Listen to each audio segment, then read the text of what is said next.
Oh my days, it is day 2 of the World Transformed 22. I am Dan Lewis and I am back to bring you that good vibes, good energy, good times, socialist content straight out of Toxtiff here in Liverpool from the World Transformed 22 Festival. This is TWTtv and we are having an amazing time.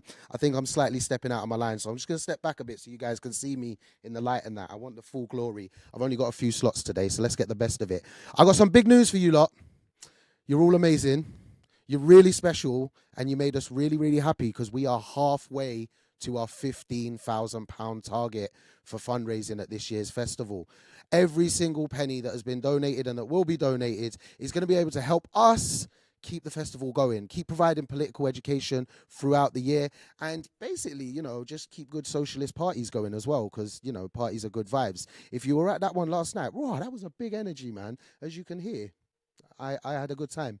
Anyway, make sure you do keep donating. The donate button is down there. While you're down there as well, there's a red button that says subscribe. You should hit that one. And then once you hit that one, a little bell comes up. Hit that one too. And then bang a comment and tell me if you're having a good day or not, man. I'm going to be checking out the comments today. I want to hear what people are up to. Obviously, you're going to be mostly sitting at home watching us on TWTtv. We have got so much coming up today. Right, so first of all, we've got the politics of protest with Chantel Lunt and loads of her cool friends. Like when she turns up, she just turns up with cool people. I love it.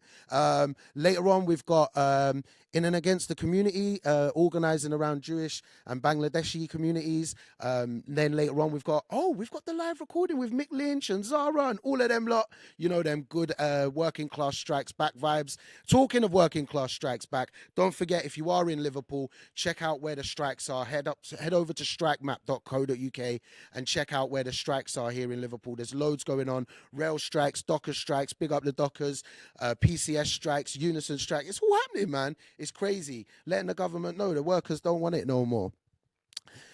And if you're not in Liverpool, you can show your solidarity, check out their websites, throw a few tweets about. And if while you're on Twitter, show us some love. Say wagwan and let your followers know that we are streaming for the next 3 days live from Toxtiff here in Liverpool. Now, it's enough of me, enough of my rambling. Let's get straight to it to Chantel Lunt and her Wickedest Massivist crew. Chantel, can we have a round of applause, guys? Big energy, big energy. Thanks, Chantel. Good morning, guys, and thanks, Dan. Thanks for that huge big up. Like the energy, Dan says that he was out last night, but the energy that he's bringing this morning, I'm like, you were in bed by like midnight with a little hot cup of cocoa. Stop lying. I didn't see you. I was out last night. I didn't see Dan. Dan is lying. Good morning, everyone. So I'm Chantel Lunt. I am part of the TWTtv team. I'm also a civil rights activist. I'm a socialist. I'm all them amazing things that we love to see on the left. And I'm joined by some incredible lefties. I want you to introduce yourselves, though, because what I do when I introduce people is I'm just like with the top thing that I remember them for. So I'm like, yeah, here's Paul, United We Stand. Here's Josiah, who's part of the BLM Northwest team. But there's so much more than that. So I'm going to allow you to introduce yourself, starting with you, Paul McGowan. Hi, so I'm Paul McGowan. I'm the National Chair of LGBT Socialists. I'm the founder and also co-chair of United We Stand, which Chantel's co-chair with me. And I'm also a founder member of Reclaim Pride in Liverpool. Amazing. And you, Josiah? My name's Josiah Raphael. I am a county court advocate, also part of the Merseyside BLM Alliance team. And I just try and keep busy and generally talk about a bunch of things which, I think we should be talking about. Definitely, definitely. And we are potentially going to be joined by 2 more guests. I'm going to see if they come in. Hopefully someone on this telly. Otherwise, it's going to... The fact that this telly still works, to be honest, I'm amazed by. It's like from the 90s. I had one of them in my room when I was a kid. But hopefully we'll see a familiar face on this telly and be joined by a familiar MP a little bit later too.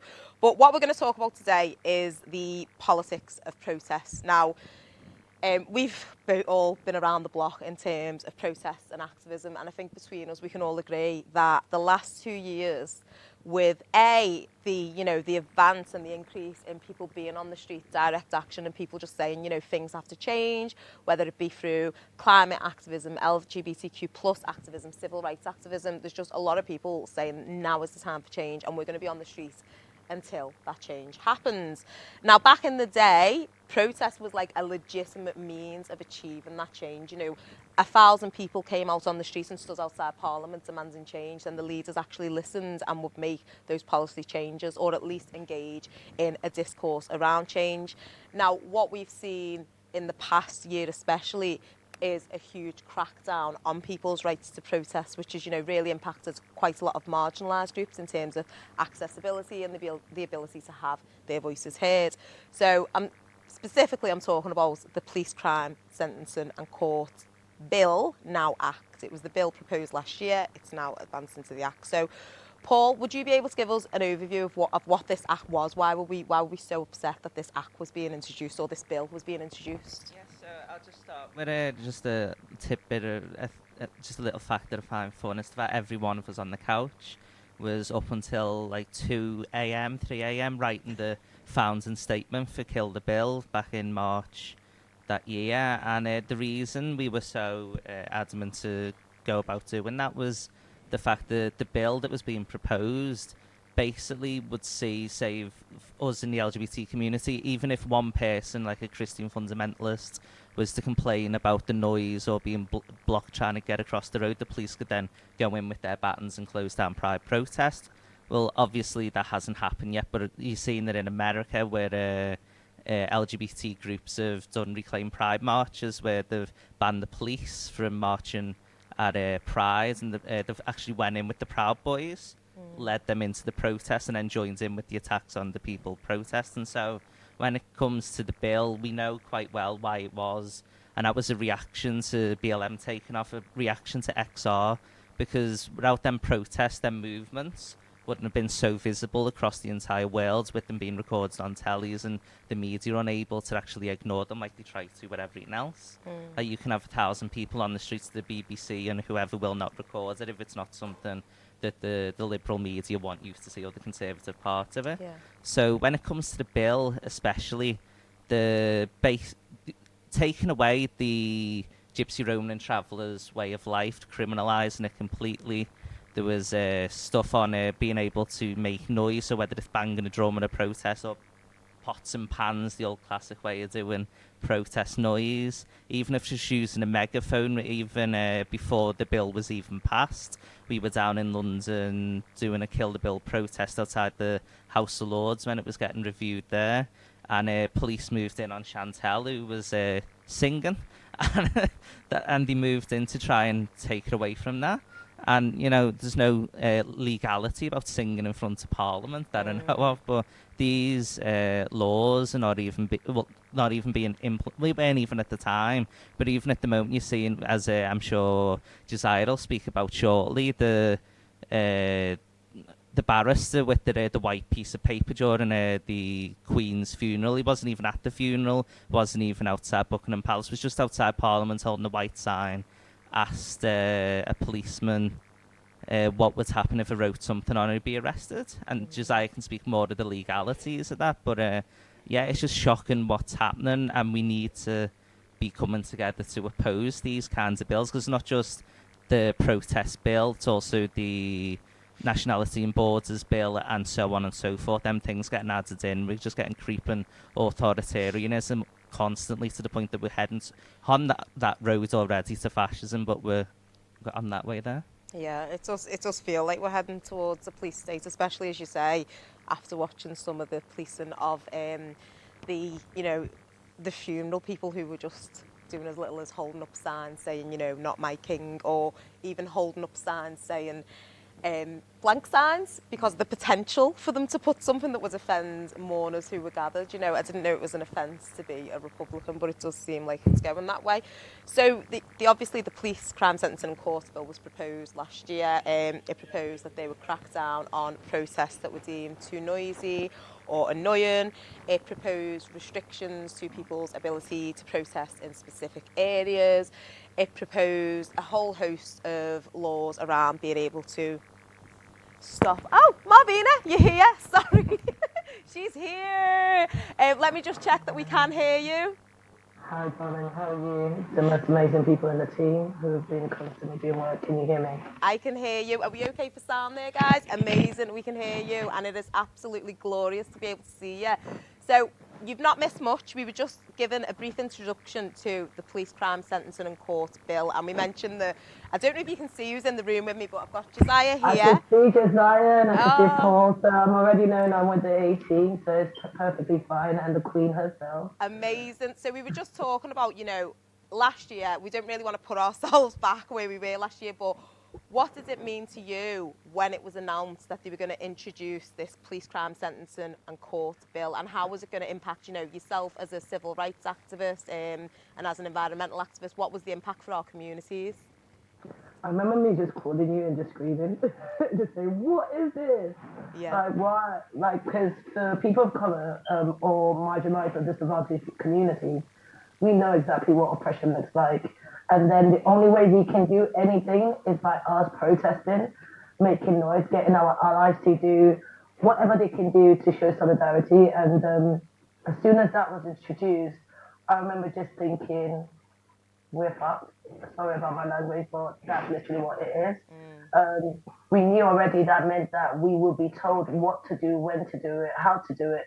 Imagine, as Paul was saying, and Paul put it so brilliantly around even the old school pots and pans, making noise, being able to stand in that space. The thing is that we do not want to do, we're not asking permission no more. And I think that's what the problem is. Like right now, we can't even do what the basic thing is. We have to now let the police know, be able to get approval by the police. If it's not approved, then it's a crime. And it just literally demotivates a lot of young people. And seeing when certain people died and how certain people were then police on even saying their views around the monarchy, that took the mickey for me, because like you can't even hold a blank paper. So it's a shameful thing. And we fought as hard as we could. Big up to Chantel and her team and everyone on that sitting on that panel right now for their contribution to really fighting to kill this bill. But now it's now an act, right? I would actually like you to kind of go into explaining what does it mean for us that we've lost the killing the bill, and what does that look like? I know Josiah is like a legal professional, and like you being an ex-police officer, you would know. So what does that mean for us in our community? Because I want to learn today. Definitely. And I mean, it's, as you say, I think it took a lot of us, and you talk about campaigners, Marvina, you're absolutely incredible. As you say, all of us were in that room till 2 o'clock in the morning when we saw this piece of legislation coming. But not only saw it coming, we saw what it was going to do to our communities respectively. We all come from different walks of life, and we all knew as BLM, it was gunning for us. As environmentalists, it was gunning for environmentalists. As people from LGBTQIA plus communities, it was coming for them too. And we could all see how this would massively infringe our rights to have a voice and have our voices heard and affect change. And I think that's like, that really motivated people to put everything into it. But a lot of us, again, I was studying in uni, people have jobs. A lot of us were kind of tapping in and tapping out, doing what we could when we could. But I have to give you these flowers, Marvina. You were at every blinking protest, like every single protest. It was like, Marvina's there. You were the absolute backbone of the campaign. And it was, I think I burnt out for about 2 weeks. Like we did that last protest when the bill actually went through. And I burnt out for about 2 weeks. But like, how does it feel after a solid year? It was a solid year of campaigning when, although we did manage to get parts of the bill removed, which I'll speak about in a minute, to have that bill pass through Parliament back in April this year? I think sometimes people forget that activists are human beings, and we don't talk about burnouts really well. I think it felt like a heartbreak. I can't lie to you. I felt like I felt powerless for a couple of months. I'm not gonna even thinking about it now is triggering, just to think about putting a lot of sweat and tears. I remember Josiah being there when we did the first statement, and I was just talking about like, we need to stop this. And yes, we removed a lot. Well, I think about the GRT community who are heavily policed by this. I think about the Youth for Climate strikes who are going to be heavily policed by this. And I think about our community and the fear of being melanated and standing for our rights. And I did feel like I failed the community at that point, and it's something that haunts you for a bit. Like you literally depression is real. Like depression in activism is real. Anxiety now is off the roof because you're just thinking, okay, how are they going to come for you? And then other people might think, oh, you're just being paranoid. But like, we now know that we made the biggest noise. We know that people will be looking at what's happened in Bristol. I'm tired of us having to always justify that we're non-violent and we are peaceful. It's like you see my face and you think I'm gonna go burn something down. And I'm tired of the narrative that makes protests seem like we are the villains. If the systems don't change, like people talk about cost of living now and everything like that, or the new names of like mobilizations that people are doing, and I just think no one's talking about cost of living in marginalized communities. No one's talking about what that looks like for youth service. No one looks at what that looks like for LGBT communities. No one looks. I don't even hear like Kill the Bill was able to push the narrative of allyship around the GRT community, and like, have you noticed how silent everybody is around the GRT community? Yeah. And it breaks my heart because I felt we built something to bring all of us together, and I can understand a lot of people are demotivated and a lot of people feel whatever, but like we were outside Scotland Yard the other day, telling who wanted to. I still don't want to be talking to certain people, but like if I have to be at the cross to make sure our community feels safe and can have a voice, I'll do it. But like it's hard times, guys, and I think political powers need to actually start doing stuff to show solidarity with the community. Yes, devastated, but we're full of fear. Well, fear is just false evidence appearing real, you know what I mean? So, like, I am still gonna do what I need to do for my children's futures. They're still melanated, and the shade hasn't changed. And Chantal, you were talking about giving flowers, right? And talking about the two. Chantal, you've just done so much, like, and you go into loads of places, and people don't thank you enough. And I want to take this moment to say thank you. You go into places and people say that they don't, oh, because you're an ex-copper, whatever, la di da da. Like, bro, the girl left the system, yeah? And I'm going to say that it's important to see someone, I've heard you call all cops a bastard more than anyone else I know, and you found ways to really just stand in the space, and you bridge the gap in knowledge, and then you've got people like Josiah there, right, who has brought some legal expertise into the space to have these conversations, and Paul, damn, I can't stop talking about Paul, you know what I mean? When it comes to documentary and giving our community a voice, but also just being an ally, freaking ally. People don't even know what it takes to be an ally. And Paul, you've done that for our community, and we will still do that for your community in any way we can. And that's something that I want people to understand. What you see on the table is like, on the panel, are people that have understood the assignment, that this government is not for us. So we need to be for the people in everything we do. So I'm giving flowers all around. Brilliant, absolutely brilliant. And we're going to come to you in a minute, Josiah, but I'm aware that Paul's not going to be staying with us for the full panel. So I wanted to come to you, Paul, and just like, you know, huge big up, like Malvina said, especially around intersectionality. And I think that was one of the beautiful things about the Kill the Bill movement. It was such an intersectional campaign. There were people from so many communities, as you say yourself, the GRT community, the LGBTQ plus community. So many communities came together in solidarity with each other. And what I want to ask you is, you know, as a national LGBTQ plus campaigner, do you think protests will stop, or do you think that this bill being passed into an act in April is going to diminish protests in any way, or is it going to kind of reaffirm our resolve to fight the oppressions? Because those oppressions haven't gone away, as Malvina alluded to, you know, this idea that we need to remain peaceful while state oppression is completely violent and kills many of our communities is absolutely absurd. So what do you think the future will look like? I think the future, despite how doom and gloom it is, I think in a way it looks bright to me, just solely because we're seeing now communities starting to really work together. Now, like in the past, you've had liberation movements that have been left out to dry by either trade union movements or other liberation groups because it hasn't been part of their immediate plan. It was a nice thing to do rather than an important part of their politicised what they wanted to do. Like, you usually get it when you try and speak about any issues, whether it be BLM, LGBT things, and he says now's not the right time, that'll come when we take power. Like, people are still suffering in that time.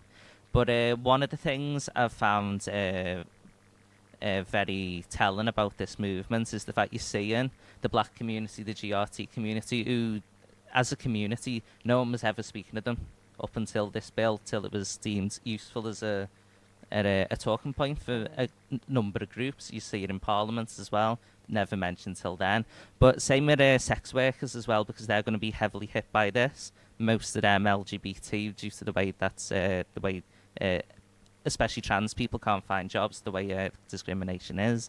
But the longer it goes on, I think the more people work together. Like, when it comes to the legalities of protest, like, in Liz Truss has promised within her first 30 days of being a prime minister to basically outlaw being able to go on strike properly, that everything's going to be criminalised because of the mandatory numbers that you'll need working.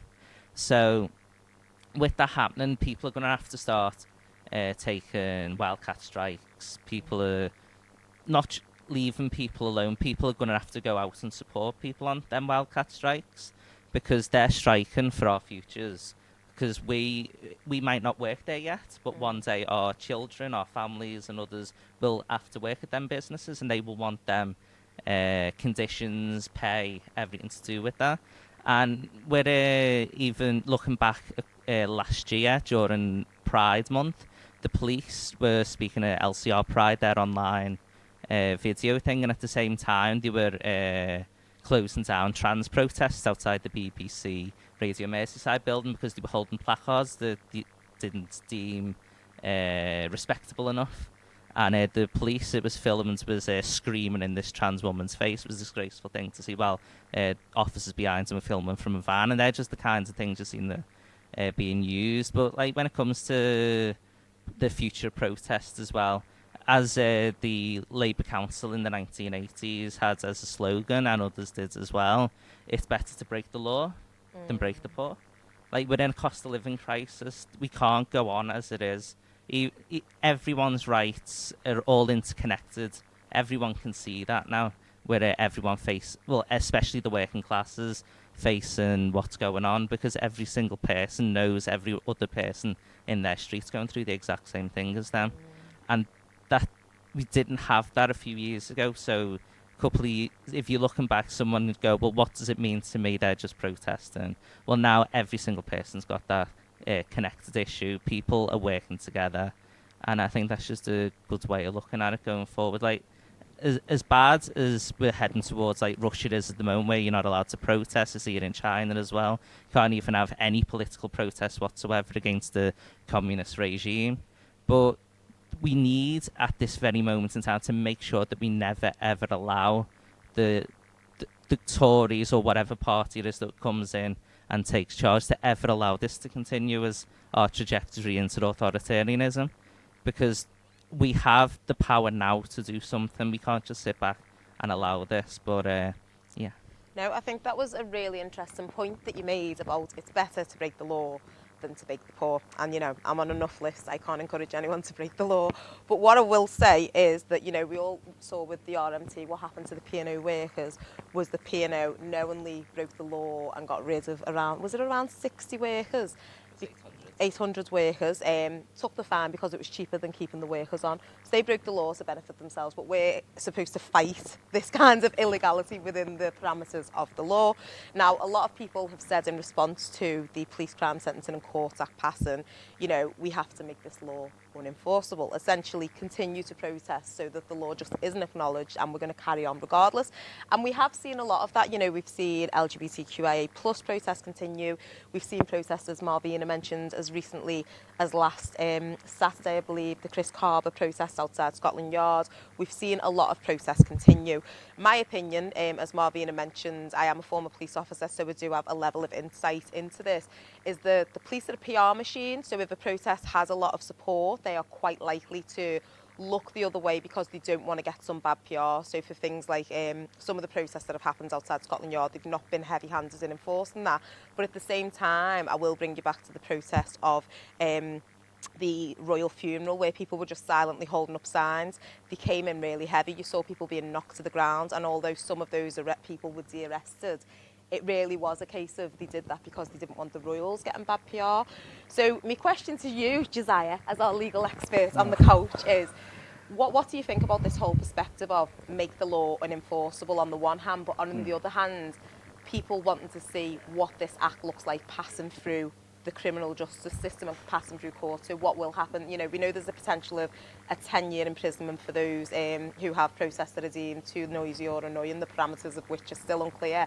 But what do you think? Is that a legitimate kind of response to it? Just make it unenforceable, or let's see what happens if it does pass through? Yeah, I mean, the starting point, I think, is just something to be said about the P&O cruises that was mentioned. What we saw is the manifestation, effectively, of a saying, which is that a lot of laws that we have, where they're enforceable and the punishment is, for example, fines, they're actually laws enforceable against poor people. You know, a speeding ticket, if you earn £100,000 a year, Yeah. is it a law for you, or is it just an amount of money that you pay so that you can do what you want? And that's the first difference. When we talk about the law, you know, we've mentioned these protests, and Paul mentioned the barrister that was approached. What we've seen with the anti-monarchy protests, you know, people being arrested for holding up a sign, people being arrested for heckling Prince Andrew.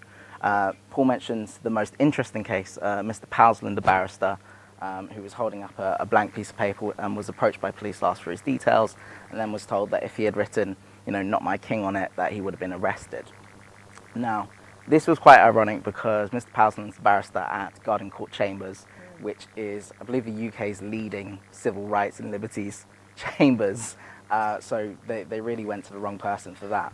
But I think that people, when we talk about the law, they don't necessarily consider the holistic approach. So it's not just talking about Parliament and legislation in the same way that politics in its totality is not just, you know, who you vote for. The law is an important part of that. What we've seen under the Conservative rule is over a decade of attacks on the legal system and cuts which have crippled it. So you can have a Tory government in power saying we're tough on crime when trials aren't coming for 3 or 4 years. So you've got people being accused of things, waiting years and years to see their justice, and victims waiting years and years to see their justice. If you look at what's happening recently with the strikes with the barristers, you know, there's a common misconception that lawyers all get lots of money. It's not true. You know, you come out of law. I came out of uni with my degree, with a master's, come out, and what do I earn? Minimum wage. Yeah. Same way that barristers trying to get into the profession, when they first get in, I believe it's their first 2 years on the job, it's an estimated something like £13,000 or £14,000 before tax because of the way the system is structured. So when you look at how the legal profession is made up, and, you know, traditionally it's been a profession which has been staffed by people coming from that background, you know, parents and grandparents, we all did law, we all went to these universities. But the law is essentially one in its implementation in Parliament, one thing, but then how it's actually enforced, another matter. The judiciary has always been the biggest check and balance on Parliament, and we've seen that recently with how many times the Tory government has been held accountable. They've been told they're acting illegally, acting unlawfully, misleading the Queen, which, you know, when we were talking about paying respect to the Queen, I'm not sure misleading the Queen is respecting her, but that's another matter. But when we talk about who's enforcing that and who's adjudicating these matters, and we talk about the judiciary, where are they coming from? Again, this has been a profession which, like many other historic ones, has traditionally been made up of older white gentlemen of a certain social class and education, but it's gradually changing and filtering out. So when you have a situation where barristers getting into the profession can't afford to be in it, we had a situation where I believe it was 40% of junior barristers quit in 1 year, just because it's impossible to do unless you already have funding from the bank of mum and dad, essentially. So if that's the case, how do we affect change in the judiciary?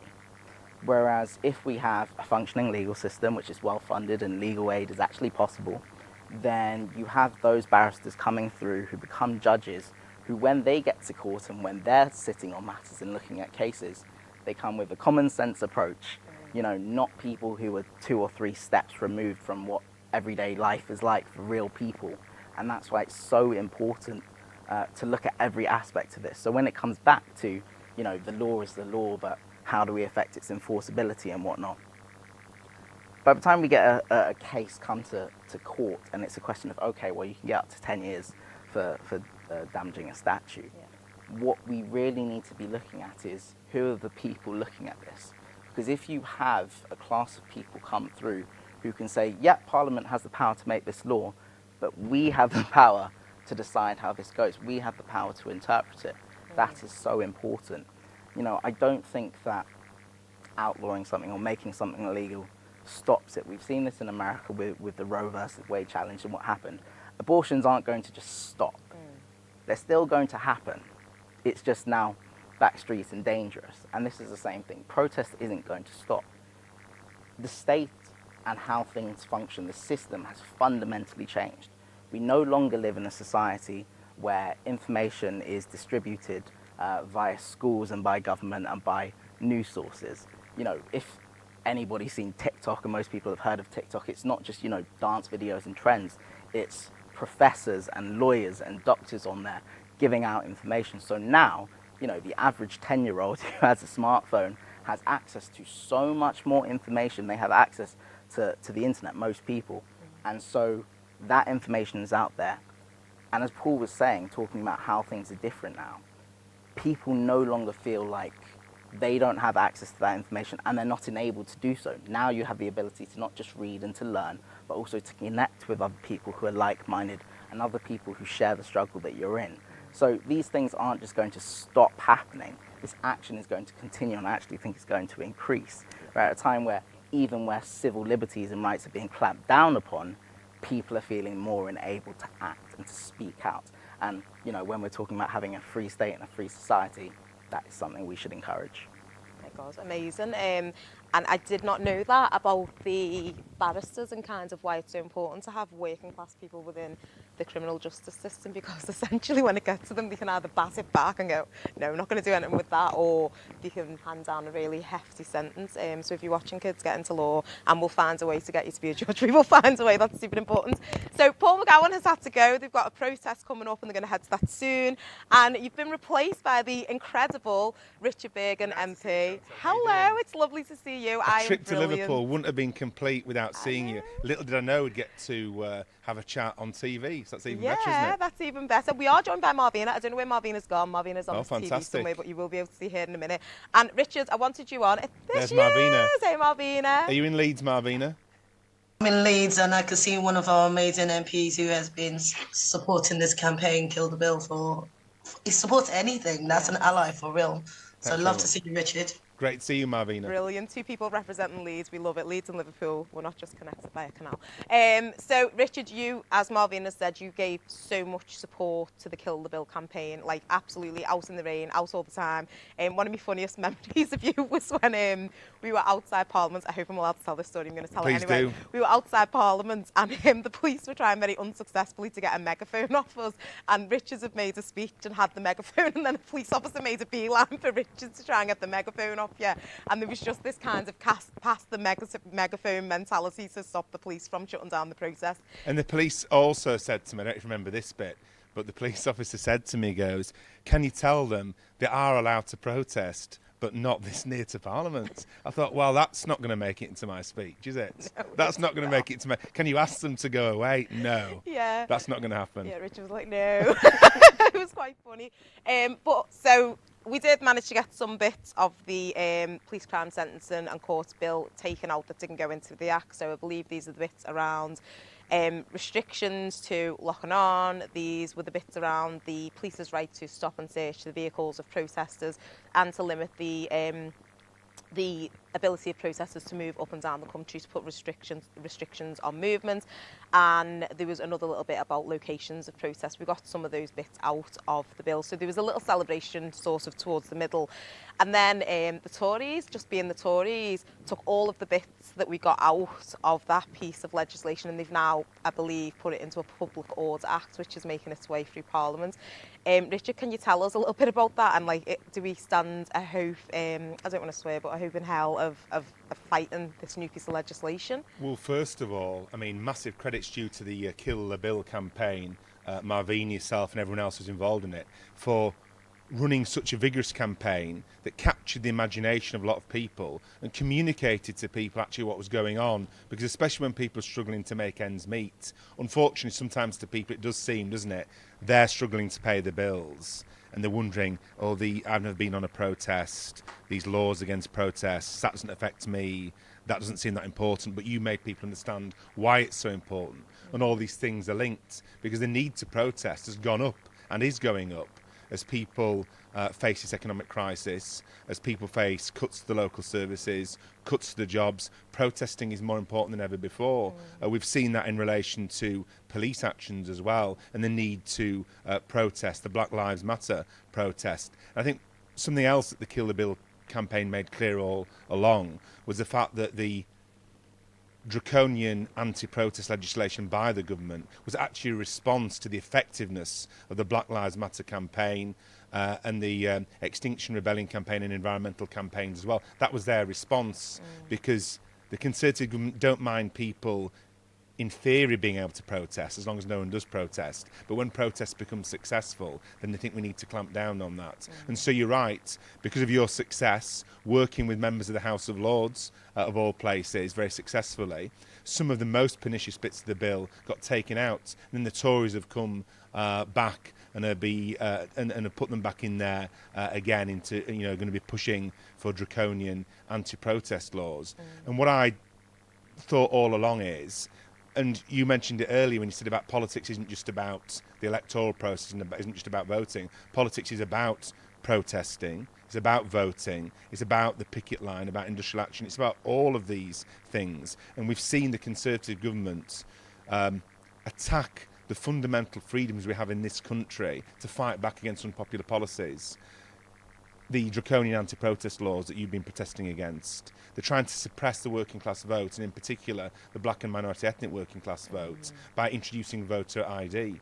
And as well as that, they're pushing through even more draconian anti-democratic anti-trade union laws. So the three ways we have of fighting back on the protest, through the ballot box and through taking strike action, are all being attacked by this government for the 1%. And your last question, I suppose, was, you said, have we got hope in hell of fighting this? Well, of course we have. And I go back to this point that I made in speeches outside Parliament and elsewhere.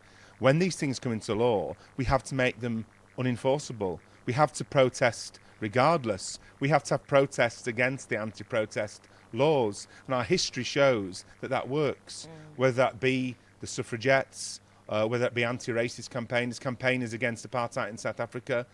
History shows that protest works, which is the very reason that this elitist government doesn't like it. Definitely. And I'm going to come back to you there, Marvina, because, as I say, it didn't really stop us. Passing the law didn't really stop us. We were like, we're just going to go out and see what they do. But on a more serious note, it's been evident how much protest works in the recent Chris Carver protest, which you've been a key member of that campaign.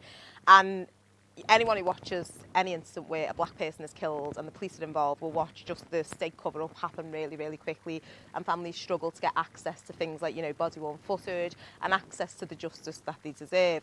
Now, the black community know, and this campaign was mobilised very, very quickly with very large numbers in London, and a lot of the demands kind of were given quite quickly. So in terms of the family gaining access to body-worn footage, the officer being suspended as we did not think, the officer's now been suspended as we did not think would happen. And I do believe that was a direct response to the thousands of people mobilising on the street. Now, as you've alluded to, Richard, this is a really accessible way for marginalised people to have their voices heard and to have access to the political discourse and the hallways of power.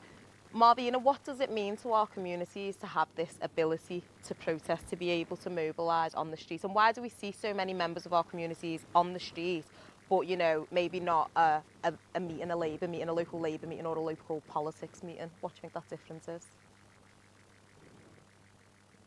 Oh, we might have lost your sound, Marvina. 1 second, let me look at somebody. Have we got sound?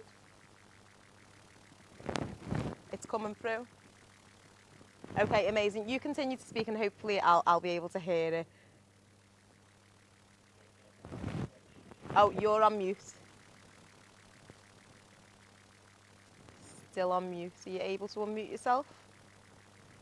Josiah, if you can stand by with that question, are you cool to answer that question? Josiah's like, hang on a minute, what was the question, Malvina? We will come back to you once. Oh, wait there. We've got you back, Malvina. Go on. Can you hear me? We can hear you. Welcome back, you're back. Oh, you can hear me now? Yeah, we've got you. Ah, perfect then, no problem. I was gonna freestyle without the earphone, but like it looks like this works fine. What does protesting for our community? Do you know what it feels like to be gagged or silenced so much that you can just feel yourself suffocating in the lies that's being pillaged by the government? Our community are, by galvanizing sometimes together and being able to stand together, we can look at each other and say, I see your pain, I see your struggle, I'm there for you. And you're not in this alone. So protest sometimes is a way for our community to come and bring our collective power to have a voice and influence in a system that tells us we don't matter. People get confused when we say the word Black Lives Matter. Sometimes that's a way to just even hype yourself to say, I matter, my children matter, my mum matters, my family matters. And we're talking about the cost of living and we're talking about all these other things. With Chris Carver campaign, that could mean any of our loved ones. That could have been anyone we loved. Literally, it could mean anyone. And this is a direct link to the Police and Crime Sentence Bill, because we don't understand why police are moving around with guns in their cars and like not giving people the time before like shooting them. Like it's literally doesn't make no sense. So I think it's a way of being allies. Our communities need to be able to come together and protest and shout on the inequalities that we face, whether that's through the trade unions, whether that's through Labour. You said something about how come we might attend a protest but not go into a Labour conference or go to a Labour meeting. Not everything that quacks like a duck, looks like a duck, is a duck, and let's call it as it is. Like, I feel like it's great that we have MPs like Richard and Bell and a couple others, Don Butler. Like, there's some great MPs. But Keir Starmer, I'm saying it really directly, man's not for us. He hasn't sounded like he's for us, and he actually said it was a moment when BLM came up, and then tried to backpedal. And we are tired of seeing new politicians come into place and promise us the sun and the earth, and when they get into power, totally treat and discard us like we're rubbish. And our community is not standing for it. And I don't know about you, Chantal, we're not even in this to appease no one. I prefer to ask for forgiveness and ask for permission. And I prefer to fight to the point that I know that my children are safe. My daughter was on a Youth for Climate Strike protest yesterday, and she was one of the only few Black girls there. And I could just see the joy in her face, you know, like, let's save our planet, because if we don't, the others won't. And it's true. We have also failed a lot of our younger generations with, we have to keep fighting. It's not only for my community, it's for the next generation, it's for those who have come before us. I want our ancestors to know that we're still putting ourselves, our life, our livelihoods on the chopping block while we stand in the gap to intercede against the oppressive government and the draconian laws that are being created. I don't know if I answered it, but I think I went on a nice little... You did. You gave a really comprehensive answer, and I think it speaks to the accessibility of politics still. Politics is still a place where, you know, Richard actually helped me get a few high-profile people, who I can't name because it was confidential, to help out with my research, which was about the political engagement of Black and global majority people. And politics still remains. You know, we know the Ford report's out there. We know there's a new Al Jazeera documentary that I haven't watched yet, but I will. Politics still remains a place where a lot of marginalised groups don't feel like they can be. And so for me, that's why it's so important to keep the protest spaces as a space where people can go to, where it is accessible and where it does achieve change. And I know I've mentioned a few of the demands of the Chris Carver campaign being met, but I think there are still three demands that they are trying to campaign for. We only have one more. Oh, do we only have one more? Tell us what it is and tell us how people can continue to support the campaign, please, Malvina.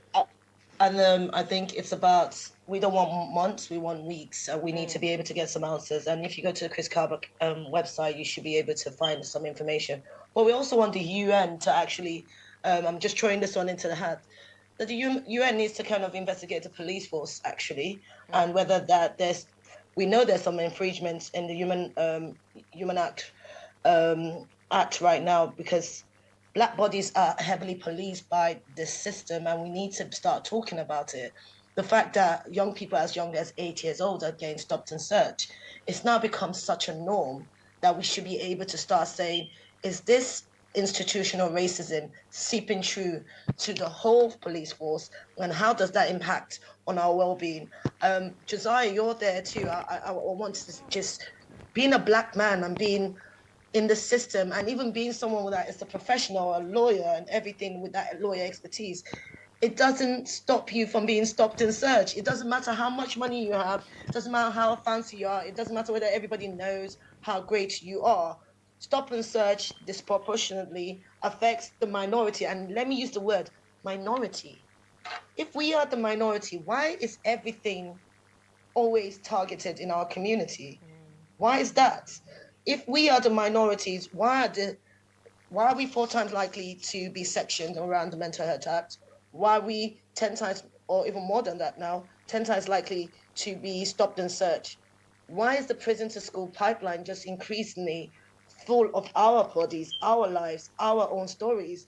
And as a mother of a son, I just think we're getting to this point where Labour has the opportunity now to be on the right side of history. Their leadership, it should be looking at the importance of marginalized voices in the conversation. If we're not in the meetings, if we're not in the rooms, you need to identify what are the blockers. Is it the system? Is it the fact that we're hosting it in a pub? Should we think about holding it in a community center in the minority communities? What things can we do to create accessibility? Are we also needing to decolonize our political language and making sure that we can include those who might not understand our big jargons that we use in political space? And I think that's what Kill the Bill did. We did that. We were able to break things down for the everyday people to understand. But now, how do we take the lesson learned from Kill the Bill into reality now? Definitely. And I'm going to come back to you, Ted, quickly, Richard, before I go to Josiah. So just along that thread, obviously protests is being clamped down upon, but we do want, and as Malvina mentioned, and I think that's something that was fantastic about Kill the Bill, as you touched upon yourself, it politicised people who maybe wouldn't have understood political jargon. It broke it down so that it was accessible for everyone and so that everyone could come into the movement no matter who they were. But we know that, politics is a huge way, like the actual, politics with the big P, the halls of Westminster, going to CLP meetings, all of those things are a really effective way of achieving change. And we want people to be engaged not just with protests, but in politics too. So how do you think, and you can speak from a Labour perspective or a broader perspective, what do you think political parties, not the Tories, what do you think political parties can do to bring in those marginalised groups?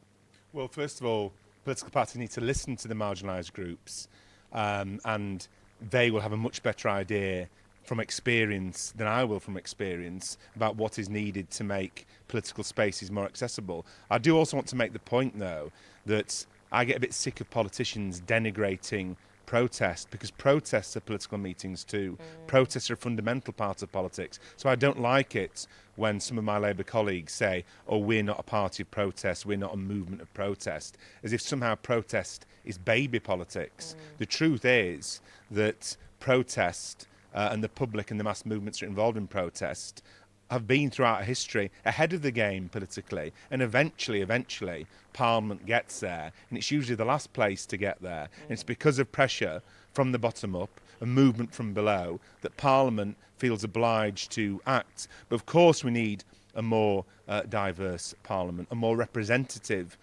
Parliament in relation to ethnic minorities in our country, but also in relation to the working class majority, because Parliament isn't representative of either of those groups in society and other marginalised groups as well.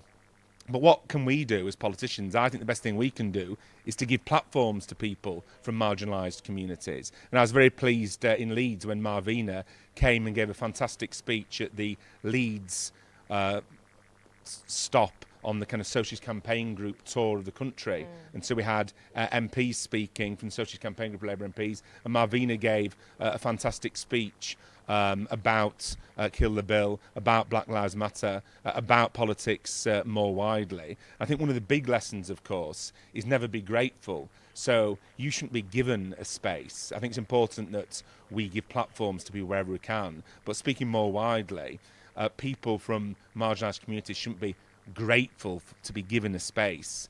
What the Kill the Bill campaign showed, what the Black Lives Matter campaign showed, is that you can take that space for yourself. You can demand it, take it, and occupy it on your terms, and then other people are forced to listen. So that's my general position. And also, if we're going to have views from marginalised communities represented in the way that they should be, we can't have people in positions of power deciding what is and isn't acceptable.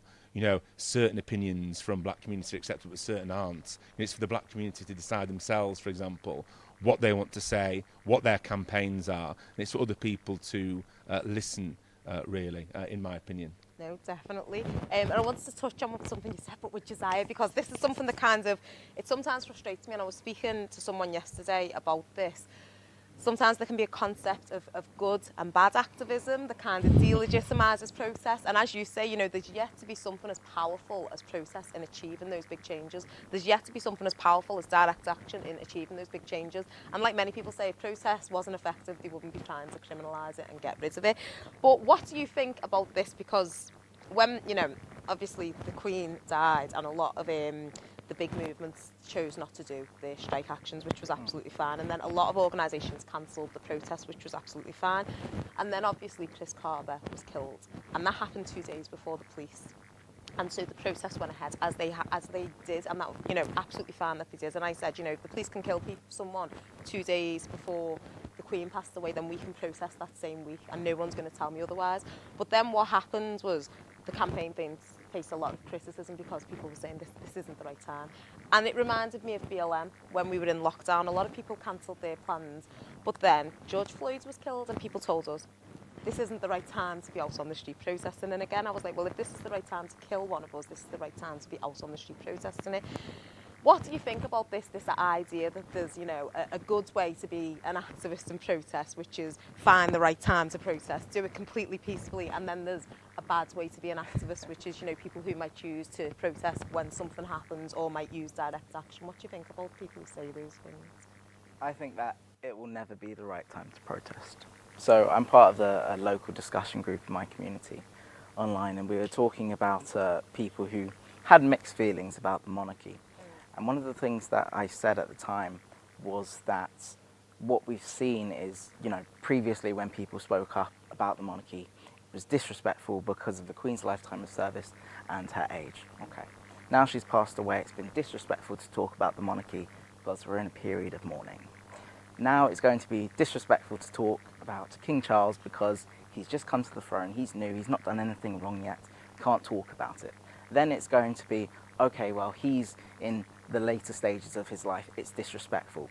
Then it's going to be, okay, William's going to come soon. It will never be the right time. It never will be. The very nature of protest and activism and all of this is that it is there to make people uncomfortable, to prompt a discussion. That is what it's about.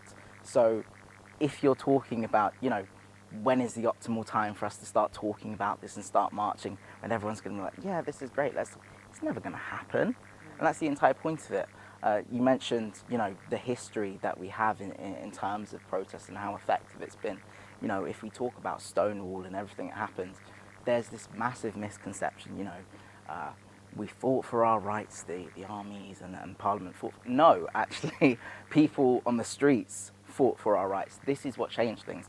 When we talk about women's rights, when we talk about voting rights, all of these things happened because people fought for them, especially when it made people uncomfortable. You know, when we're talking about communities and how the recent legislation has affected people, you're talking about accessibility. So one of the changes we saw was one, increased powers against static protests, not just moving ones, and also against one-person protests. But let's say, like me, you're a member of a disabled community, you're disabled. If you have a disability that affects you physically, now a static protest, which really was something which accommodated for you, is harder to be a part of. You know, we were there for the Arms Fair protest in Liverpool, mass campaign. I was there taking pictures on the day, and it was really quite nice because of the pace that it moved. That was quite slow. You know, so many people out in wheelchairs for the majority of the protest. You know, all of these things are here to make it harder for us. You know, when we talk about including people, to use your phrase, people of a global majority in protest. You know, one of the things we've discussed is involving people in climate change and that kind of awareness, that movement. One of the things that makes it difficult is how exclusive these campaigns can be. So if, for example, you're a young black man who wants to be a barrister, for me, I have to be very, very careful about how I act and how I behave, because one, we know that the police discriminate in how they treat people. We know that the CPS discriminate in how they bring cases, and we know that the law discriminates in terms of sentencing. So how does that affect my career? All of these things come back to it, and why it's so important for there to be safe spaces where people feel protected. So even if it's not a good time to be talking about it, we feel enabled to do so. Definitely. And you've touched on something there that are kind of, I wanted to ask all of us if we've got time, because I don't know I was doing for time, but someone will give me the nod either, or they won't, is where do we think we might go from here? Because I've been predicting, and I've written about this a lot, that if you continue to just shut down all avenues to have your voices heard, you know, essentially, yeah, you've still got Parliament, you've still got politics, but that's really inaccessible for a lot of people still. So if you continue to shut down legitimate protests, and I made the point that Rosa Parks under the Police Crime Sentencing and Courts Act will potentially have faced a harsher sentence now in England than she would have back in the 60s in the USA. You know, she didn't see a prison cell, she got a small fine, it was overturned. She would have been under harsher legislation for a single person protest on a bus now than she would have back then, which is just absurd. And it feels like all of these legitimate places to have your voices heard are being shut down. And so it's, where do people go from there? And my prediction has been none of those oppressors have gone away. None of those things that are causing frustration in our communities have gone away. In fact, they've been exacerbated. We're going to face a cost of living crisis like never before. Bills are going through the roof. We've seen the police. They've not stopped doing what they're doing to our communities. We know that the environmental crisis is still raging. And I wrote an article saying, we're on a collision course to riots. And I don't like to say that, and you're not supposed to, when you were in the police, it was like, never say the word riot. It was like this thing that you could never say. But I couldn't see how you could continue to oppress people and then tell them you can't protest legally without it just resulting in an explosion of people saying, we've had enough, we've had enough, we've had enough. What do you guys think about that? Do you think maybe if you know, this kind of closing down of all these legitimate places to protest will just result in, and one of my criminology lecturers put it perfectly, he said the UK riots like clockwork every 10 years, and we're at that like 10-year point now. Do we think that maybe that's where we're heading, or do we think that that can be averted by either changes in legislation or, you know, working class unity? What do we think? Where do you think we're heading in terms of protests and people's frustrations at everything that's happening to us at the moment? Richard's looking at Marvina, but I'm going to start with you. Richard's like, Marvina can take that one. You know my tricks. I was staring intently at the screen there, thinking then she'll come to Marvina first for this difficult question. It's always the case, isn't it, that especially during an economic crisis, if those at the top treat people who are struggling with contempt, if they remove their ability to protest legally, if you criminalise people, they in essence become criminals. I don't mean that in any kind of moral judgment sense of thinking that people who protest are criminals, but the government is choosing to criminalise people, and of course civil disorder always becomes more likely at times of economic scarcity, unnecessary times of economic scarcity, in my opinion, in the sixth biggest economy in the world. And if you've got a government treating people so badly and clamping down on their democratic rights, what can we do to make our movement more effective and to make riots, which often, you know, destroy people's own communities, less likely? I think spontaneity is always really important in protest movements and grassroots movements. What's also important is organisation and political direction, given not by people like me, but given by the grassroots leaders of the Black Lives Matter campaign, the Kill the Bill campaign, to give a focus to people's anger. Because of course people are angry. Of course people are going to feel more angry. I think it's important that that anger is directed politically with a concrete set of demands in the biggest mass movement possible, and so that I think that is the task, and it's not easy, but I think it's a task that the experience of the Kill the Bill campaign, the experience of the Black Lives Matter campaign shows is possible. And what we've got at the same time, of course, is the trade union movement really increasing its kind of mass protests and strike action against attacks on jobs, pay, terms and conditions. So if we can generalise the pain that people feel, and if leaders of movements can give it direction, then I think, you know, riots can be obviously made less likely, and effective political focused action that's radical and necessary and led from the bottom up can be what happens, which is the thing really that the government I think would fear the most. I don't know what you think. No, definitely. I do think it's a case of hearing people, you know, letting people's voices be heard, not saying, oh, again, now's not the time. Let's deal with that next month when your lecky bill's going through the roof, but actually finding places for people to gather, not just in person, but online, so that it's accessible, and finding a way of responding to that through like a cross-sectional and intersectional movement. But the funny thing was about that article, when I wrote it, everyone was like, that's a bit of a radical thing to say, Chantal. I don't think we're there yet. I've told you this, haven't I, Josiah? A month later, Martin Lewis writes almost the exact same thing. He's like, we're on a collision course to riot. Everyone like, oh my God, Martin's right. I was like, I said it a month before. So but you can bet that the governments and people in the States are considering these things. Yeah. So if you say them, you'll be denounced. Yeah. And people say, oh, well, it's because she wants riots, which of course you don't. No. But actually there'll be people within the government in the States who are always analysing the possibility of these things happening all the time as a matter of course. Yeah, and you know, where we are today is like obviously the 1981 uprisings happened in this area. There's been things that have happened in this area in 2011, and as you say, it's the communities who feel them. So it's actually when community members like me, Marvina, say it, we're not saying it from a place of the thing that we embed in all of our movements is they have to be 100% peaceful. It's from a place of it's our communities who have to piece themselves back together and pick up the pieces when that does happen. So we kind of were looking at ways, how can we channel this feeling, this strength of feeling in a way that's productive and improves people's lived experiences. But I wanted to ask you the same question, Marvina, but obviously the Kill the Bill platform is still a huge platform and a huge campaign, and it's been focused on Chris Carver at the moment, and rightly so, but do we think that the Kill the Bill campaign will maybe look to campaign on things around cost of living? What's the future for the campaign? I think, oh no, she's still there. I thought you frozen then. I think the Kill the Bill platform and the things that we've been allies to so many other movements. The thing I've noticed when it comes to allyship, people keep picking when they want to be allies to the marginalized communities. And I feel like what we want to do is really use our platform to really amplify those voices of those from marginalized communities as much as we can. Because no offense, and I know someone's going to take this the wrong way, but yeah, whatever. So that being said, I speak about allyship so much, but I noticed that the more I speak about it, the more I see how people are tokenized about their allyship. It's almost like a game of cultural competency instead of cultural humility. And this is something I want people to hear. To be an ally is not a part-time gig. You know, you don't wake up one morning and you decide that, okay, I'll be an ally today, but tomorrow I'm back to being my normal self. Allyship is something you work on. You need to build your muscles on it. You need to actually learn and unlearn. I think even with working with the Chris Carver campaign right now, I'm learning how to be an ally in that space towards the family. So it's literally you work according to what the needs of that group needs.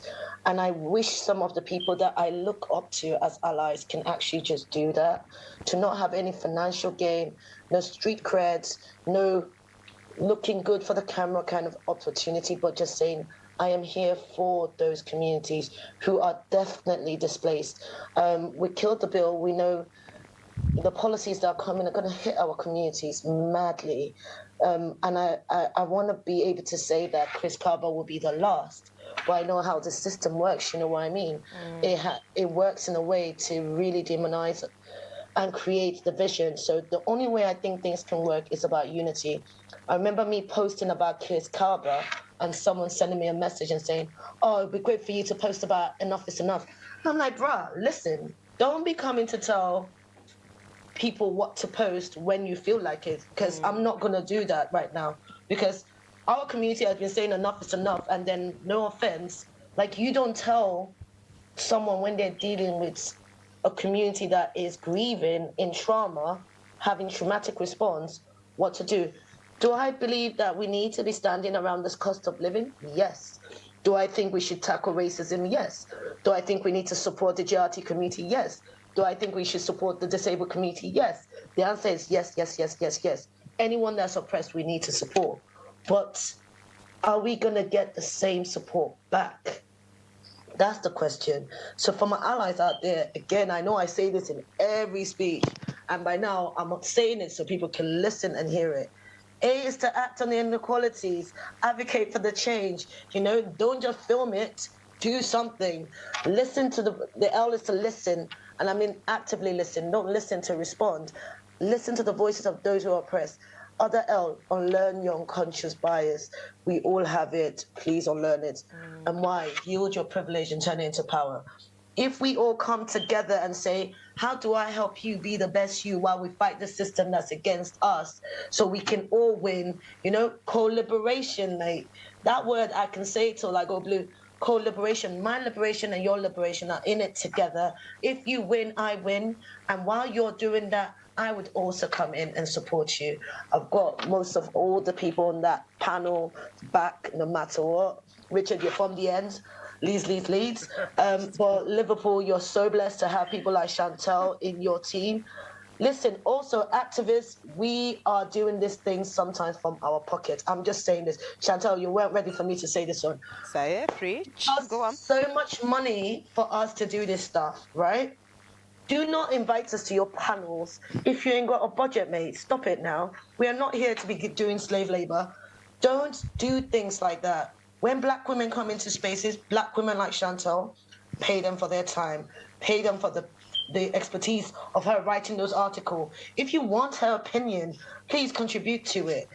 When you see Josiah in spaces, yes, he's an expert, and yes, you can get some opinions of him, but he's a black man, a Jew heritage man. Pay him for his time, his expertise. He's got 10,000 hours of expertise. Start treating black people as experts, not migrants, not just the people that you just want to get marginalized voices. Please do better. And that's how you become an ally, yeah? Oh my God, preach. That was amazing, Marvina. Before I go to you, Josiah, I'm going to tell you a dead quick story.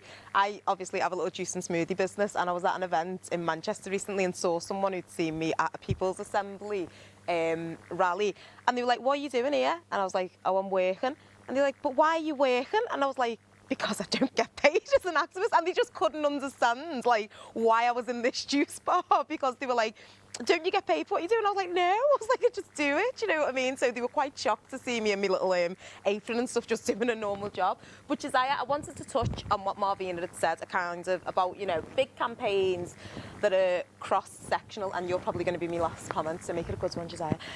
You know, big campaigns that are real umbrella campaigns around our experiences as working classes. It's been no surprise to anyone that BLM has kind of dropped off the radar in a lot of places, and not just BLM, a lot of campaigns that are specific to marginalised groups. So we know that footballers have stopped taking the knee. We know that there's kind of less of a focus. We know that, like, books have gone back to the pre-BLM publication of black authors, and we know there's been kind of this rollback now that not everyone's posting those black squares. How can we ensure, you know, we want this intersectional movement, we want everyone's voices to be heard and people to feel like their worries and their needs are being met by the movement. How do you think we can ensure that the movements are seeing those most vulnerable groups that Marvina mentions, and ensuring that they are inclusive movements? Well, I think that, you know, tackling it from both sides, we'll start with internally. We have had very in-depth discussions about, you know, BLM and the future of it and how we move forward. A lot of those discussions revolved around, you know, this is not just about 1 or 2 protests. This is a daily thing that we go through in our lives. This is something we deal with every day. You know as well as anyone, during the pandemic and with everything that happened with BLM and Kill the Bill, it was a full-time job. Yeah. The amount of hours that were going into it, you know, that is something where we need to make sure that communities stay feeling engaged, not just having their voices heard when they're shouting, but just in discussions, just knowing they're supported. You know, one of the most amazing things that happened to me personally during BLM and as an outcome was when I went down to the first protest in Warrington. I actually realised that there are other black people living in Warrington. Never knew that before. But those kinds of things, making spaces for people and ensuring that those continue on. You know, when we're having discussions within our community, not just about the latest issue with the police, because dealing with all of that stuff, dealing with the trauma is an issue. It weighs on you, it burns you out. But also having time to celebrate wonderful things, to talk about people and their accomplishments, talk about black people and all that they're achieving. That is what we need. We need it to be continuous. And when we talk about externally and talking about allies, coming to Marvina's point, you can't stress it enough. So I was invited, luckily, to speak to a local CLP meeting of the Labour Party in the wake of BLM. And one of the things that I said to them was that I need you to understand that you shouldn't just be contacting me because there's been a protest.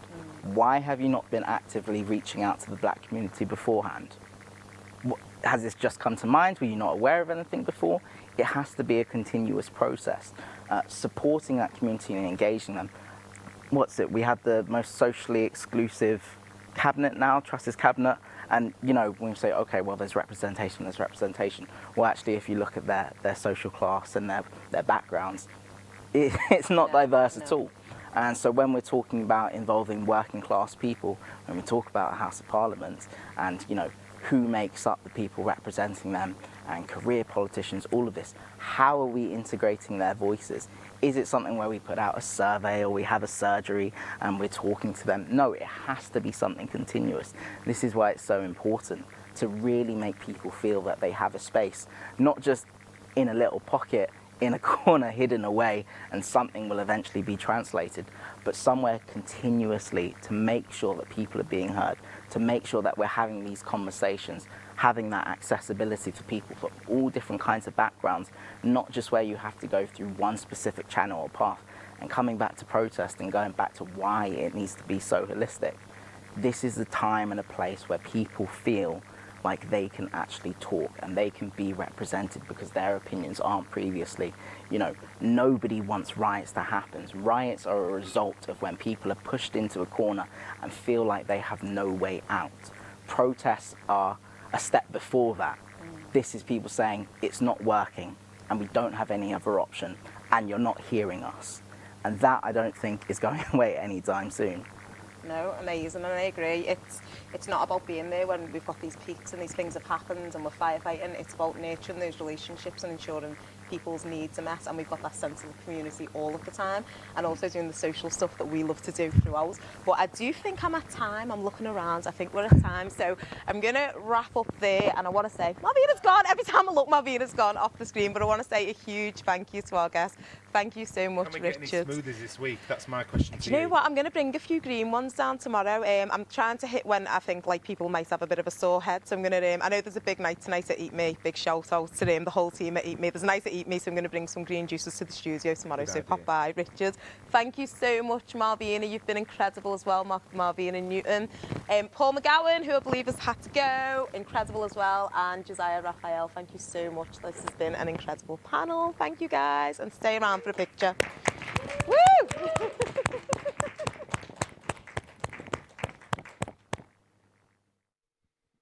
Thank you so much, Chantel, Josiah, Paul, Marvina, and Richard. It's great to see you all.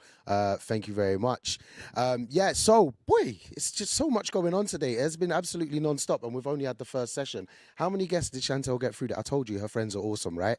She has the best friends, I'm telling you. Anyway, listen, guys, at TWT, we try and reach out to as many different kinds of people as possible, and we try and make sure that the festival is also accessible to as many people as possible, especially in the different parts of the left. specifically today or right now, I'm going to just introduce you to someone from the trade union movement, which is the National Education Union. Right, I've had so many acronyms this week. I forget like what TWT stands for sometimes. But we've got Shabazz Siddiq here from Slough in the NEU, and you're a part of a delegation that have come up to the festival for a couple of days. You're getting to go to the sessions.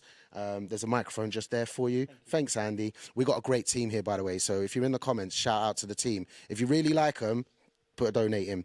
But the reason I wanted to bring you on and just have a chat with you is so that our viewers can hear a bit more about what's going on in the NEU right now. I understand that in schools, people are feeling a certain way about the way they're being treated by the government, and especially at the moment, there's a real terms pay cut looking likely for teachers. What's the vibe like? How are people feeling? I think the vibe in schools has been something that starting in 2010 with the first real terms pay cut, and that has only progressed and got worse and worse. Teachers actually haven't had a real terms pay rise since 2010, and the situation right now is one that's quite perilous. At the same time as, we have the pressures of the cost of living crisis and the fact that the government have only offered around a 5% raise for experienced teachers and about an 8.9% raise for newer teachers, which is not hitting that inflation rate, which is, I believe, around 13% now. At the exact same time, we have a massive amount of pressure from Ofsted. We've got academy trusts who are implementing ways which are not beneficial to work-life balance. And we have teachers who, and if you just go on the NEU website, you'll find countless testimonies from teachers who are now having to work second and third, sometimes even fourth jobs. And the situation overall has reached a point now where the NEU, as some people might know, are actually holding an indicative online ballot. And, teachers on the whole, in my experience anyway, with the teachers I know, are now ready to strike. So what does that look like for the NEU? What's happening campaign-wise? And also, how can our viewers show support, get involved? Everyone's got some relation to a school somewhere. You know what I mean? We all want to get behind you. Exactly, and I think that's a key thing. Everyone in the country has some sort of link to school, whether you went to school or you know a teacher in school. And I think the ways that everyone can get involved are showing support on social media platforms, so sharing on, so retweeting on Twitter, likes, signing petitions whenever teachers ask, in the public domain, speaking out in support of teachers, because as we know, the media will come for teachers, especially if we do say that we do want to strike, and just showing that support publicly and as much as we can, because one of the big issues for teachers is that we are afraid of the public, and especially parents who we can understand parents who are worried about maybe their kids not being able to go to school, but with those people accepting that this does need to happen in order to ensure that we can offer students the best possible education. Because right now the situation is reaching a point where teachers are having enough. We have a massive retention crisis, a massive recruitment crisis. 1 in 3 teachers leaves the profession within 5 years, and the government's answer to that is pumping money into new teachers and not improving the conditions and paying more to those who already have experience. It's that reoccurring kind of trend, really, with this government and the way things are going in the UK, isn't it? But yeah, you have our full solidarity, obviously, here at TWT. What I really want to know, obviously, we're halfway through the second day now, but how have you enjoyed it? People at home, they might not have been to the festival before, or they're missing out. Give us the vibe. What are you feeling? What have you enjoyed? What are you looking forward to? Yeah, so the TWT has been amazing. Held in such a vibrant city such as Liverpool, one where there's a massive amount of history, and as a people, the people of Liverpool are so supportive of socialist movements in general. But the TWT has been excellent. Loads of networking with other trade unions. I've met loads of people from different trade unions as well who are in support of what we're doing. So the sessions as well, really, really good. What's been your favourite session so far that you've been to? So one, just that I was just at, thinking about how to organise the workplace and ensure that we can get as many people involved in trade unionism as possible within the workplace. I've taken a lot of ideas that I think I'm going to implement within my own school. Oh, okay. So you've been to a couple of workshops and stuff as well, yeah? Yep. That's brilliant. And did you get to go to any of the rallies yesterday? So I went to the rally with, I think, Mick Lynch and Zara Sultana spoke there. Really influential and powerful figures, and, a lot of inspiration to take away from there for sure. Yeah, there's a lot bubbling right now. Shabazz, thank you so much, man. Really appreciate you coming down. I hope you enjoy the rest of the festival. Really do. And yeah, you go. Right from Shabazz. Have you been to TWT before? No, first time. First time. And, we've got to do it. How many stars out of 5? 5, of course. Done, though. I'll give you that tenner later. There you go. Listen, The World Transformed is open to everyone. If you can get to Liverpool, come along.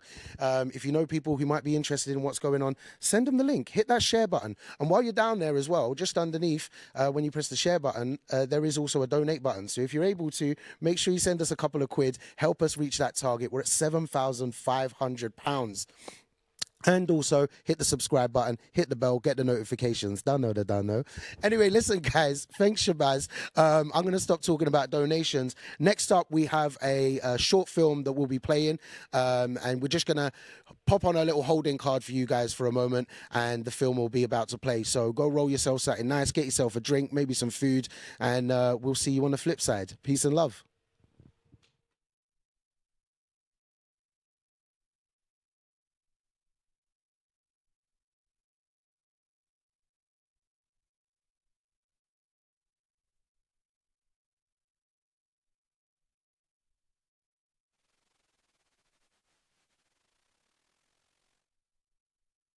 Drag Queen Story Hour, which has been in the news a lot recently, is an event hosted by a drag queen in which the performer will read well-loved stories to children in libraries, which all sounds very wholesome because it is. However, there's been far-right homophobic and transphobic hate both online and in real life against this very wholesome event.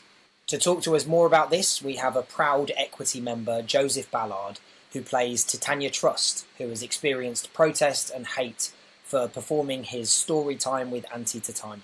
And so we're going to reflect on how this has been taken personally, aside from the professional angle, and what it's like dealing with literal Nazis and relating with media and local and national politics. Hi, Joseph. How you doing? You all right? Hi. Yes, we're good. Thank you. Good to chat to you.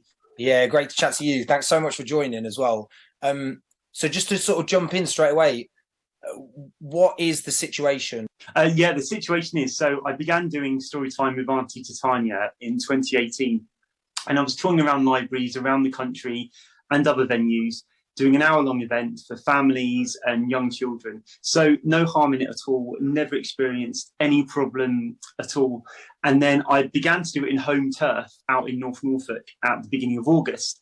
And suddenly that event was cancelled because of a threat of protest.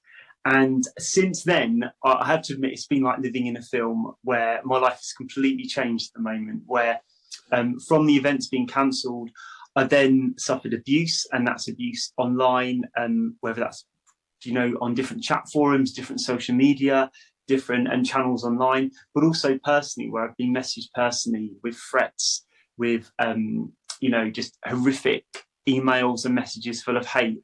And it does make you question everything you do when what you do professionally is being targeted, but where I've been sort of attacked personally as well.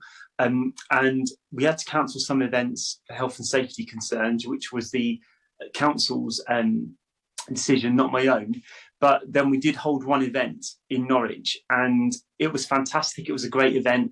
And we really showed, that these events can go forward in a safe way, and that we shouldn't stop and abide by these people who are dictating to us these events should stop as well. So I've gone from doing what I see as quite a unique performance that did start off quite unpolitical. To me, it does teach children about diversity and inclusion in the messages and the stories I tell. But there's nothing particularly LGBT plus about what I did. It was Titania Trust as a character performing story time with some song and with some dancing and participation. But what these groups have done, what these haters have done, is they have turned it into something that's much, much more political. And some people say to me, as soon as you you dress up in drag, as soon as any of us dress up differently to what's expected of us, it becomes political. And that's one thing we have to remember, is that drag is political, whether we want it to be or not. And it depends how you take it. So right now I'm thinking about my own practice and what I do. And actually everything I've done is political, and it's all got a different reason, and it's all got a different output. And right now I have to channel my energy into fighting this current battle. Yeah, 100%. And so you received a lot of solidarity when the kind of Nazis and other protesters were, campaigning against your very wholesome act, really. But what kind of solidarity did you get in the No to Hate demo? Yeah, so with that, what I found is, as soon as it hit the papers that an event had been cancelled and there was a protest, I had thousands of messages of support from people all around the world. And that's when it became apparent to me that it wasn't just some angry parents. It was actually part of a far-right group. And there were a few far-right groups involved, and there are ongoing campaigns against them. They're spreading hate, and drag artists and libraries telling stories to kids is just one thing. It's the tip of the iceberg. They've got a whole agenda that they're going about, from climate change to cancer to COVID, you name it, they've got it. And it was through messages of solidarity that I started to build a picture of actually who these people were.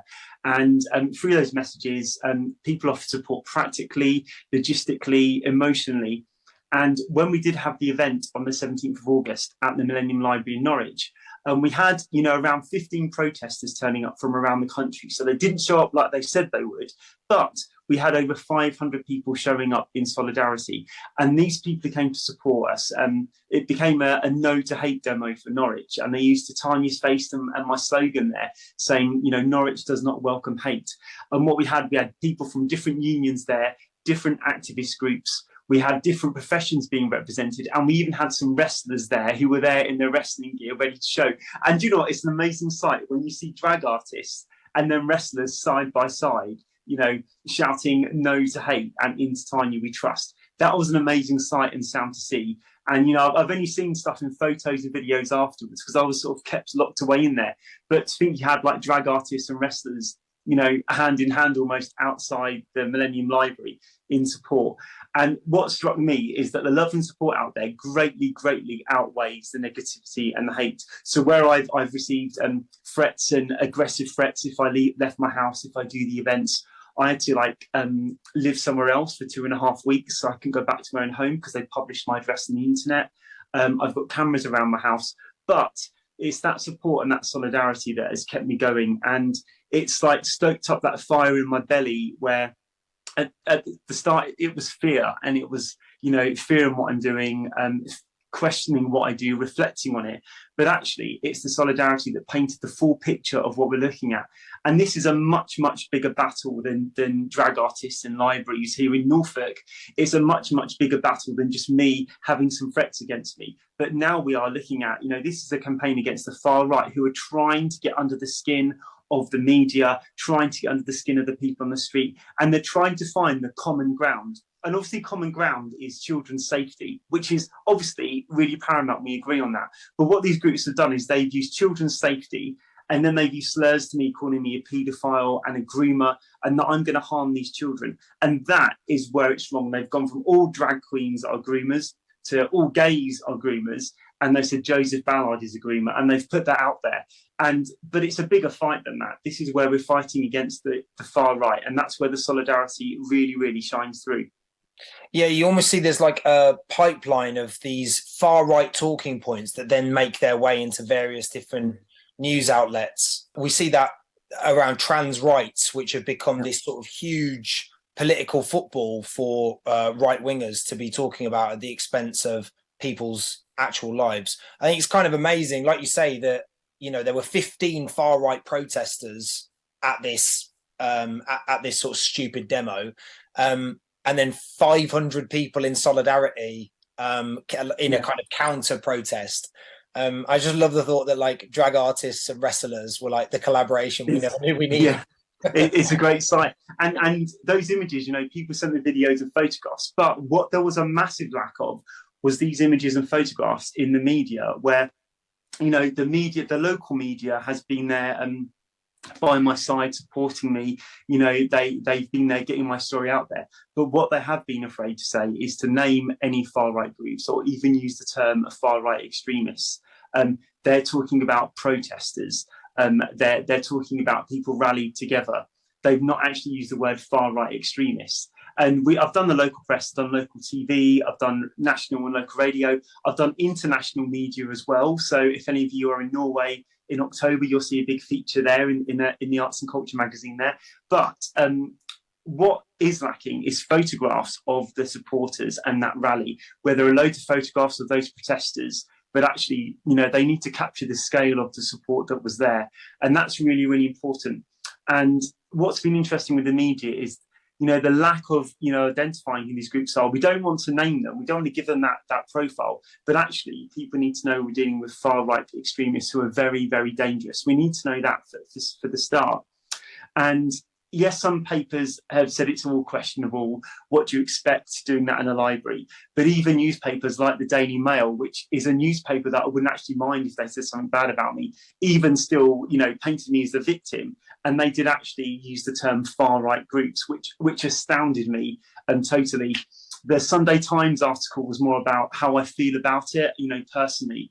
But again, the media, and working with the media on this, is they are afraid to call out these far-right groups, whether it's their readership or maybe the media doesn't want to get into this storm as well. So for me, I've reflected a lot on how our media responds to something like this too.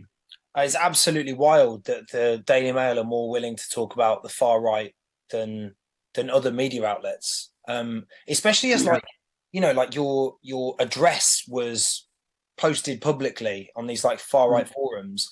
It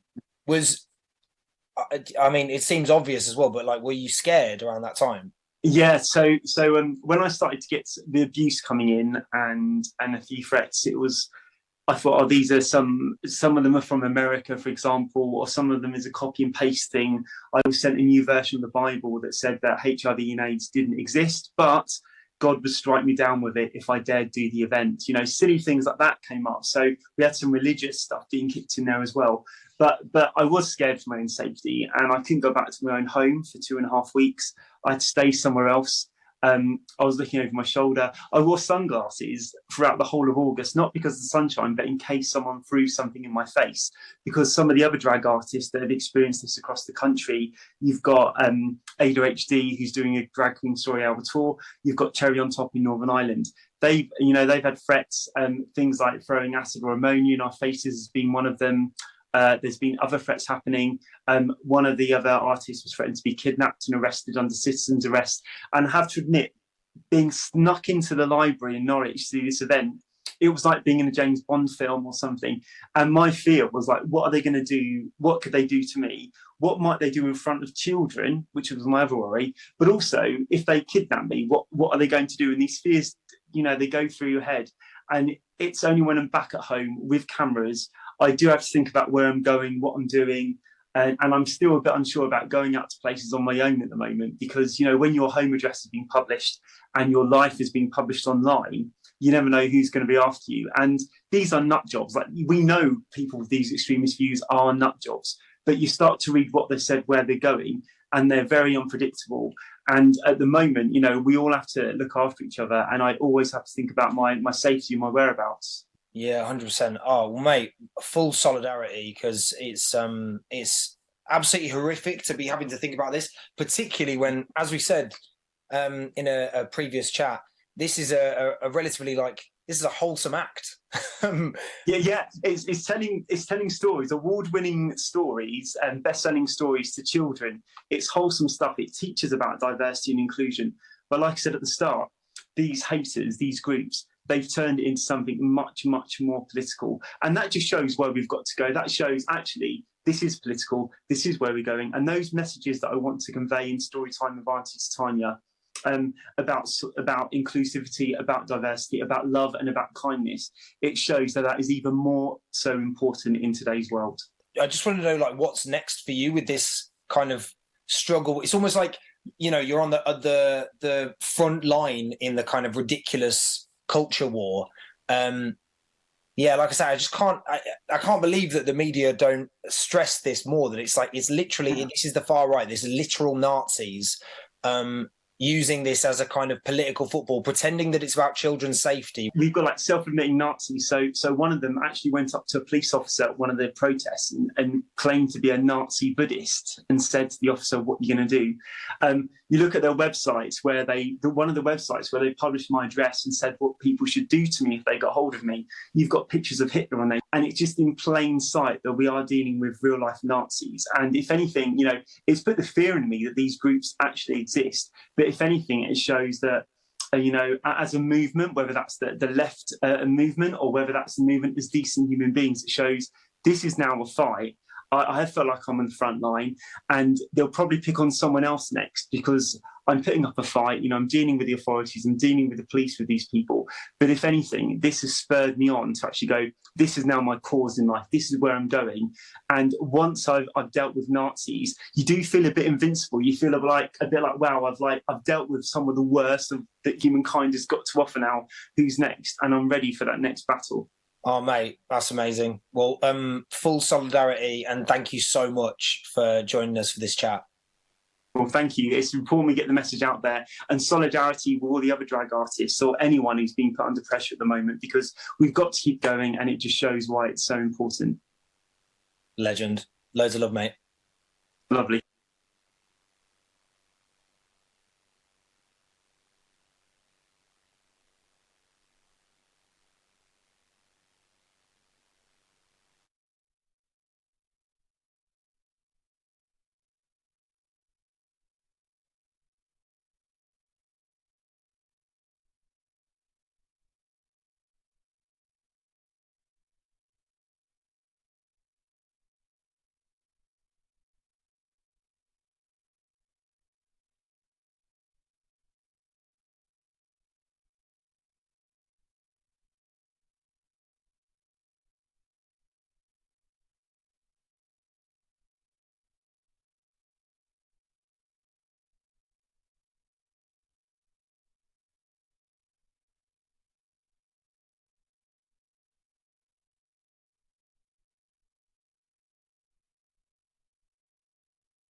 Oh, brilliant. We're live. Cool. Hi, everyone. Welcome to our TWT session entitled Grassroots Oral History in the British Black Power Movement. With me today, I've got Zainab Abbas. Zainab was the former International Secretary of the Black Liberation Front. And I've also got with me A.S. Francis, who is doing her PhD at Chichester, researching women's involvements in Black radical organisations in the 1960s and 1980s. I've also got with me Annie Ololuka Tariba, who's currently doing her PhD in psychosocial studies. So I think we'll just get on with it because we've got quite limited time. We'll start with you, Zainab, of course. My first question to you, Zainab, is just to get straight in there. How did you originally come to join the Black Liberation Front? Well, first of all, I was in Birmingham and I was with the Birmingham Panthers and Beanie Brown and Harambe around Fitzmaurice Andrews and stuff like that. So, but we came down to the first National Black Power Conference at Alexander Palace. And it was there I met a lot of the London radical Black movements. Then shortly after that, we went back to Birmingham. About a year later, I came back down to London. And so I knew the BLF by that time. We'd met people, when we used to come down to London, we'd go to Backyard, which was run by Roden Gordon. I would often meet people down there from the London groups. So I came down. BLF was clearly the organisation for me because it was less about intellectualizing about what was happening to us and more about doing something about what was happening to us. And I'm very much an activist. I'm not a theorist. I wouldn't call myself a theorist.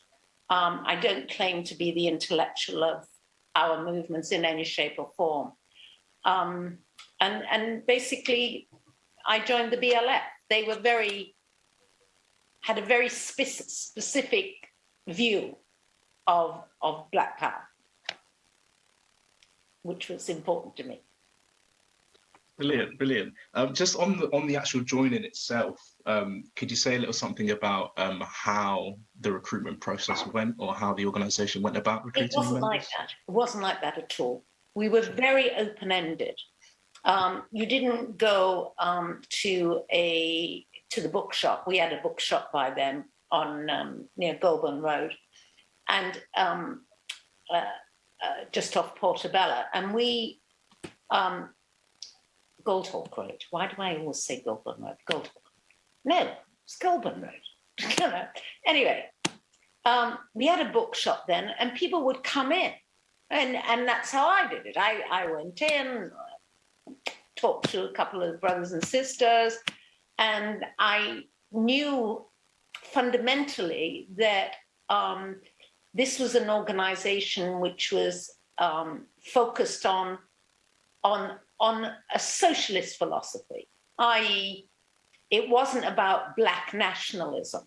Black nationalism, to me, is a very narrow view of what was happening during that period in history. And you've got to look at us in a historical context, because the biggest driver of all the radical movements then was the Vietnam War. You know, there was this small country that was being pounded by the United States of America, you know, more bombs dropped in one day than the whole of the Second World War. And this country was fighting back. And the fight back was the thing that inspired many movements around the world. And the Vietnamese are not Black. They're not Black-skinned, you know. Also, the Palestinian movement. I grew up on Palestine. My mother was in Palestine. So for me, the Palestinian struggle was an essential part of the worldwide struggle for liberation. Palestinians are not Black-skinned. Most of them are not Black-skinned. There are some Black-skinned Palestinians, but very few. The point is, it's not about just the color of your skin. It's about the struggle. It's about struggle. It's about justice. So, you know, justice for people in Latin America, justice for people, you know, indigenous people in Australia, indigenous people in the Americas. It was all about justice for me. And that's why I joined the BLF. Amazing. I mean, you mentioned Vietnam, you mentioned Palestine. Just to think on terms of the internationalism of the BLF, you yourself are quite close with Kathleen Cleaver from the American Black Panther Party. Kathleen. And I was just wondering, what was the sort of collaboration like between the BLF and the American Panthers at the time? Well, I wouldn't call it collaboration, except in the sense that there was no way that we could aid each other's actions or reactions to situations. But what we could do is morally support each other. You know, there was a lot of confusion in the early years when you had people that you all often get these kind of people. You get people like Michael X, you know, who to me was just a hustler. And there's no way I can see Michael X being talked about in relation to Black people's struggle in this country with any seriousness. But, you know, there was confusion there. And many years later, I spoke to Stokely Carmichael because I came down to that meeting at the Roundhouse. I hitchhiked down from Yorkshire to London to that meeting at the Roundhouse. And I spoke to Stokely many years later about that. And he had no idea what Michael X was about. You know, he didn't even know why he was sharing a stage with him. But, you know, it's interesting that that was his first introduction to the Black movement in this country. But we did help each other on a worldwide scale. In other words, we helped each other in terms of liberation movements because we were all supporting the liberation movements of Southern Africa. And in that, we were all supporting the Palestinian movement. You know, one of my greatest claims to fame, although I don't know whether it did help, I'm guessing it helped, is I wrote a paper for the PLO in the 70s about how their natural allies in the West were the Black movements, both in the United States, you know, the diaspora Black movements. And those movements should be used to the service of the Palestinian cause, you know. Am I rattling on? No. It's all brilliant. It's all amazing. Just to add on to that, in terms of your role as the international secretary, you went to the 6th Pan-African Congress in Dar es Salaam. Could you just expand more on that and sort of the people that you met? The BLF then was, of course, a Pan-Africanist organisation, a fundamentally Pan-African organisation. And of the 3 members of the BLF sent with the British delegation, and the British delegation was composed of people from Birmingham, Manchester, Leeds, London, you know, all over the country. Of the 3 BLF members, 2 were women, myself and Gerlin Bean. And that says a lot of that time, you know. You know, people talk about misogyny now and you know, feminism now. I've got to be honest, in that movement at that time, I didn't experience misogyny. We just didn't have the bloody time for it. We were all doing full-time jobs, working during the day, 9 to 5 or 9 to 6 or whatever, and then going at night and doing our activism. So we would be helping people. Well, I lived then with Olive Morris in Brixton. So we shared the house in Relton Road in Brixton, and we were squatting families. And then I would go up to Notting Hill and do the newspaper. You know, we'd be producing the newspaper once a month. We'd be writing articles. We didn't have the time to deal with nonsense. And I must admit, my experience, my personal experience was I wasn't given any nonsense by the brothers.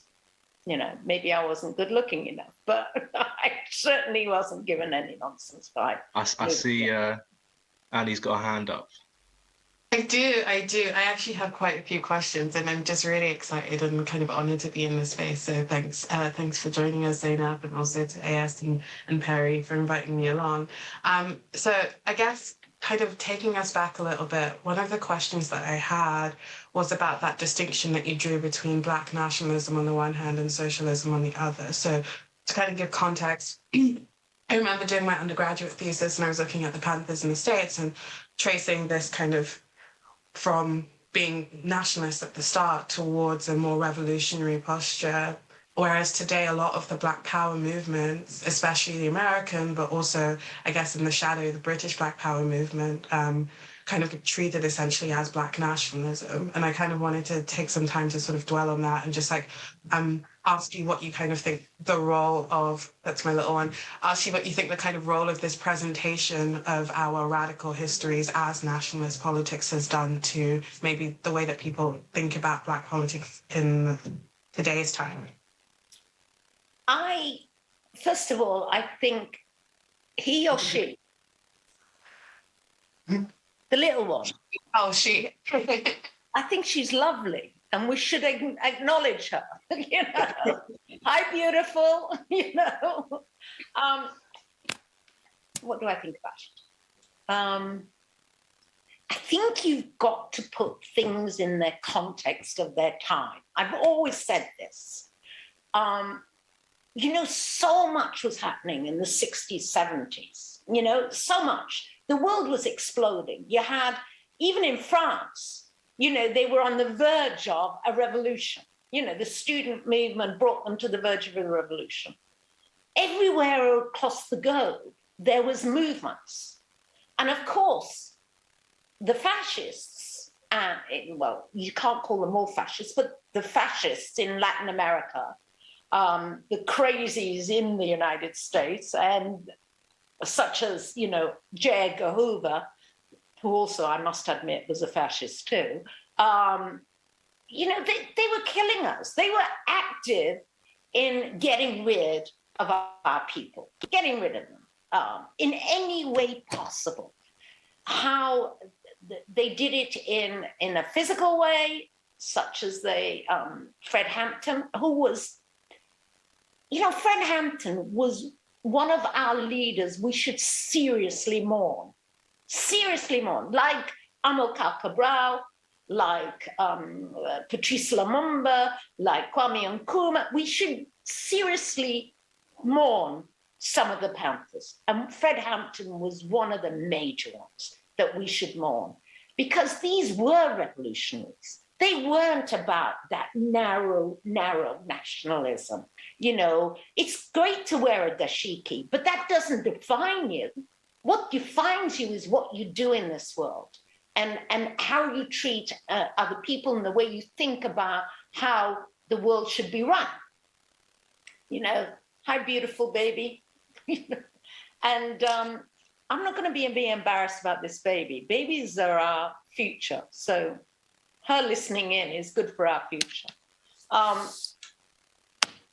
So in that sense, you know, in the true sense of the word, I think there was no way any of us could carry forward that narrow nationalism without being confined to the dustbin of history. You have to be, you have to think of the whole situation. White working class people in this country may think they're better than us, but look at their reality. Look at their reality. Is it any different from us?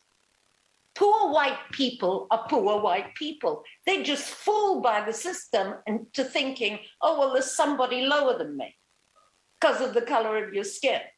But the truth of the matter is, we're all in the same boat. Capitalism doesn't work. It works for a tiny minority. It doesn't work for the majority. Maybe I've gone on too long. Did I answer your question, babe? No, you absolutely did answer my question. And I guess, you know, it's kind of inspiring whenever I get to, well, conversations like this, but also just studying the period, because I guess jars in many ways with some of the contemporary languages we've kind of moved more and more into that kind of particularism, just to think of a time in which it was possible to think emancipation as a universal project, not just a kind of particular project. I was going to also ask a more practical question. Because I remember when I first came onto the left, all of the histories that we looked at in the various organizations I was involved with were histories of professional revolutionaries who did it as like their day job and their night job, their 24 hours, right? And it was very difficult for me because, you know, studying and then later in work, kind of working out how to carve out time for emancipation as capitalism becomes more and more kind of dominating and we become more and more precarious. And I think that's something that many people will kind of sympathize with or empathize with, this this greater challenge of carving out space to try to make the world a better place when bills need to get paid, cost of living crisis is happening. And just kind of hearing you speak about how people were going to do their day jobs in the evenings and the nights, still kind of pushing towards revolution. I think that was really inspiring. Don't be misled by the idea that there were people out there doing it full time. Look, some of the best people I know of, like Malcolm X, Stokely Carmichael, whom I adored, you know, Kathleen Cleaver, all of these people,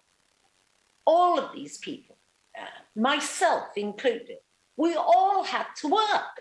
We all had to work within the system. Kathleen worked as a professor, you know, good for her. Stokely, I can't remember what his day job was, but he had a day job. Everybody had to work. We all had to work. We had to feed ourselves. Nobody was coming up with money for us to go out and feed our families. It didn't work like that. But it's what you believe in there.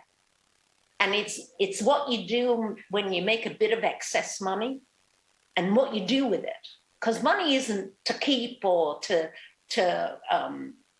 buy cars, and, you know, you can only drive one car, you can only live in one house, blah, blah, blah, blah, blah. Money is there to use, you know, and Amelia will tell you, every spare penny I get, I give to the Palestinian cause in some shape or form, you know, and there's a reason for it because, you know, Palestinians are ignored. You know, I'm going to make you cry because you're holding a beautiful, beautiful baby in your arms. You know, Palestinian children are killed daily by the Israelis and nobody says a word. You know, the Israelis are the only oppressor I know who portray themselves as victims.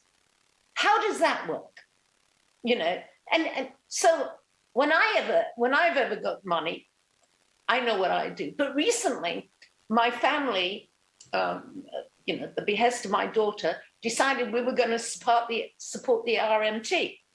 And we gave some money for the RMT because that's what money's about. That's what excess is about, is to make the world better for her. Look how beautiful she is. Don't you want the world to be good for her? Because that's what I want. I want my granddaughter to live in a better space. We're falling apart. Climate change isn't a theory. It's happening now. You know, and the worst, the worst climate deniers are the ones that are doing the worst to the planet. And so, you know, we've got to change the world. You can't sit on your laurels. You know, you lot have to change the world. I'm 72 and I'm still at it. So you can go for a hell of a long time. You know what I mean?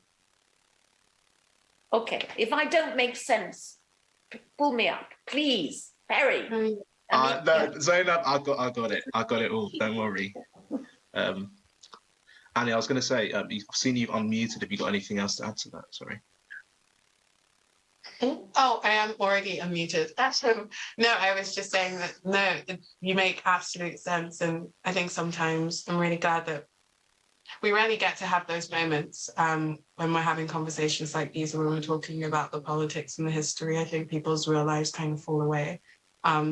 So I hope that people who are listening, people who will watch this later, kind of take that kind of inspiration that I did from that, because the work is ultimately like that, you know, to make kind of world.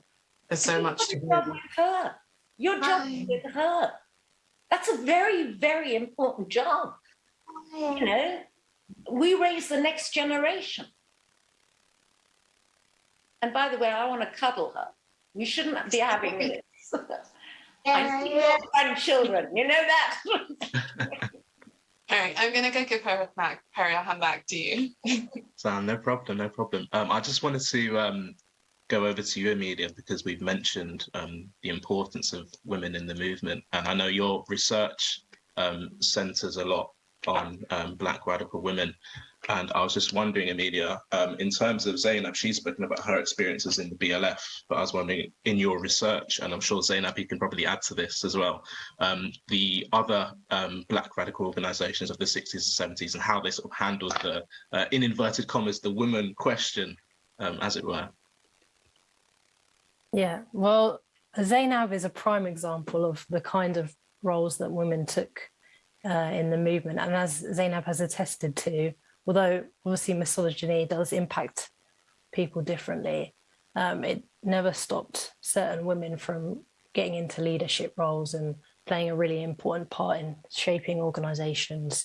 So the BLF is an obvious example because it had people like Zainab working in it from the early stages, not only in the internationalist aspects of the BLF's work, but also the daily tasks that took running the bookshop and all the other domestic initiatives that the BLF had. And a few years after Zainab's time in the BLF, there's other women like Pauline Wilson, for example, who's passed, but was a general secretary in the BLF and really steered the organisation's prisoner welfare scheme. And she's not so well remembered for whatever reason that is, but it is important to acknowledge her work and look more into the specific contributions that she had. And then in places like Manchester as well, there's other leading women who have amazing legacies, like Kath Locke, for example, and Coca Clark, who were actually sisters and had a direct lineage with the earlier Pan-African movement in Manchester, their dad having participated in the 5th Pan-African Congress in Manchester. So people like Kath Locke and Coca Clark, who had a longer heritage of having lived in Manchester, were able to tie both the past and in those days, the present Black Power movement together. So there's all kinds of women that we could talk about, but Zainab is an amazing example of the kind of important work that women did in the movement. I want you to know there were lots of sisters very active in the movement that never get mentioned. And some of the loudest voices who are accredited with things today were not the true founders of events or movements that happened. For instance, and I'm going to say it, and everyone will hate me for saying it, the Brixton Black Women's Group was actually founded by Gerlin Bean. And I will challenge anyone to say that that's not the case. And what happened was this. Gerlin was so much older than me, Olive, Liz, Olive Morris, Liz Turnbull, as she was then, now Obi. She was that much older. And because of that, she kind of mentored us, you know, as young women. And so one day she said, come on, we're going to all meet up and we're going to have a discussion about Black women in our movements and how this affects us. We weren't in the same movements. Remember, Olive was with the Brixton Panthers, I was with the BLF, you know, like that. So it was a question of talking about sisters and what was the effect of our presence in the movements, and was there anything we needed to deal with separately in the movements? And you know, it pains me that sisters like, I don't care about myself. I honestly don't. And you know, mostly I've been forgotten in history. But That doesn't bother me. But I do get concerned when people like Gurleen Bean are forgotten in the movement, because that shouldn't happen. That shouldn't happen. And as I said, her and I were the two women out of the BLF who went to the Sixth Pan-African Congress. You know, 2 out of 3. Doesn't that tell you something about our organization? And we were invited to Somalia by the Somali delegation. We went to under Sayed Barre, and Somalia was really beautiful country then, pre-war, pre-Civil War. You know, Gurleen had an impact, an amazing impact. And even when, then she came back and she qualified, she went to LSE and qualified, and then went on to Zimbabwe, you know, and worked in Zimbabwe. I mean, people like that shouldn't be forgotten. You can forget me. I'm easy to forget, okay? But not people like Gurleen. I don't know about easy to forget. I don't know about that. I don't feel my relevance as much as Gurleen. I'm a radical socialist. I know what I believe in. I don't need to be, I don't know. I don't need praise for the past. I made so many mistakes as well as did so many things right. So, you know, this idea that we were all some, you know, universal, brilliant group of women, no, it wasn't like that at all. People like Barbara Bees should be remembered. Remember, Barbara was one of the, oh God, this is where my brain goes, you know, mangrove, the mangrove. Barbara was amazing then, and she was a panther. There was Barbara, there was Leila Hassan, there was Gurleen, there was Olive, there was Liz, there was loads of sisters all over, including myself. Loads and loads of sisters who were very active in the movement. Wonderful women. And as you said, you're finding out about them, you know, and the more you write about them, the better. You know, but I can't bear the thought that Gurleen Bean is not credited with the stuff she should be credited with. Well, I think thankfully we've got Amelia, who's going to be writing a fantastic A lot about people like that. Yeah. And a fantastic biography, is it, Amelia, of Gurleen? So I think. Well, I have to thank Zainab for me finding out about Gurleen in the first place. I think that was one of the first conversations that we had when we met, however many years back. Zainab said, you have to do something about how Gurleen Bean is remembered. So brilliant. It makes me sad, you know, because those people deserve our respect, you know, and she certainly gets my respect. She's an old friend, like Kathleen is an old friend. Kathleen deserves to be remembered, Kathleen Cleaver.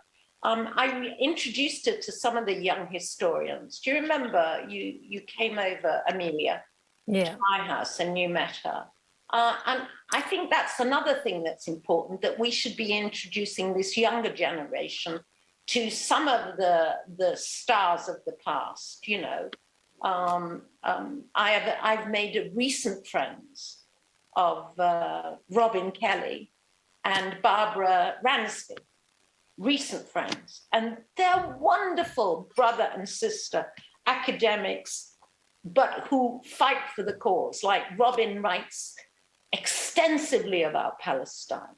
Barbara writes about the movements and very important women in history, you know, Black women in history. So, and I'm happy for you guys to meet people like that, because, you know, these are not movie stars, they're our people. And they're there to share their knowledge with you.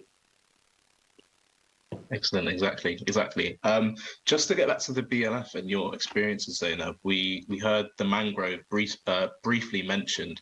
The British state, of course, you know, cracked down on Black Power with stories like obviously the mangrove, the Oval 4, I was just wondering if you personally had any sort of experience with either state surveillance or state repression in your time in the BLF and how you dealt with it.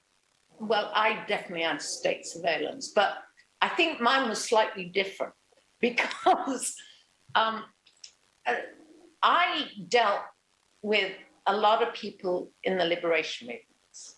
Okay, so I was under state surveillance anyway. Okay, MI6, I would say, not MI5. Okay, and that when I started doing some work on Libya as part of my professional life, that got worse. Okay, very, very bad, very, very, very bad. To the point that a conversation I'd had with someone was relayed back to me verbatim, which kind of shocked me, but shouldn't have shocked me. I should have known. But I've always felt in my life that everything I did was almost by accident and it wasn't that significant. But obviously other people thought it was significant. So we were all under state surveillance. The idea that some of us weren't is ridiculous. They infiltrated everything we did. As you saw in the United States, the same here. But you can't let that stop you. So what? So what there are traitors? You know, let them sleep at night. How you can sleep at night, you know, having betrayed your own people, I don't know. But if there are traitors, there are traitors. If there are, if they think that we're a threat, it's rather good. It means we're a threat to the system. It's when they don't care that we exist that then you think, well, we're not very effective, you know, because they don't care. But they actually care. They were very afraid of the Black movement at one point in history. And that's why they started buying off things and creating programs that people could join and, you know, stuff like that. My joy is that I never had to work for the man. I always ran my own business, and that was my joy. I was very, very lucky. Brilliant. In terms of like domestically, the BLF, obviously you're active internationally, but a big part of your activities took place at home, of course. Could you just speak a bit more about the sort of initiatives and activities that the BLF got up to in Britain? Well, honestly, like most Black organisations, like, for instance, Birmingham was the first Saturday school I taught at, okay, was in Birmingham. So when we were here in London, it was the same. We were in Saturday schools. One of the big things that Tony wanted to do and did achieve, and then they still stole it from us, was a housing association, you know? And Tony did achieve that, but he had to, I think it was after he left the BLF that he was able to focus most on it, but he was still Tony, you know, still his same politics. But I think what happened is that it got too big and too important, and that's why they took it away from us. And he managed to literally take over billions of pounds worth of housing and took it away from a Black structure. You know, so, I mean, we did all kinds of things like that. And like the squatting wasn't, you know, for the fun of it. It was serious. Squatting in Brixton, it was like they were giving council housing to single white women. You know, a couple of white women wanted a council house, you'd get one. You know, the guy who ran head of housing in Lambeth at that time was a white South African. I mean, that tells it all, you know? And he was literally laughing at us. There was loads of Black families who had nowhere to live or were living in one room. So what we would do, because the law said if you broke in, it was against the law and you could be evicted. So we would film ourselves breaking in to these houses. And so the families never broke in. And then they would be told that there was a house where the door was open, and they would go and move into the house, and that would be a nice situation for them up to 2-3 years until they were moved on by the council, you know. But in that, we had to do the breaking in, and we had to, you know, take responsibility, legal responsibility for breaking in. Otherwise, it couldn't have worked. But all that was part of dealing with our immediate situation. Our immediate situation was horrendous. So many Black people were suffering. You know, to make ends meet, you had to have 2 or 3 jobs. You know, it was serious that you couldn't make ends meet. If you had a family, you couldn't make ends meet. I was a single young woman at the time, so, you know, it was all right for me. But if you had kids, no way could you make ends meet. Yeah, no, it's difficult. I was just wondering as well, in terms of your other activities that you took part in, the session is entitled Grassroots. It's named after the local paper of the BLF. I was just wondering, just to get your perspective on the sort of rationale behind setting it up and what Black people at the time could expect to find within the pages of Grassroots. Well, the press were not representing anything about us, and unless it was completely negative or completely skewed, you know. There was no truth in anything they were writing. So we decided to start our newspaper. And the newspaper would come out monthly. And the idea was we would tell them about what was happening, tell our local community what was happening in the community, what was happening internationally with the liberation movements and the Panthers and all the other parts of the world. We didn't confine it to that. We included South America and Latin America. And we wrote extensively about that and about women. Later on, we wrote about women in the newspaper, and it would sell out each month. We couldn't produce enough, you know, because we didn't have the funds to produce enough or the ability to produce enough, because, you know, those were the old days when you had to do it block by block by block. And so we didn't, and no computers then. Remember this, no computers, no emails, snail mail. To make a phone call to Africa, you'd have to mortgage your house. Remember what I mean by putting it in the context of its time. It was really hard in those days. So, but the newspaper was vital. It was our link to the world. And people, I tell you, every month it sold out. I'm amazed that people kept copies and donated them to Black Cultural Archives, because, you know, we literally would run out every month. And do you know that there's a full set of copies of Grassroots at the Library of Congress in the United States?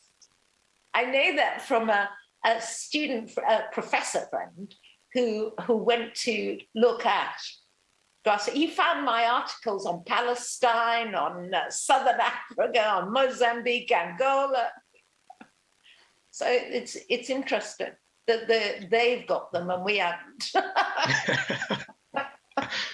Brilliant. Annie, I see that you've got a question potentially, if you want to jump in. I do. I actually have 2. Go for it.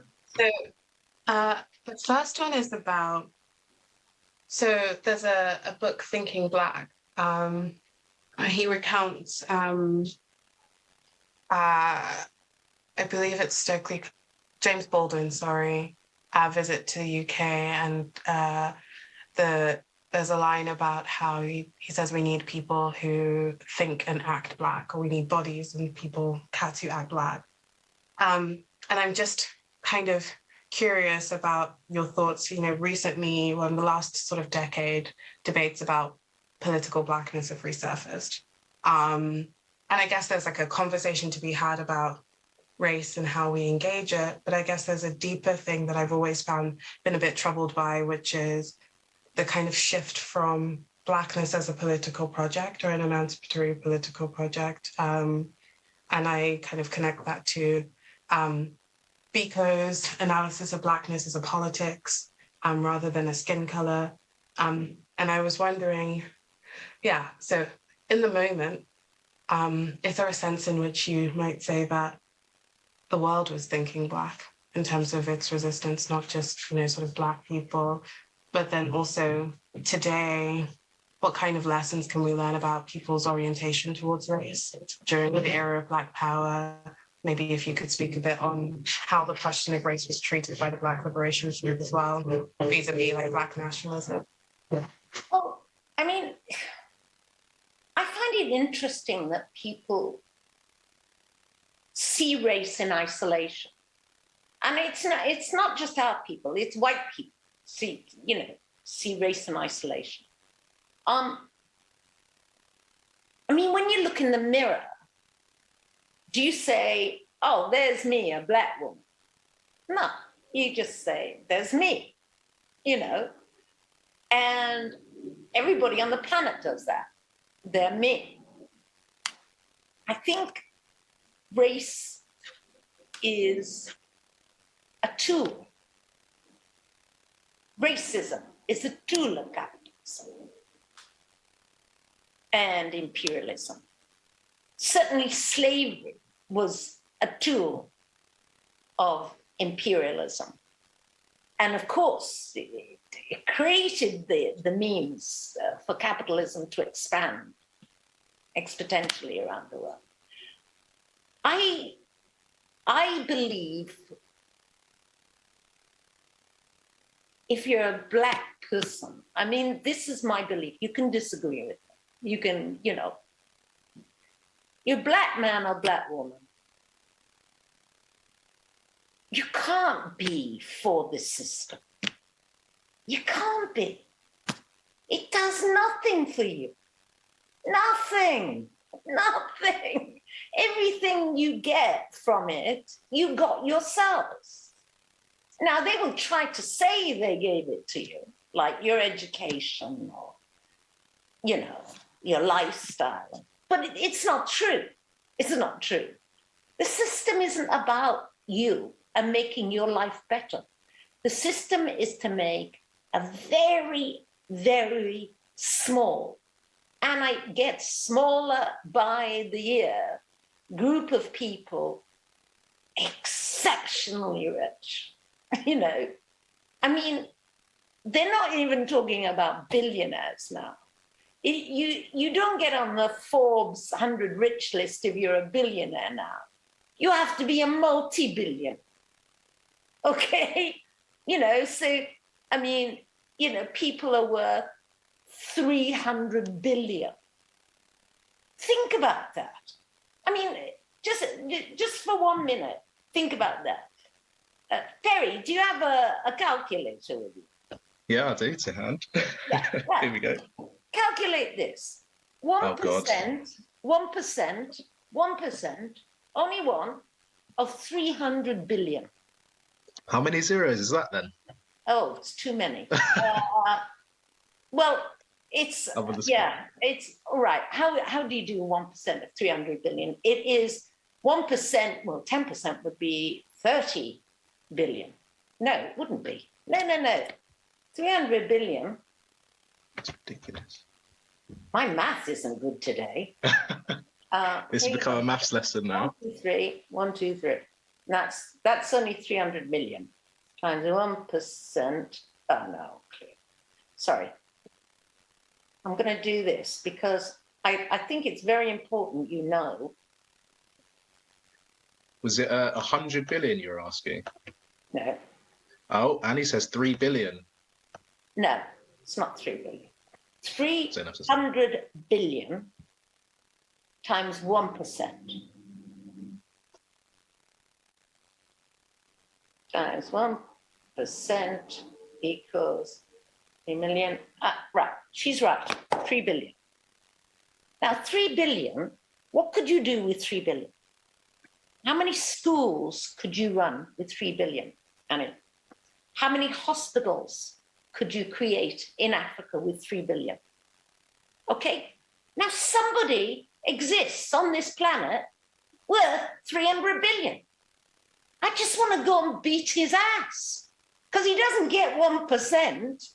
He doesn't, the top investment bankers, Goldman Sachs, the ones who create massive amount of money, will get that money and he will get 10, 15% per annum. No way he, his children, his grandchildren, his great-grandchildren, his great-great-grandchildren, his great-great-great-great-great-great-grand, you go on and on, time immemorial, will ever be poor. Do you understand me? That isn't right. When another child and many, many children don't have enough to eat. So what shitting system is that? I'm sorry. Can anyone justify a system like that? Justify it to me, because I'm a feisty old woman, but I cannot see how anyone can justify that in this world. It just, how could that man be worth that much more than any worker that works for him? How can he? Does he produce so much more than those workers? No. So I'm sorry, capitalism to me is the problem. And we as Black people, oh, did I hear a voice saying we've got 10 minutes? We've got 10 minutes. Okay. Well, to me, as Black people, we should be in the forefront against that, because we understand it so much better. We understand the games the system plays against us. So that's why I believe we should be leading the way, not accepting. I know I'm going to say something that will upset a friend of mine, a very dear friend of mine, but I'm still angry with him for accepting this. We shouldn't be accepting MBs, CBs, and ABs. We shouldn't be accepting knighthoods and no, forget all that nonsense, Who wants that? I want the people to tell me I did a good job in life. If the people tell me you did a good job, I'll feel good about life. I don't want an MBE. I'll announce it now. Don't give me an MBE. Don't want one. I'll let, who is it now? King Charles? I'll let him know. Just on that, I've seen we've had our 10-minute warning. I think we should just close on Zainab. Any sort of advice you'd have for the next generation? I know you have been speaking to the next generation a lot throughout the course of this session, but any sort of advice you do have for the next generation in terms of resisting this dire situation that we're in? Keep the struggle going.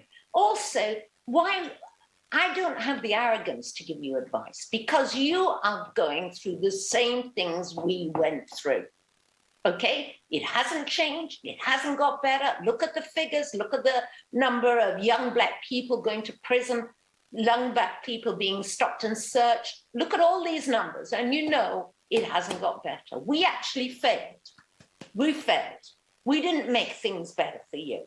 We tried, but it's not better. So all I say to you, keep up the fight. Don't give in. They can't destroy you, so what? We have a tiny amount of time on this world, so what? Go down fighting. That's the greatest thing. Look at the people we admire the most. All of them died young. Malcolm X, Martin Luther King, you name it, they all died young. That's the tragedy. But keep fighting. Don't give up. Please don't give up. And remember your beautiful children, who I still want to cuddle, and fight for them. Excellent. I see we do have 5 minutes left. I just wanted to potentially ask you, Amelia, just to go back in terms of your research. Zainab mentioned that there's copies of Grassroots all the way in America. I was just wondering, in terms of, for us historians researching this marginalized history, it can be quite difficult to get our hands on archival material. In terms of your research, what have you sort of come across in terms of that primary source material, or has it been that difficult to find? Yeah, I think that's a really interesting question and a good point by Zainab, that realistically the location that these kind of material should exist in should be in Britain, as it was a part of the British Black Power movement. So how they end up in places like the Library of Congress is something to explore. But it's really important that groups like the BLF did have organisational newsletters, because it adds a wealth of knowledge to what we know about the activities of these organisations, but also about the kinds of conversations and discourses that were going on at the time in the 70s and 80s. Zainab is a prime example of the fact that she was a participant in the Black Power movement and is also integral to why it is becoming so much better recognised and well remembered. And other activists alongside Zainab, who were also participants in the movement, have played an important role in making sure that the material that they do still have in their possession is deposited in archives like the Black Culture Archives, George Padmore Institute and others. So people like Ansel Wong and Stella Dadsey, who have their personal collections in these archives, are doing us historians and anyone else who's interested in this history a massive favour. But there is also a limit to the amount that you can discern from these materials, given the fact that they're not a full run of all of the copies that were created of Grassroots and these other newspapers. So that's where oral history comes in, and why it's so great that we're having this conversation with Zainab now, who's giving us a massive insight into this history. And oral history just helps to fill in a lot of the gaps. Excellent, excellent. And there's a lot of sisters you should be approaching about their oral history. Mm-hmm. But I would say this about materials being available in America that are not available here. I'm sure the British Library has a lot of material that it's keeping hidden. Because same as National Archives. Yeah, but also you should be in touch with American academics who, Black American academics are very sympathetic to us. And I know I put Amelia in touch with Chris, a dear African-American academic. And he is more than willing to offer material to young Black people here. So, it's out there. And you must make these connections. These are our people. You are their people. You know what I mean? Get together. And use their access to help you. Brilliant, brilliant. Annie, I know we've got 2 minutes left. Are you able to get in? What you want? Yeah, I'll try to be very quick. I was going to say, I remember when I was at university, I stumbled across an old pamphlet in the social sciences libraries, which was written by Eldridge Cleaver when he went to visit Congo immediately after the revolution. No idea why it was there, hadn't been taken out for decades. And that's the thing, a lot of this stuff is just sitting in boxes or sitting on shelves somewhere that people haven't been able to access. So I would say, just as a practical thing we can do, whenever you encounter something, especially if it's not where it should be, which is with us, just digitize it, take photos of it, share it. I know so many people with PDF libraries on Google Chrome. I have one myself. I share it with people because I think that the access is what's going to give us a more accurate account of the history. Final thing, when you're involved in a movement, I know surveillance is scary, but try to document as much as you can, because there's been a failure in transition between the last generation and this one. We're trying to catch up, but when we hand over, we want to have something to give to the next generation of organisers so they don't have to start from scratch again. I'll leave that. I'm sorry, Ferry. That not at all. That is a brilliant way to close off in terms of looking for the future. Quick, we got a minute, Zainab, go for it. Okay, very quickly. A lot of people kept stuff and a lot of people didn't. And the people that kept stuff had a sense of their own place in history, all right?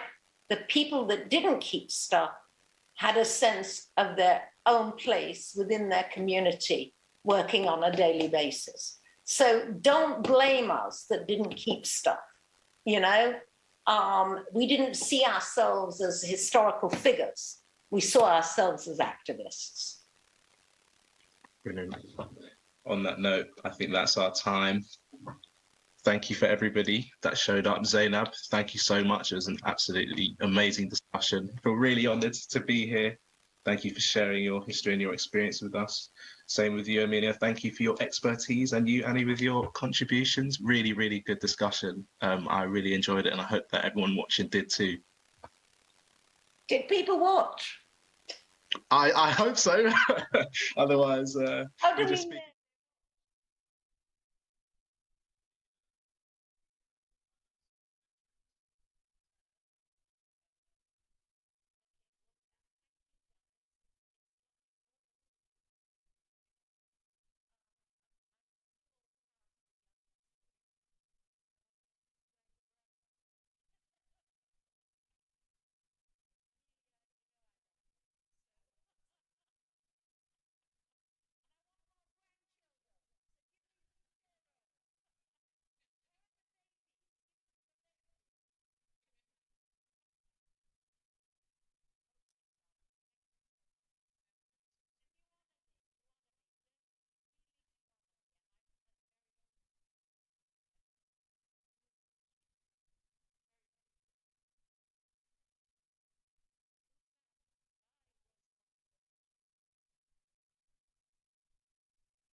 we're back, and I must have done something good because they've let me sit on the couch this time. Do you know what I mean?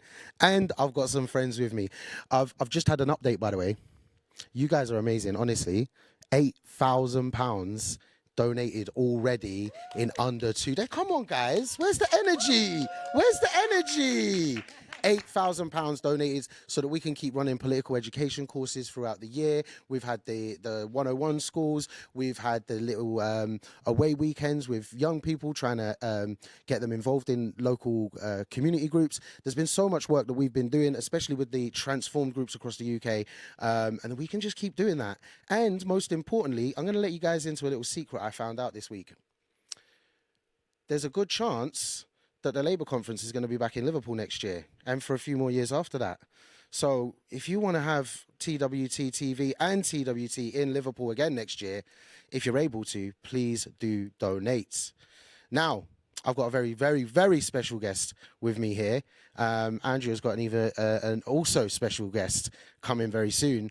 But Steph Johnson, local business owner and blogger, and just all-round awesome, you know.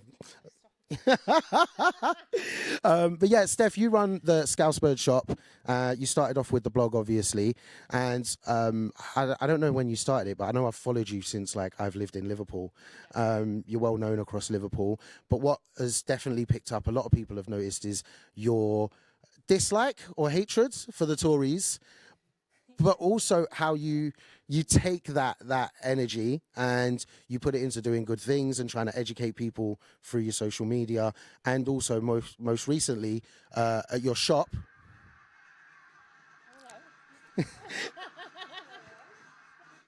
At your shop in the city centre. What street is it on again?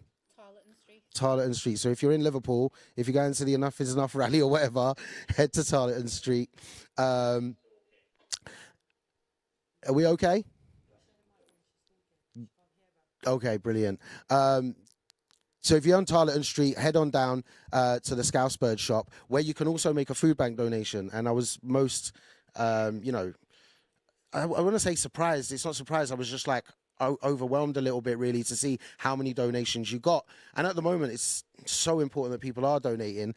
As a small business owner, I just wanted to hear your thoughts on like why it's important that you're doing that and what more people can be doing, and your thoughts on really what's going on in terms of what the government are doing to people. So, you know. Well, you asked for it, Dan. I mean, first of all, let me say, I think it's absolutely disgusting that we have to be a food bank donation drop-off point, or that they exist at all. That's first and foremost. But it's a bit of a family thing. Like, my dad is retired and he drives for the food bank. It's one based in North Liverpool, not far from Liverpool Football Club. And he does the driving around to collect all the donations and things. And my auntie and uncle working there as well, sorting out the donations. And we were at a family barbecue a few weeks ago, and my auntie said to me, I have never seen the food bank so empty. It is like they are seriously running low on everything. And when our shop was based in Crosby, up in North Liverpool, we were a food bank donation point, and it was mainly during, just before and during the whole pandemic. Because obviously it was a time when a lot of people were unsure about work and so on and so forth. So we felt it was absolutely the right thing to do. But then when we moved to the city centre, again, during the pandemic, because we're in a pedestrianised area, I had to kind of stop because it was hard for me to get to the shop to get the donations to the food bank. So we just stopped. But having heard that from my auntie, I was like, oh my God, we've got to do something. It can't go on like this. So we've sort of reopened as a food bank donation point. But what's scary is Gordon Brown said on Twitter the other day, did a fantastic thread about the state of the UK at the moment. He said that the welfare state used to be the last line of defence, and now it's not, it's charities. But even charities are struggling. Like, churches can't afford to heat the halls, for people who can't heat the homes. And like I say, the food banks are empty. So when they are empty, what do we do? Where do we go? And then this mini budget's being released, which is absolutely laughable. And this whole thing, trickle down economics. It doesn't work. It doesn't work like that. It has to be trickle up economics. If the people at the bottom of the pyramid of the food chain haven't got anything, then they can't spend in the shops and things like that with the people who are next up, and then they can't spend with the people who are next up, and then they can't spend in the next up. If everybody's poor, then nobody has any money to spend, and the economy just goes to a standstill. And then eventually, the billionaires' money is never going to dry up, is it? Because, you know, they've got more money than they can possibly spend in a lifetime. So why do they need more? Why do they need more, Dan, when people can't afford to eat and can't afford to heat their homes? Like, genuinely, not an abstract thing, like this is genuinely happening. Why do they need more, and why is it being given to them? It's not fair. It's not fair. And that's why it's disgusting that we have to do it. But I just feel like, like my heart bleed, like I feel it in my heart. How does everybody not? Yeah. Do you know? Yeah, no, 100%. Yeah. No, thanks, Steph. And I think it's important that we hear those voices. One of the things we've been trying to do over the week is make sure that we do platform voices from across Merseyside and talk about the issues that are facing people here. Like, you know, it was only, 2 years ago that there was the picture of that guy that had basically nearly starved to death. And that was here in the Wirral, you know what I mean? Like it's on our doorsteps, and that's the same across the country. And, you know, big credit to you, Steph, for taking that stand and doing that. Also, I just want to mention, like, Steph's shop is full of anti-Tory merch. Like, I just wanted to highlight the top. What other kind of things could people look out for from your shop there? Well, obviously, I mean, for some reason, this is a big seller at the moment. Can't possibly imagine why. Yes, we have a lot of F the Tories. Can I say that? That's not. It's borderline risque, isn't it? We've got a lot of that stuff in the shop, and, you know, unfortunately, it sells. But a lot of the stuff, when you buy it, it does also include a donation to, like, homeless charities and food banks and Trussell Trust and local food banks. So, by buying it, you're not only are you know, nailing your colours to the flag, or whatever the phrase is. That thing. I've probably mixed up about 3 phrases there, but you're also sort of actually helping as well. As well as all that, we do actually do, like, you know, local gifts and things like that, because that's what it started out as, the blogger, and then it went into local Scouse gifts with humour, something that's a bit offensive, stuff that you can't really get in other gift shops, because, you know, you go into a gift shop, you get, like, nice, like, twee things with, like, woodland creatures on and, you know, all that sort of thing, and that's nice, and a lot of people like that, but some people like something, you know, with a bit of a tongue-in-cheek, bit more offensive, you know, you're a C word but I love you type of thing. So we have that, but obviously at the moment, unfortunately, this sort of stuff is a bestseller, and it's because of the sentiment of people. And as you said, Dan, you know, you sort of don't know how long you've been following me for and things like that, and I think a lot of people don't want to get involved in politics because they think, oh, it doesn't affect me. But it does. It affects everybody in every walk of life. It affects everything you do, like how much you get paid, whether you can get to work on time on the train. It literally does affect everything. And I sort of really got excited about politics when that man over there, and just he's walked in. I got really, really excited about politics, especially running up to the 2019 election, and I got a lot more vocal about things. And as a blogger, that could have been really sort of detrimental to me. And I did lose a few followers over it, but, you know, the Tories, who cares? But I also sort of gained a lot more support in that as well. And I just felt it was just really important, because if you are a blogger and you have got that platform and you have got a voice, and okay, it's fine, sell a lipstick, sell a top, whatever, that's fine. But, you know, there is this thing where you have kind of got a responsibility to do good.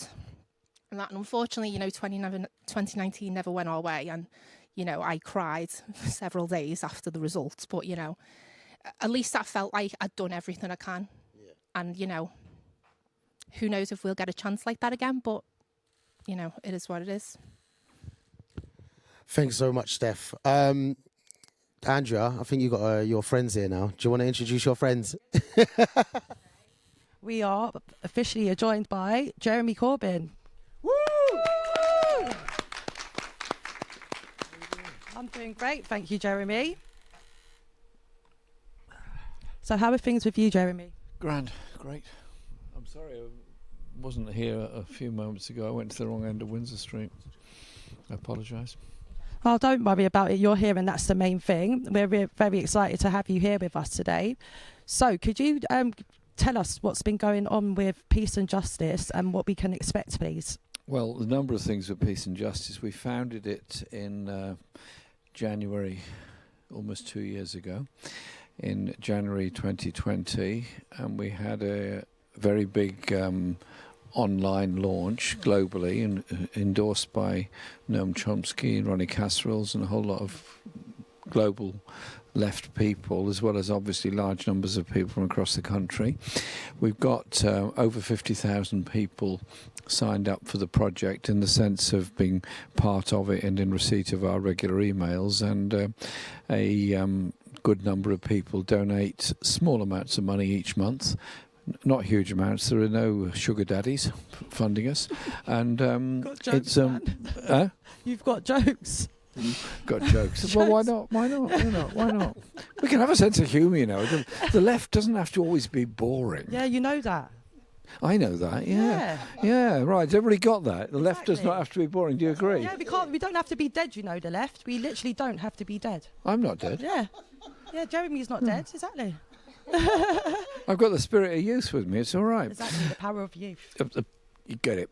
And anyway, the stuff that we're doing in the project, it's in a number of areas we're working, one of which is on food banks and clothing, the right to clothing. So we've set up a right to clothing campaign working with Shareware in Nottingham, and they have a huge warehouse of clothing to give to people. Because you think about it, if you need some clothes for a job interview, your kids need clothes for school, or your kids need sports clothes and things like that, it's all very expensive. And whilst you can get food at a food bank, obviously, wish we didn't have to have them, but we do, and so the clothing becomes quite an important factor as well. So we had a launch event the other night of this in Manchester, very well attended. We did it online as well as virtually, and so it's through Shareware, the Right to Clothing campaign.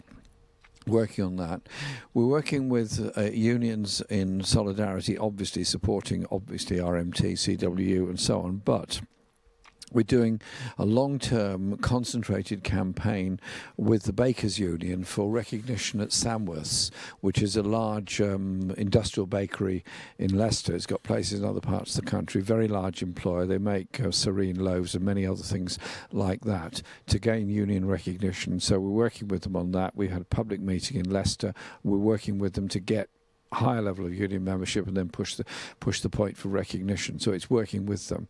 And we're working with people trying to unionise Amazons, and we met up with a wonderful group of people from the USA who are trying to unionise Starbucks. So it is about promoting workers' rights and using our knowledge, the energy we've got, to help them in that. We've also set up news clubs around the country to challenge the news narrative and the news values of so much of our media. When you think about it at a global level, it's often Euro-American centered rather than news from Africa, South Asia or Latin America. And it is also often very pro-military solutions to every problem around the world. So we're doing that on a local level as well, and in Norfolk particularly, we've worked very well with the groups of people in Norwich setting up these news clubs, and we're doing them all over the country. And we've had events supporting that. So that's some of the stuff that we're doing. But we've also worked with all the miscarriages of justice campaigns and producing a book on miscarriages of justice. Because if you think about it, you think of the famous cases like Hillsborough, like Birmingham, like Guildford, and so on. Yeah. They became quite political. They were often very well resourced, and they won. They won because they were able to mobilise politically. But if any of us suddenly have the most egregious miscarriage of justice, and you don't have any political connections, you don't have any political experience, you don't have any media experience, you're on your own. You're on your own, and those people end up in prison for decades as a result. So we're working on mobilising importance handbook and that sort of thing. And we're producing, we're working on a number of books at the moment, one of which is on the arms trade, with a whole bunch of people working together on that. And we're also doing a book on poetry. Brilliant. Len McCluskey and me choosing our favourite 15 poems, and then other people being invited to contribute a poem they particularly like and why they like it. And we do it because, I think poets often tell the truth that others won't. Yeah. And it's also a way of self-expression. It's also a way of giving confidence to young people that they shouldn't be ashamed or embarrassed about writing poetry. And Len and I did a poetry evening at the Casa a bit ago. It was packed out, absolutely packed out. I was a bit nervous that anybody had come at all. I said to Len, "Are you sure we've done the right thing here?" He said, "It's a bit late now. It's happening anyway." You know? So we had the event, and it was great. And Len and I were choosing and reading our poems, and there was this young lad about halfway through the audience. It was absolutely packed, and he was like this. he was there like, and I became quite concerned for him. So I said, "Sorry to interrupt you, mate. Are you okay?" So he said, "Hey, Jez, I've got a poem I want to read." Aww. Go for it.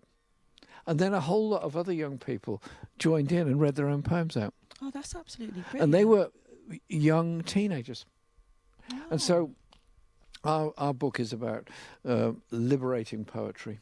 And when is it coming out? End of the year. Oh. End of the year. So working on that. We've got to look out for them. A whole lot of stuff we're doing, and we're doing film podcasts of people on their experience and how working class people are excluded from the arts and culture and entertainment. And there's a really lovely discussion I did for almost an hour with Maxine Peake about her experience and things like this. So it's going really, really well, and I'm very pleased with it because it gives us that opportunity to give people a political home, whatever party they're in or no party they're in, a political home to do something and be expressful. Yeah, we're not trying to take over anybody. We're not trying to destroy anybody. We're trying to be there to mobilise support and give people a home. Yeah, and also engage with the younger generation as well, by the sounds of it. Well, as part of the younger generation, I think that's very strong, very good argument. Thank you. Oh, brilliant! It's brilliant work. Are you short of microphones here? Yeah. If you got any of that peace and justice money, send it over. Yeah. Cool. Do you want to take Andrea's one? Yeah. What, you fight over microphones? Yeah, it's the way we work. Now, a couple of other things. Now, this is shameless advertising, but you'll agree with me. Saturday, 8th of October, 1 p.m, we're surrounding Parliament, human chain to free Julian Assange. We're very much part of the Julian Assange campaign. We're working closely with them. He has been in prison now for several years, in maximum security prison, with no conviction against him. Why? Because they want to extradite him to the USA and put him in prison for 150 years for telling the truth. And we've got some of our material here, such as the Peace and Justice Project, bringing justice for us, bring it in. And this is about solidarity, promoting socialism. And this is the international part of it as well, where we're linked up with the International Peace Bureau and Progressive International. So we've been supporting and helping the campaign of Lula in Brazil, and we supported obviously the left in Chile and other places. So we're awful busy, but it's exciting and well worth doing. And I'll now hand the microphone back that you can keep hold of it for 1 second. Rudely took. It's all right. We can still be friends, bro. Well, I'm relieved to hear that. Yeah. Now, just before you got here, we had a big announcement that we have raised £8,000 in under 2 days of the festival, but we want to hit 15K. And we know you've got a lot of friends, Jeremy, and they're all going to be watching right now. So could you tell them... They donate and where to? Yeah, well, they just need to click the button under your beautiful face, and they can donate to the World Transformed as much as they want to, if they have it. Okay, guys, listen up.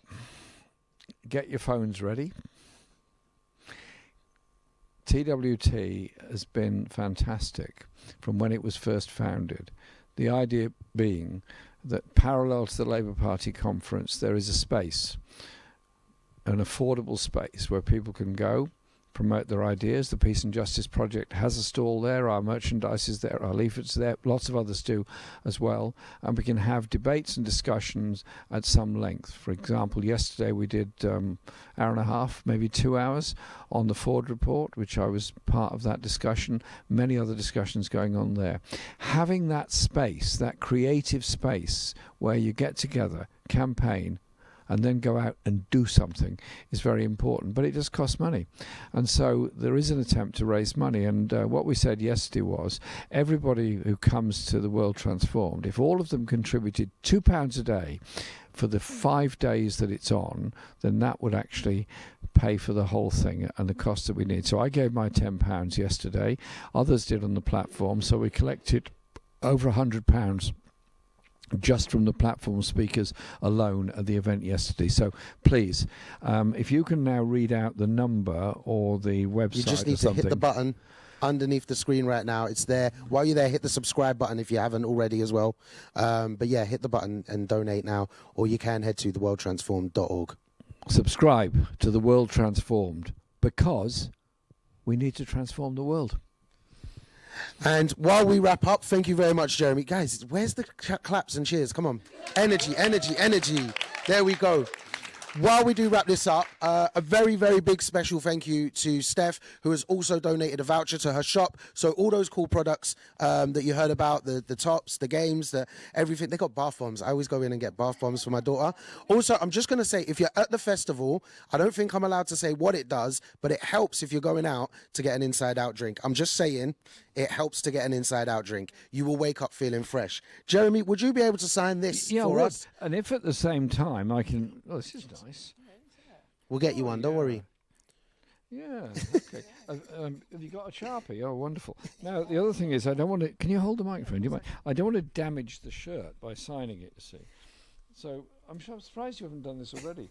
You should put a card underneath between the shirt like this. Yeah? Yeah. Mm-hmm. So the Sharpie doesn't go through to the back of the shirt. And here's one he made earlier. Yeah.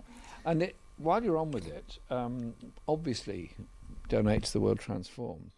Please do. Also, go onto our website, Peace and Justice Project, the Corbyn Project, and see what we're doing. Hope you'll be interested in it. And join in what we're doing, because it is about giving people space and opportunity to do things in support of the campaigns of others. Please join in. I probably love all this. Yeah, round of applause. Round of applause. Round of applause. Okay. There we are. It's slightly smudged, but... Oh, there you go. Amazing. It'll do. Jeremy, can I just ask, how do people get involved in the Right to Clothing campaign? Go onto our website, go onto the Peace and Justice Project, and also look on the website of Shareware. That's Shareware based in Nottingham. But we have our Right to Clothing material on our website, and that will get them straight involved in it, forming local groups. And as I said, we had this very good event in Manchester. We've done stuff in Nottingham and other places. And we're also challenging the throwaway culture and challenging the companies that do it. So, for example, companies that deliberately throw away branded designer goods because they can't necessarily shift the numbers they expected, and they want to keep the price up, so they throw this stuff away to landfill. It's disgusting and disgraceful. And so what we've done is set up an app on there where you can immediately email any one of these companies that we suspect of throwing these goods away, so that we can actually put those goods to good use. And that applies to an awful lot of other things, sportswear and so on, because a lot of people don't want to talk about it, but for kids, if you're in a non-uniform school, it's almost a fashion parade.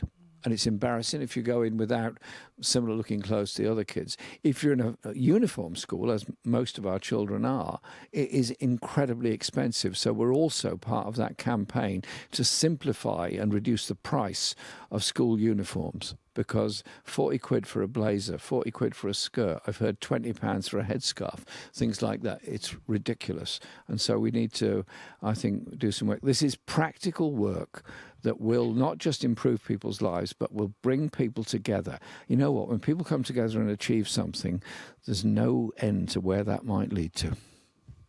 Absolutely. And sugar. There we go. Try and keep cool stuff. debate. Just one thing, you the people of Liverpool very much have taken you to heart, Jeremy, and you are somewhat of an icon here. We absolutely love you, and we always will. So, with that being said, I've got you a little present to take home and like a little card from the Scouse Bird shop. So I hope you like it. There's some little bits and bobs in there for you to keep. So there you go. This has just gotten all emotional and lovely. Oh my gosh. Oh, I don't want to move to the next segment, but we've got to because it's really, really good. Yeah. Look, there's bad stuff, you know. While we start fanboying over jam and Scouse Bird shop goodies, you guys go get yourself something to drink, something to eat, roll something nice up for yourself. And the next section is the Three Sisters podcast. They'll be coming to you very, very soon. Thank you very much, everyone at home, inside the place, outside the place, all the team here, Steph Johnson and the Scouse Bird shop, Jeremy Corbyn and the Peace and Justice Project. Big up Andrea, big up you lot. Peace and love.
Hello, everyone, and thank you for coming to this panel that we are chairing here at the amazing World Transform Festival. My name is Elena Šimić, and I'm an artist, activist, and a Labour councillor for Anfield. And I'm here with James Marriott, Catriona James, and Martin Edwards. And may I please ask you to shortly introduce yourselves? Hello, my name is Martin Edwards. I'm an actor and playwright. My name is Catriona James. I am an actor, theatre maker and dancer based in Cardiff. And I'm James Marriott. I'm a writer and activist, and I work as part of Platform based in London. So for this session that we are having here today, we are going to talk about the audio play that we recorded, which is called Three Sisters, The End of the Project. And we're going to talk about its themes, which are about climate crisis. And Martin is going to talk to us about the experience of recording the play and the character he plays, Alex. And Catriona is going to talk about central question of the play, which is how to live in the time of climate crisis. So to start us off, James, can you please talk a bit about the aims of this project? Why do this at all? We were interested particularly in using fiction to deal with the questions of the future. Of course, we're fairly well aware of, say, for example, the work of Orwell or Octavia Butler, to think ourselves into the future and consider how will we live, and how will it be, and the warnings that can come from that into the present. There is already work on climate fiction, and there tends to be two different aspects in which it's framed. One is that the future is going to be a terrible situation where basically we're fighting over the last can of food. Or, on the other hand, it's going to be pretty simple. We're just going to be driving around in electric vehicles and using hydrogen and so on. And our understanding in this work is that neither of these things is likely to happen. The first is highly undesirable, and the second is highly unrealistic. So we wanted to try and think and use theatre as a means of thinking about how is it that we'll really concretely be in 15 or 20 years' time. In order to do that, we have built the characters in the play, which is a full-length play, a 3-hour play, built them around real existing characters that are now. So, for example, a chief executive of the Environment Agency. What will their life be like in 15 or 20 years' time? Or a council worker who works for retrofitting projects in energy systems in Liverpool. What's their life likely to be in 15 or 20 years' time? Or indeed somebody who's a climate striker, an activist for Fridays for the Future. How are they going to be when they're 15 or 20 years older? So we've built the play very carefully around these close observations, trying to ask ourselves, what is the future going to be like? How is it that we're going to live? How will habitation be? How will people live together? What will transport be like? What will be the impacts of constraint of transport? And then also, how are we going to feel? What's the sound of that future? In this post-fossil fuel world, when there's no oil and gas being used, what's it going to sound like? And what's it going to feel like? And how are we going to interact with each other? How are we going to be with our friends and our families and our lovers and so on? What's the actual way in which the human heart is going to be in this future space? So those are the kind of driving intents of the piece of work, and that makes the scenario of the play, which is the idea of a household of people who've left London, a London which is impacted by flooding and heat waves, and are setting up a household in southwest Scotland in the mid-2020s, and the action of the play takes place 15 years after that. Oh, that's great. So before we hear short extracts of the play, we just wanted to say a bit about Chekhov and actually, why consider climate crisis through this lens? Why did we decide to do it through Three Sisters, which is a classic play by Chekhov? Now, we felt that basically Chekhov's Three Sisters really works in a way because there is a family that's been moved onto a rural area, somewhere where they consider it themselves as if a middle of nowhere. Now, for some characters in the play, what they are doing is setting up a new project. So they are very much kind of trying to find a way of how to live anew in this climate crisis world. But then some of the other characters who have been living in this new way, in a way, somehow we called it Otkin household, but it could be described as an intentional community. Some of the characters in there, particularly the younger ones, you know, are a bit distraught and annoyed and kind of long for the way how things were, to go back to London. Now, in the original play with Chekhov, the longing is Moscow.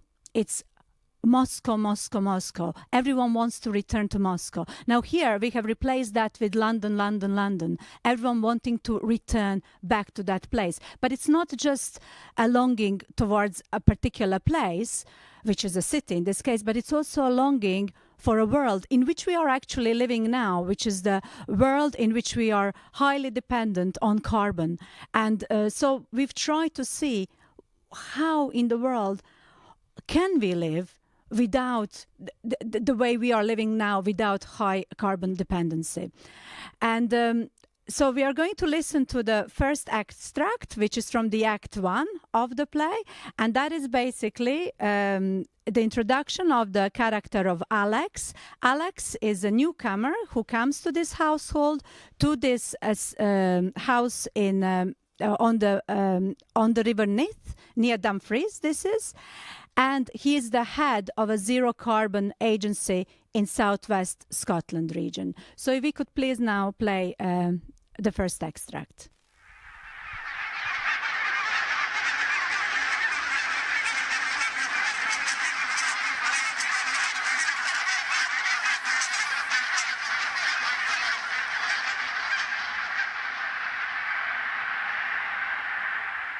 How long ago was it that you left London? Nearly 12 years. You lived near us, didn't you? In Liverpool Road. We did too.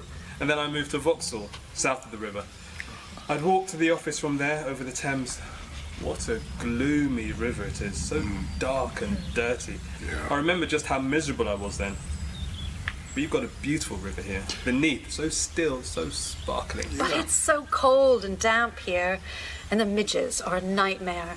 And the geese, once they arrive, there's no peace. Ah, the famous barnacle geese. Yes, they form part of my partner's indicator species work. I'm so relieved to be up here, out of the heat. You're lucky to have a good climate. Ah, and the trees. I know that the woods on the hills have been blown down. It seems that maybe forest is almost gone, but here in the valley where it's sheltered at Kirkconnell Flow, there are such fine birch and Scots pine trees. Beautiful. You're also fortunate. I'm going to like living in New Abbey. What kind of things do people get up to around here? You could join in the local chapter of Organising. All right, Baz. Alex, sit down. I was so sad when your father died. I remember Joseph well. Remember the story of how he got this posting to Dumfries, how the agency had set him up with a smart house in the town, but he'd wanted to do this project, to refurbish this house down on the flood zone, a house off-grid for a mix of families and friends. He inspired me not to take up the director's house in Dumfries, but to live in a small place here in the village. I knew him when he and your mother were bringing you all up. Anna was a good woman. She was just wonderful. Mama's buried in London. In Kensal Green Cemetery. You know, I'm beginning to forget what she looked like. I suppose people will lose all memory of us in just the same way. We'll all be forgotten. Yes, we shall all be forgotten. And all the things that seem serious and important and full of meaning to us now will be forgotten one day. It's completely impossible for us to say what will be thought of as great and important in the future and what will be thought of as just peripheral and unnecessary. Didn't the inventions of James Watt and Carl Benz seem of limited value when they first appeared? And yet they changed the world and the climate. So many of the things we thought of as essential have dropped away. Travelling all around the world, going by plane, having a car, driving fast, was also important to us, me included. We used to feel we would not cope without a near constant diet of meat, without endless coffee. Yet, it's all dropped away. It's possible that future generations will admire us and respect what we've done to break those habits. We've managed to stop drilling for oil and gas, digging for coal, and we've switched to hydrogen. That's been a massive shift. We've decarbonised the energy network, the entire world economy's changed, and we've tried to do it while still respecting workers' rights. Tried to make the transition just. Yet, there's still a lot of poverty.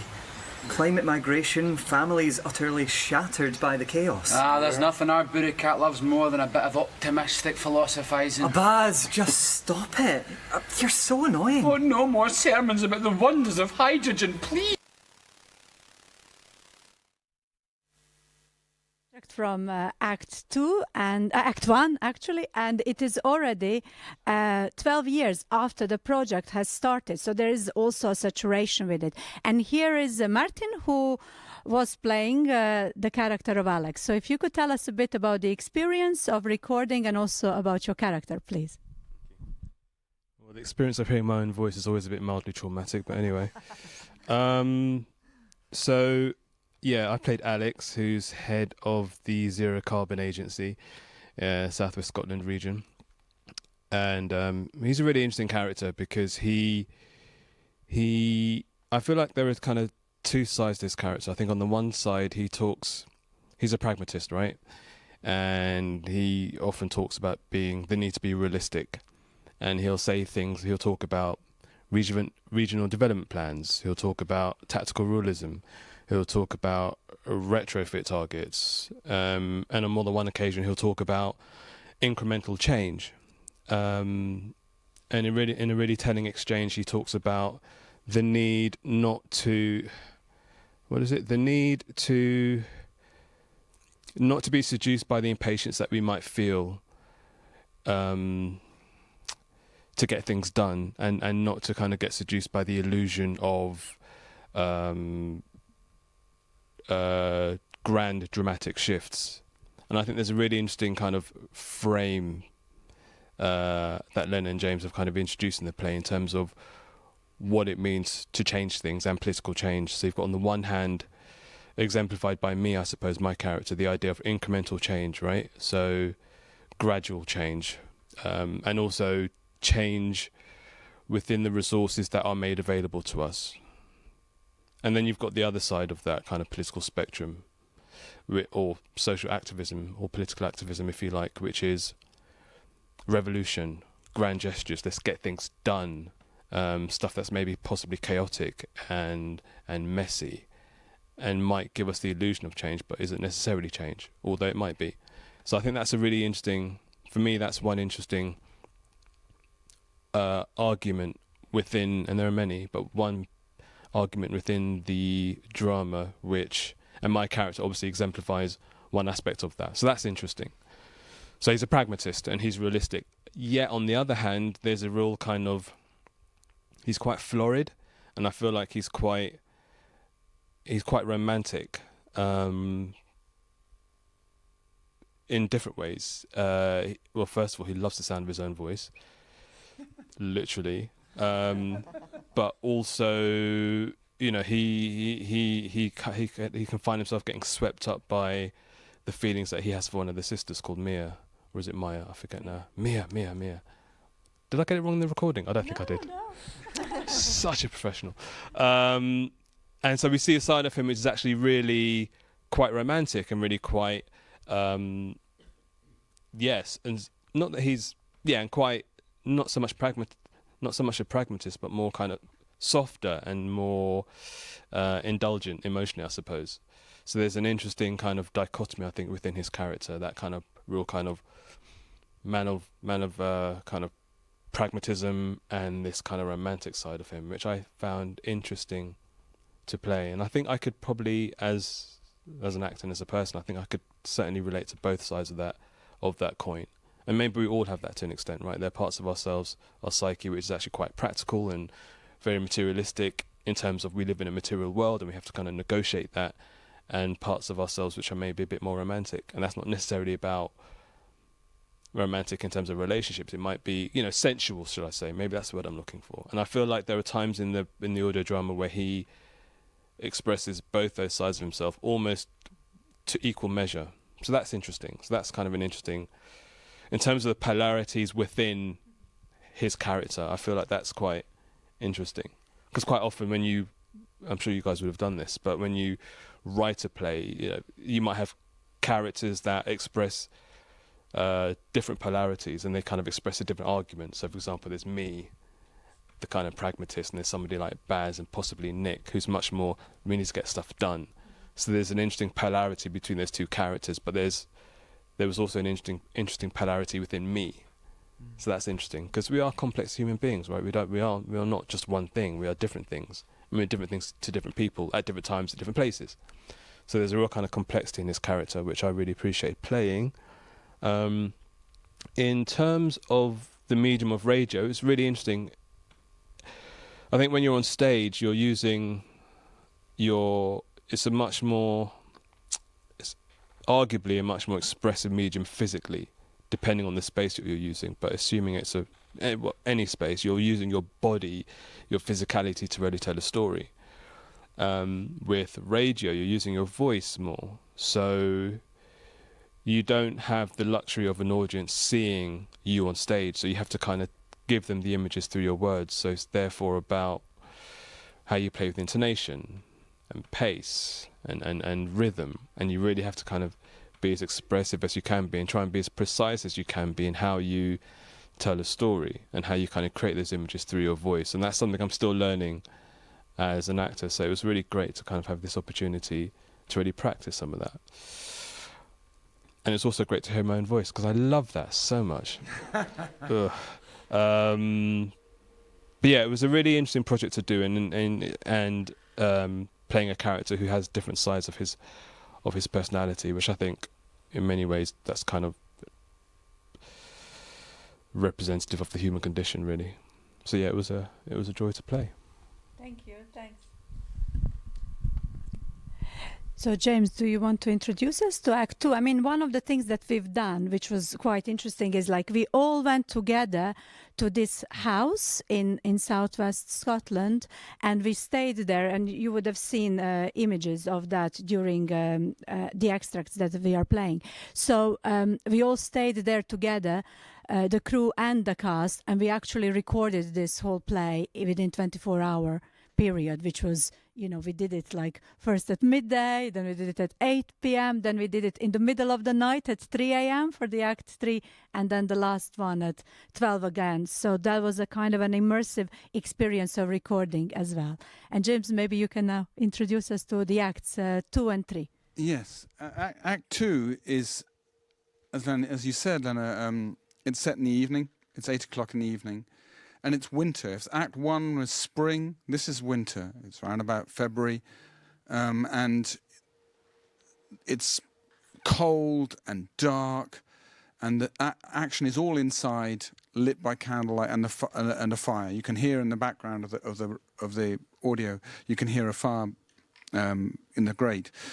And the key character in it is, in the extract that we're here, is Andrew, who's the brother of one of the three sisters, and he's reflecting on his experience and thinking about this question of the life that he's lost. And he does that in an interaction with Antonia, who is one of the three adults who set up the project in the early 2020s. So she helped set this thing up in about 2023, this household in southwest Scotland, and here she is discussing it with one of the younger people 15 years later and reflecting on that experience. So shall we roll Act 2? I could work online from here, but I'll go into the office in Dumfries. I miss the streets and the strangers. Today I found myself looking over my PhD, and now I'm a member of the Bioregional Council, with Douglas Campbell as the leader. And the most I can ever hope for is to become a chair of the Education Select. There's no power in the council anyway, what's the point of it? All power lies with the agency. I used to dream that I would become a scholar immersed in the field of applied linguistics. Oh, I'm sorry you're still troubled by all that. We all chose the project. You, me, Joseph and Anna, all of us, to live like this. I know that, but Chloe doesn't understand me, and as for my sisters, I'm afraid of them. I don't drink, and I don't go out much. But oh, what I'd give for an evening in the Barbican in London as it once was, going to a concert or a film, loads of people, the joy of not knowing anyone and no one knowing you. How I loved that in London, to be out on my own. I always felt at home there. There's nothing like that now. We only ever go out to each other's houses. Well, I have heard that there are a number of people who are going back to live there. Really? God, these things just don't get reported on the news. Do you ever miss London? No. Heat waves and smog. I'm very glad we began again out here. I need to go now, Andy. Yeah.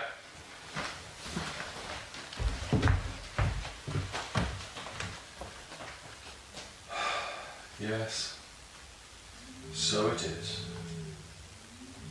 So it is.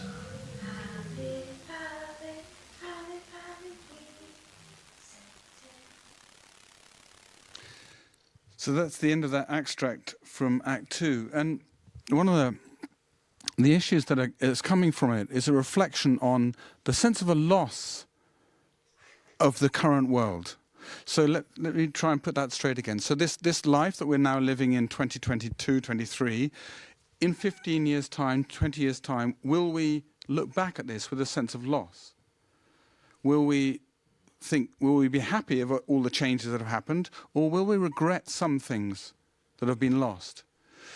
And when we were working on this play over the last 2.5 years, obviously we went through, like everybody else, we went through the pandemic, and to some extent that gave us an indication as to the kinds of things that might be lost. It's very easy to think that a move to a post-fossil fuel world and a zero-carbon world will just mean we change the transport system or we move to hydrogen. But actually, some other things may be impact on us. So if transport becomes extremely difficult, then will we have the same kind of experience as we had during COVID, which is a sense of a loss of the strange pleasure of being in a crowd, a loss of the anonymity of being in the city, a loss of certain things which we didn't even know we liked until we lost them, is something that we've found extremely interesting to explore. Of course, there will be lots of gains, and we try and explore that in the play, but there are also these things that we lose, and they are things to do with emotions. They're not necessarily to do with practical things of how hot the houses will be or how much insulation we'll need. So now we're going to shortly go on to an extract from Act 3, and to give a little bit of a bit of an explanation of Act 3. So it's now the year 2038. Time's passed on. 2 children have been born into this household of friends and family and lovers. So the household is changing physically, and it's also showing a great deal of internal strains as people begin to have the difficulty of living together. And then all of a sudden, external factors begin to impact on the household. So a new pandemic, a new version of COVID is beginning again. It's echoing in the distance, and there's the stress of that.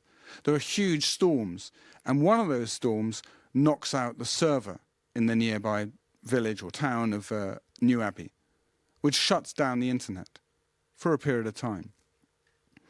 And so there's a physical storm that's going on, but then there's the emotional storm of that impacts on the people in the household. And one of the key people in this extract you'll hear is the young woman called Erin, who's the youngest person in the household, more or less, and was involved in the school strikes in the early 2020s, and has lived in this household for 15 years, and you'll hear her reflecting on that. If that's possible. Look, the truth is that Andrew's losing it. He's Asian, he's lost all the inspiration he used to have. I remember when he was working on his doctorate, and yet yesterday he boasted of having been elected a chair of education select at the Bioregional Council. Imagine that, with Campbell still the leader. And now everyone's panicked about the fire and this new outbreak while he's just sitting in his room, not taking the slightest notice of it, just playing his violin. I can't bear this any longer. I just can't. I need to get the hell out of here. Make me go, please. What is it? Oh, Olivia, where has it all gone to? Where is it? I'm forgetting everything. There's nothing but mush in my head. I can't even seem to remember life in London before all the chaos began. What was it like then? How did we live then? Before the storms, the fires and the wars, every day I'm forgetting more and more, and it will never, never come back. We will never go, and we will lose even the memory of it. And I can't do this job. I won't do it. I've had enough of it. Enough. It's just the same as working at the comms. Now I'm in the housing department. I hate everything they give me to do there. I'm 33 years old. I've been working for years, and I feel as if my brain is dried up. I find no satisfaction in anything, none at all, and the time's just passing, and I feel as if I'm moving away from a genuine, fulfilling life. I'm moving further and further away and sinking into a kind of abyss. I feel in despair over everything. The extinction of the more than human, and I don't even know why we humans are still alive. No, don't cry. It hurts me. I'm not crying anymore. I'm not. That's enough of it. Look. I'm not crying. Enough of it. Enough. Erin, let me tell you something. Why don't you go away with Nick? Go together to work on the forest project. Start anew. Working on such a project will give you a sense of purpose. And you think a lot of him. You share the same politics, the same view of the world.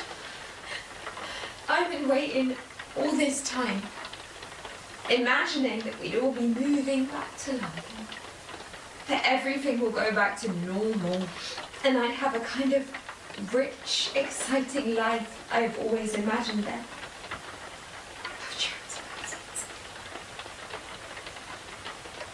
But it all turned out to be a mirage.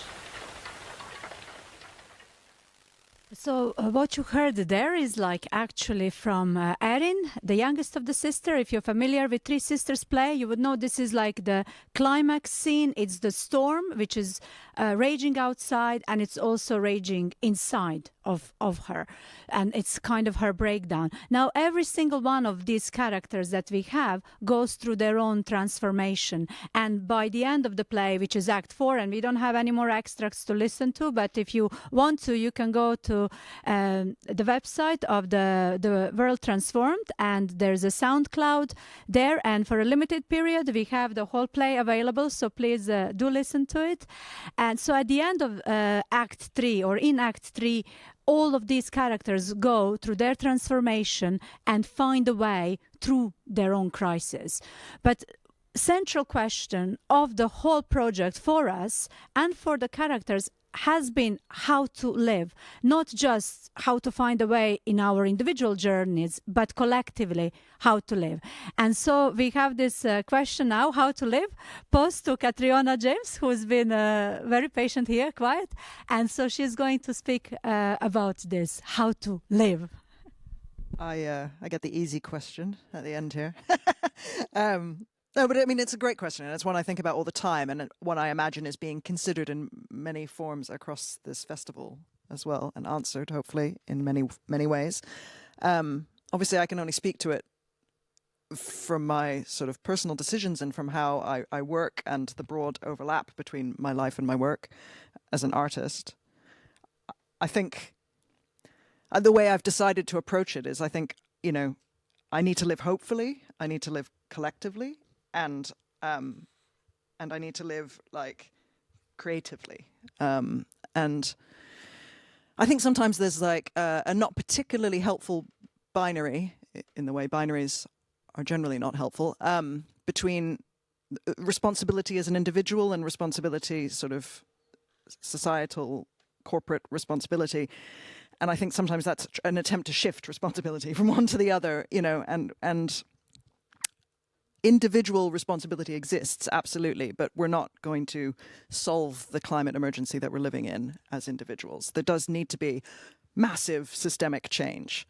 So, you know, there's a multifaceted approach. But at the same time, we don't exist in isolation, and the individual decisions that we make have consequences, and they do affect change. So it's something that, as you said, it's explored in the play. There are characters who want that overnight change, and we've seen how that works. We saw that at the beginning of the pandemic, that yes, actually overnight we can snap our fingers and make stuff happen. That in a way was encouraging to see, but it is also massively disruptive. So I don't know. I have choices as an individual, and that's what I have the power to exercise, is through the choices that I make. Hope is a big one for me. I mean, I have a tendency, as I imagine a lot of people do, to despair about the state of the world, but despair and cynicism, I think, brings apathy and a kind of paralysis with that. And I turn to Rebecca Solnit a lot, possibly the greatest essayist of our generation. Anyway, she and what she says about hope and the necessity to accept that we do not know the future. There are perhaps things that seem inevitable, and even the aspects of the climate emergency and the climate crisis that we're living through that seem inevitable may not be. You know, we don't know because there is so much that's unwritten, and in that unknowing is where our power to affect change lies. We have to trust that our actions may have results that we will never see the end of. And I think that's a really important thing to hold on to. It was just interesting. I was in Lichfield yesterday and wandered in and walked around the cathedral and just thought about how the people who built it never saw the results of their work. And I think that is an important thing that we need to realize in our lives, that we may never see the results of the work that we're trying to do, but it doesn't make it less worth doing. So yes, hope is that. Hope is doing that work and not knowing what the outcome is. I think the other important thing that is addressed in the play, that the characters have a lot of differing opinions on how to live, but there is collective action at the core of all of that, and whether that's living collectively or whether that's working collectively towards, you know, a more radical outcome, you know, it's there. And I think collective living is important. Again, it's about realizing the connections that we have to each other that are there whether we want them to exist or not. You know, and so yes, actions have consequences, choices have consequences. They will have effects on the people around us. But I think also we need to actively seek out collectives, and we need to actively seek out ways to work that will better the lives of the people around us. So I am, you know, maybe I have the privilege to make choices to live in a certain way that my friend who has children, you know, who has other responsibilities can't do. And so because I can make those changes, that's what I need to do. And, you know, and I often think about my life in those terms, like, what can I do? What do I have the power to do that other people might not have the power to do? And so I should do it for them. I think I also think a lot about what is my role as an artist, and it can sometimes seem like, oh, I just make plays, and that's not actually that important in the grand scheme of things. But if I look at the world around me, I think often what we suffer from is a failure of imagination, and it's a failure of imagining possibilities and imagining routes through and passages through. And if art has a role at all, it is that, you know, it's to open up possibilities to people, and I think also to encourage creativity in everyone. Like I did a residency last year with Natural Resources Wales and National Theatre Wales, and as part of that I was quite interested in food production and the role of food and access to food in Cardiff, where I live. And I went to a sort of a conference about food in Cardiff, and it was just interesting because there was a lot of people there who weren't artists, and when I introduced myself as an artist, people's first reaction is to kind of go, oh, I don't have a single creative bone in my body. And I think part of the way we need to live is to recognize our own creativity and imagination, because it's just not possible that you can be human and not be creative. And I think that creativity may be some of the ways that we solve the problems that are facing us, and trusting in that. I think sort of my closing thought, and it was something that I encountered when I did this residency, a mentor that I was working with introduced me to the idea of prefiguration, which is to sort of organize your life or to live your life in a manner, in the way that you want the world to be. So it's a kind of always casting ahead, but trying to live that way. And when we first sort of talked about it, we both kind of went, oh, we don't do that. And then we started to number the ways in which we actually do. And I think you can sort of imagine the world that you want to exist in. And that isn't the one that we're in now, perhaps, but you can live like that's here. And I think that's important to do that, because it is, again, it's a collection of all those things. It's hope, it's collectiveness, it's creativity. Yeah. Those are my thoughts on how to live. Catriona, I just wanted to say that actually this thing you're talking about now, that, you know, living in the way how we want the world to be, that's exactly how one of the characters, Nick, is trying to live his life. So it just reminded me to the character of Nick, who is also in the play. So yes, in many ways the play is many different layers of people prefiguring. You know, the underlying text of the play, the presumption of the play is that these characters, 15 years before the play opens, have had a prefigurative intent. They've said, we're going to live like this, we're going to live like this. And then the play takes place inside somebody else's dream. And that's very difficult, because many of the people who are having to live inside somebody else's dream feel the tension between their own desires and those other people's desires.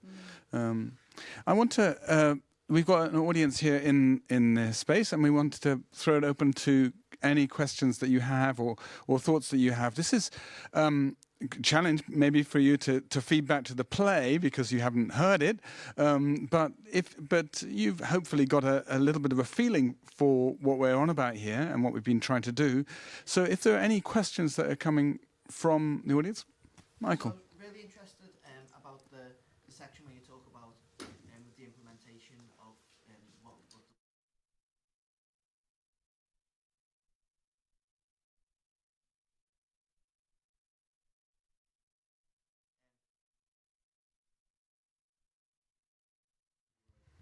against what was happening.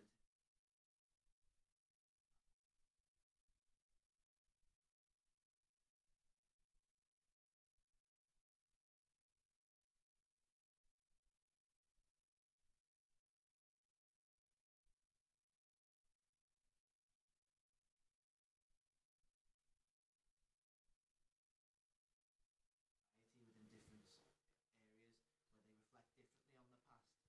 where they reflect differently on the past, how would that impact on the implementation of the Green Industrial Revolution? That's great. And just to pick up on what you're saying there, which is how will the conflicting emotional realities of addressing change that is coming impact upon the political intention of, say, for example, the Green Industrial Revolution? How is that tension going to play out? I think it's a really, really interesting question. immediately you make me think of a saying, a phrase which I believe comes in the run-up to the Russian Revolution, which is, everybody wants to take something through the revolution. The poor man his shoes, the rich man his yacht. And, you know, the sense that there's loss involved in change is very interesting question, and that obviously the political tension around that. And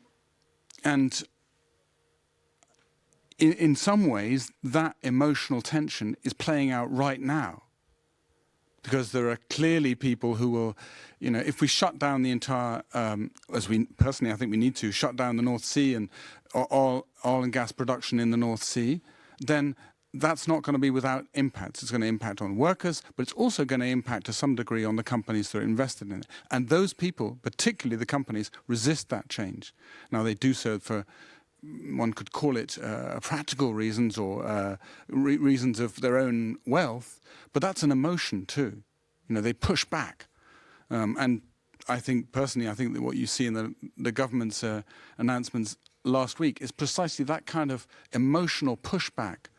Basically, we're the 1%, and no, we're not going to allow this. This is not going to happen. You know, and you're seeing that already playing out, I would suggest. I don't know, are there other questions and reflections from Martin or Lena? I can just briefly say that I think we all have to learn to live with loss. You know, that loss is part of what we are as humans. So in that sense, from possibly more psychoanalytical perspective, we are living with loss already. And in a way, I think we need to embrace that loss and embrace the change. Nothing stays static. Not to be so afraid of the change that's going to happen, that, you know, we welcome it, we embrace it, even when it's difficult. So I can say that. Are there any other questions that coming from folks? Or we can explore this question a bit more. Oh, yeah.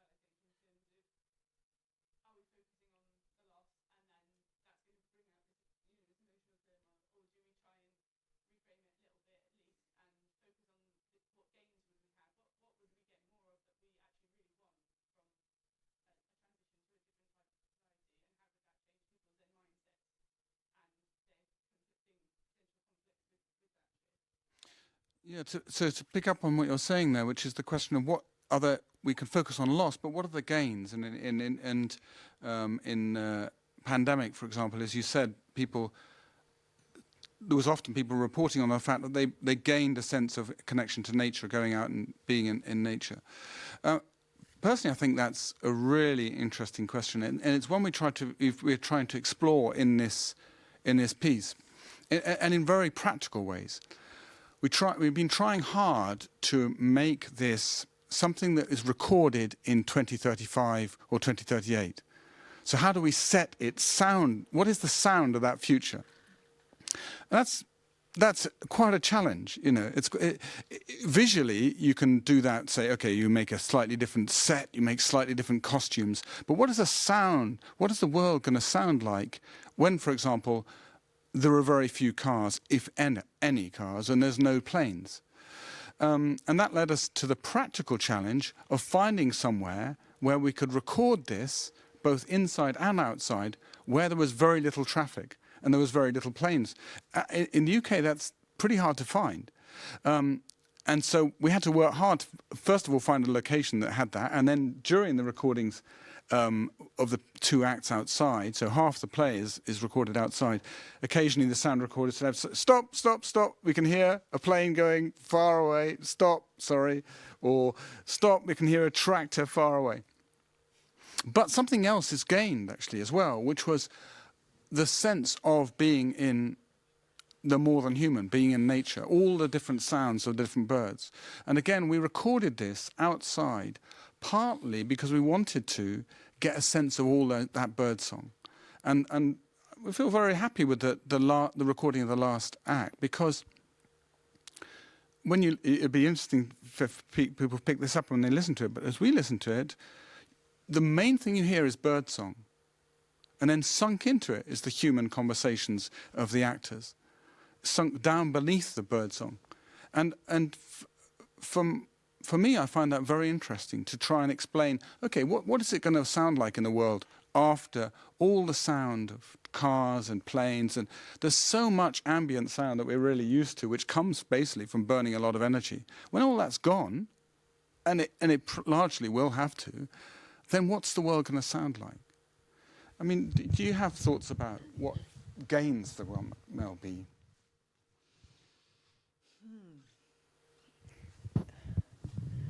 Yeah, I think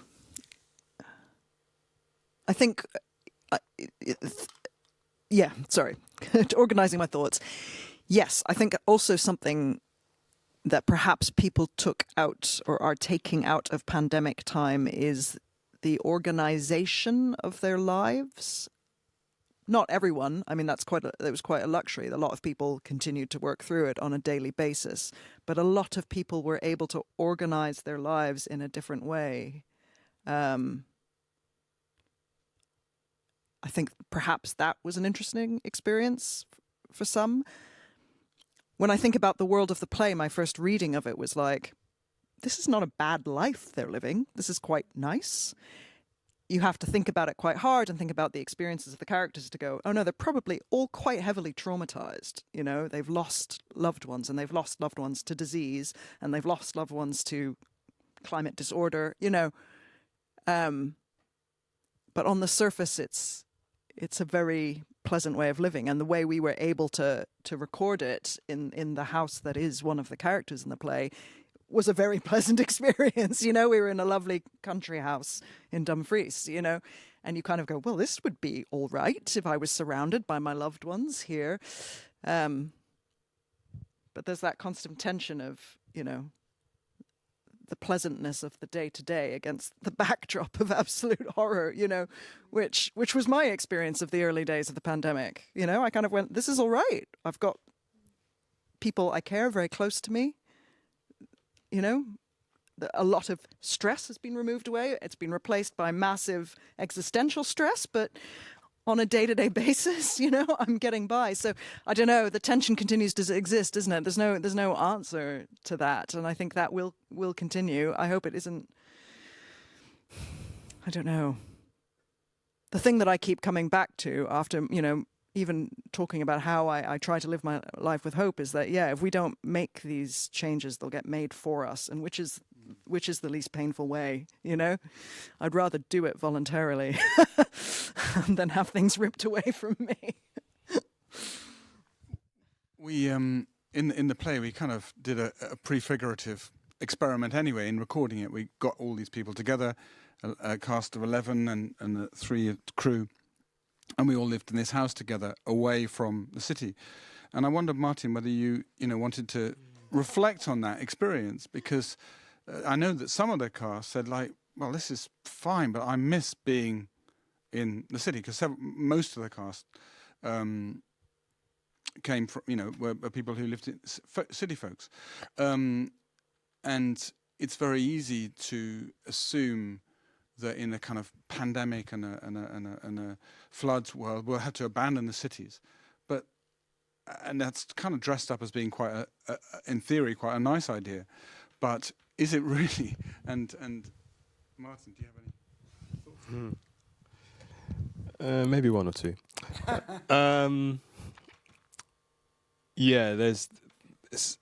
It's an interesting question. Just thinking about, just for a second, the kind of, I'm born and bred city boy from London, and maybe it's an age thing, but I kind of realise how overstimulated I am in London. Whenever I'm on the tube and the tube's going up or down, I find myself just kind of obsessively looking at all the different posters oh, the Royal Opera House are doing something. I don't even like opera. Or I'm like, you know, or play or an advert that's trying to sell me stuff that I have no interest in. But I just find myself looking at all these images, and by the time I get to the top of the escalator, I'm like, I'm wired.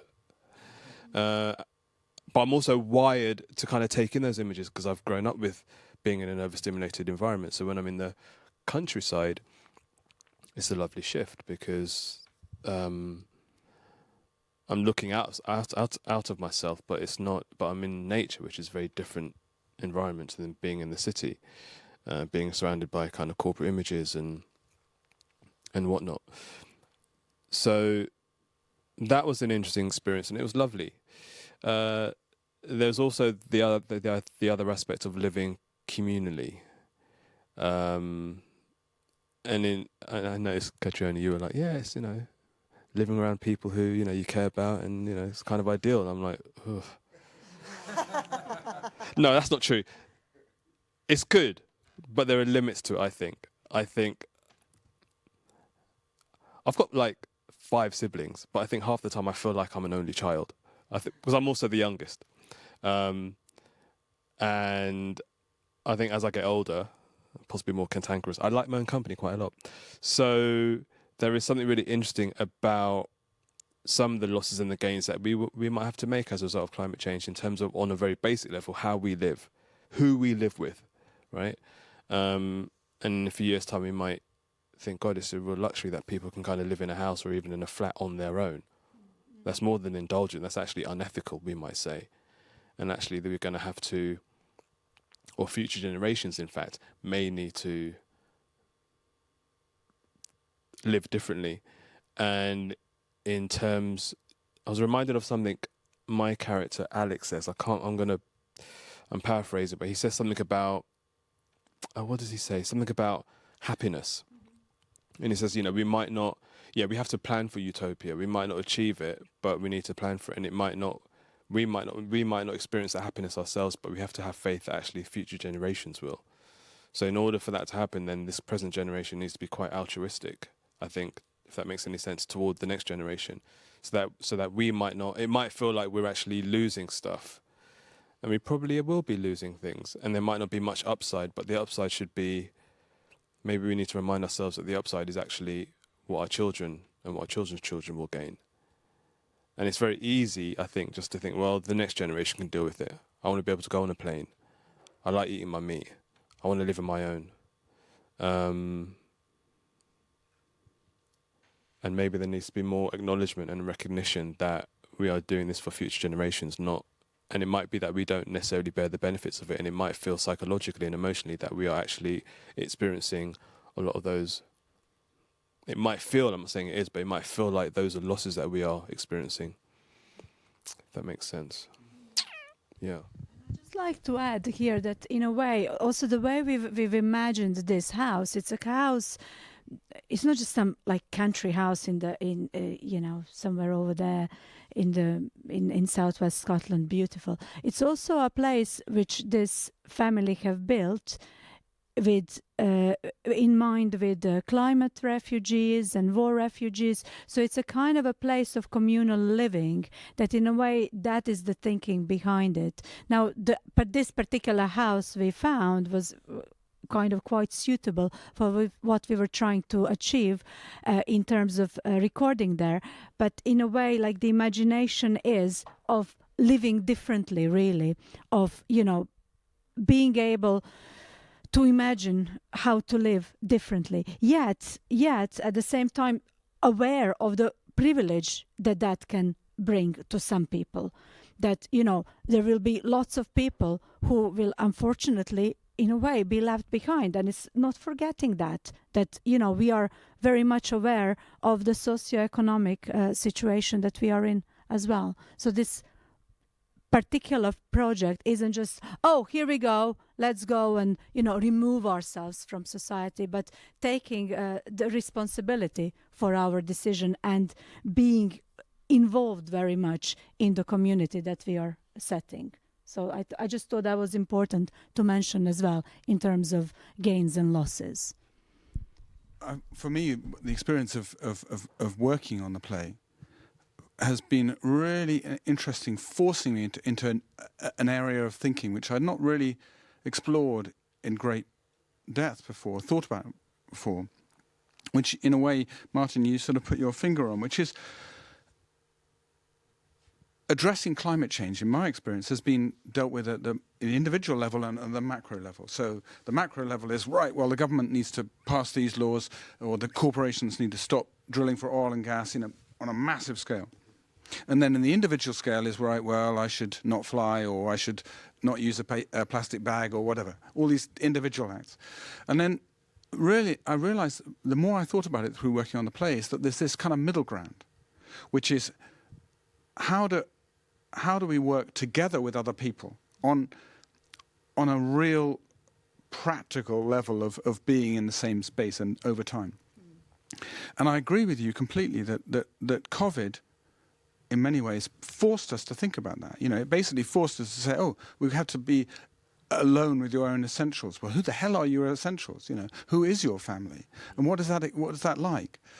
And then there's an interesting thing, another spin-off, which I find kind of intriguing, which is that there are many, many questions to be asked about the politics of the war in Ukraine. But it interests me that quite quickly the government pushed this idea that we should host refugees. You know, now there's much cynicism about that, as there should be, because what type of refugees, etc., etc. But the interesting thing is that ideas that you take homes, people's own homes, and open them up. And to some extent, it seems to me that this is a kind of a prefiguring, to some extent, of, okay, how are we going to address with enormous migrations of people that come from climate change? You know, we can't ignore this, but how are we going to address this? Not just on a macro level of governments, but also on a personal level. Are we going to try to say, okay, we live in a house where there's not just individually, but with several friends, and there's always a space for somebody who's actually a migrant, a climate refugee. We actually begin to build that into an ordinary household. Is that possible to do? Is it desirable to do? What does it actually feel like emotionally, as well as just the sort of practicals? And also, how is that driven by the necessities of the cost of living crisis? You know, how are we going to cope with the enormous crisis of enforced poverty? How do we address that in a more collective way? It's pushed very individually, but how can we address it in a more collective way? And I'm very interested in the way in which these things force us onto this middle ground, not just the individual, like my individual acts, and not just the macro, but this space in between. Are there any other questions from folks in the audience?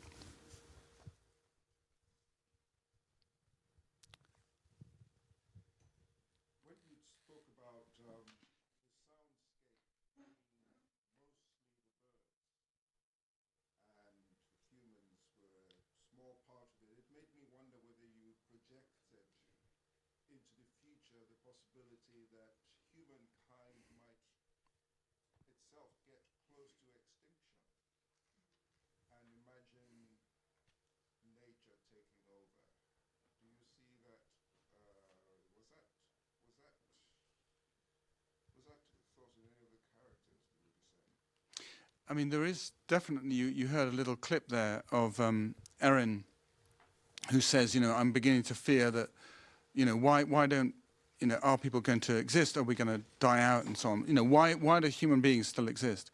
And I think that is a really interesting question, because there is quite a lot of futuristic writings, even back to the late 19th century, which basically give the suggestion that human beings disappear and we move to a world without human beings. I think the play itself is actually set against that kind of notion. Again and again, people say, we have to live, we're going to live, human beings are going to live, but how are we going to live?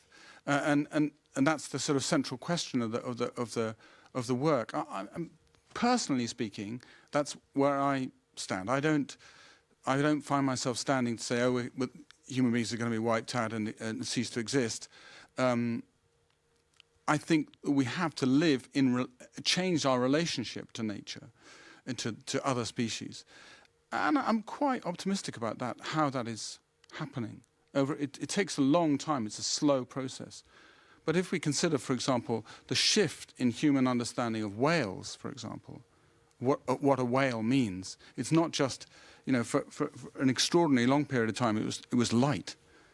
The bodies of whales were just light in terms of they were boiled down to make light in cities. And now that notion, the idea that we might boil a blue whale down to turn it into light, to light our own houses, seems absolutely beyond the bounds of possibility.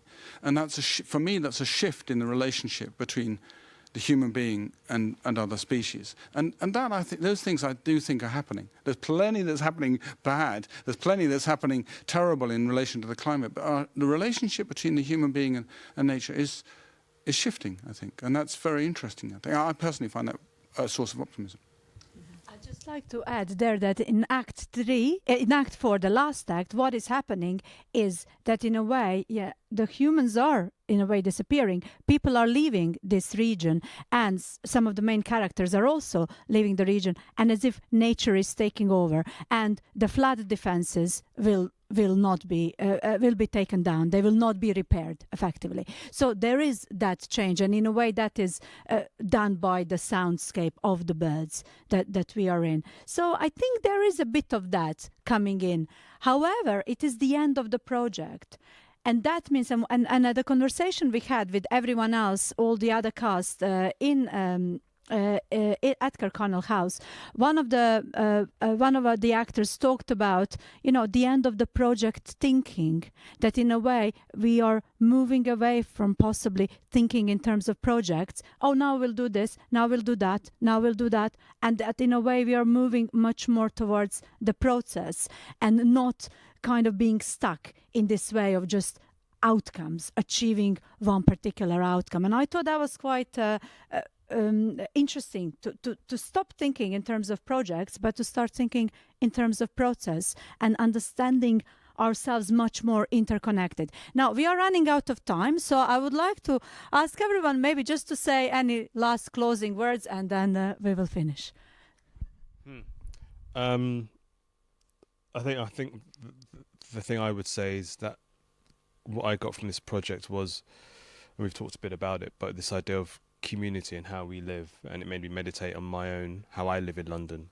And if I'm being honest, there's probably I could probably do with having stronger roots within various communities in London. I mean, I have family in London and friends, but I think if we're going to solve the climate crisis, and the interesting picture you give of working on the spectrum that you provide in terms of working individually, but also the kind of working on the macro level, but also working on the community level. I think community level is also about, quite apart from just potentially being an effective way of combating climate change, it's also a way for humans to kind of connect with other humans. And sometimes when you live in a city, that a kind of atomized way of living, I mean, it's well rehearsed, so I won't go into it, but there were definitely kind of mental health impacts of that, of living kind of quite atomized. So there are, if we're talking about gains, actually one of the gains in terms of trying to combat climate change could be working more communally, and kind of allowing ourselves to be more connected with other humans, both for ourselves and our betterment, but also for the betterment of future generations. No, just, process over outcomes, absolutely. And I'd just like to say, please go onto the website, the Well Transformed website, and on the listings there, you will see of this event, you will see the link to the entire play. It's in 4 acts. You can listen to each one separately. They're about 32, 35 minutes each, and the entirety is whatever that is, 2 and a bit hours. And please listen to it, and we'd be extremely interested to hear back from you, your thoughts on it and your reflections on it, because we want to carry on exploring this piece of work, this play, and we'll change it perhaps a bit as it goes forward, and trying to understand how it interacts with people and finding new audiences for it. So please go and visit it and listen to it. Thank you. Lena. Yeah, thank you all very much. Thank you.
Hello, welcome.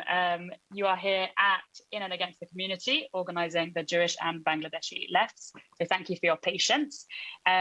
We are here to promise a very interesting and wonderful event with 4 speakers who carry the torch forward in struggling against the indignities faced by minorities in the hope for a better world. So we're currently in a strange political situation. Identity politics has been hijacked by the right. Political right is exploiting ethnic cleavages wherever it can. We saw that in Priti Patel saying she can't be racist because of her heritage, and in Liz Truss's desire to combat wokeism in the name of British Jews. So what should the left do in this context? We've got 3 questions, probably more as well, but 3 main questions we want to address in this panel. So 1, can we organize on a communal basis without falling into racial, ethnic, or religious essentialism? 2, what does it mean to build meaningful alliances between groups today? And then 3, how can we best balance organizing on racial or religious lines while not compromising class-based solidarity? So to help us think about these questions, I'm delighted to welcome a group of brilliant organizers from 2 communities, the Jewish and Bangladeshi lefts, 2 communities who historically fought the National Front in the East End, 4 decades apart, in the same place, same kinds of struggles, and who have been a hub of political organizing in recent years. So they are Esther Raphael and Rivka Brown from Vashti, Dr. Fatima Regina from the Stephen Lawrence Research Center, and Mish Rahman from the Labour NEC and Momentum. So just a little bit of housekeeping. It's going to be a 1-hour session. We've started 15 minutes late, so we're going to run 15 minutes at the end. We're going to have 40 minutes or so of panel discussion, and then it will be open to the Q&A. And you can raise questions on Zoom if you're here by raising your hand, or on YouTube. And we've got someone to send me the YouTube questions. So just to start off, I'm going to ask the panelists to introduce yourself, give us a brief bio, experience about how you're currently organising on the Jewish or Bangladeshi left. So I'm going to kick off with Mish, and then Mish, when you've finished introducing yourself, could you pass it on to another panelist? Thank you so much, Katie, and thanks for organising this excellent event, and thanks to TWT for hosting it. My name is Mish Rahman. I am a current member of Labour's NEC. I'm actually at conference, hence I'm in a tie. Normally I'm not in this attire, and I'm not in a posh room like this as well. I'm a vice chair of Momentum as well. I'm from a Bangladeshi family with deep roots in Warsaw in the West Midlands. My grandfather was a foundry worker and a miner who moved to the West Midlands, known as the Black Country, the region that we live in 1960. He was followed by my parents in the 70s when I was born, and workers in the Bangladeshi community in the 70s and 80s were largely employed in industries where they weren't able to organise, and I would describe myself as a rank and file activist. My grandfather was an Indian Workers Association activist. My father was a member of the Anti-Nazi League. I'm a rank and file activist and a socialist of Bangladeshi origin, and I would say there's not many of us as organised socialists in frontline politics, which we would like more of. Can I pass on to Rivka? Thanks so much, Mish. So yeah, I'm Rivka Brown. My pronouns are she, her. I'm the editor-in-chief of Vashti. We're a left-wing media outlet that formed about 3 years ago, just before the snap election, in response to the kind of stifling of discourse within the Jewish media, which, as I'm sure a lot of you watching will know, is pretty homogeneously right-wing and has been weaponized itself by the broader media and by politicians to use anti-Semitism to kind of beat down the left, as we saw with Jeremy Corbyn and as we've seen since. So yeah, so unlike Mish, I don't have some great organizer and activist lineage.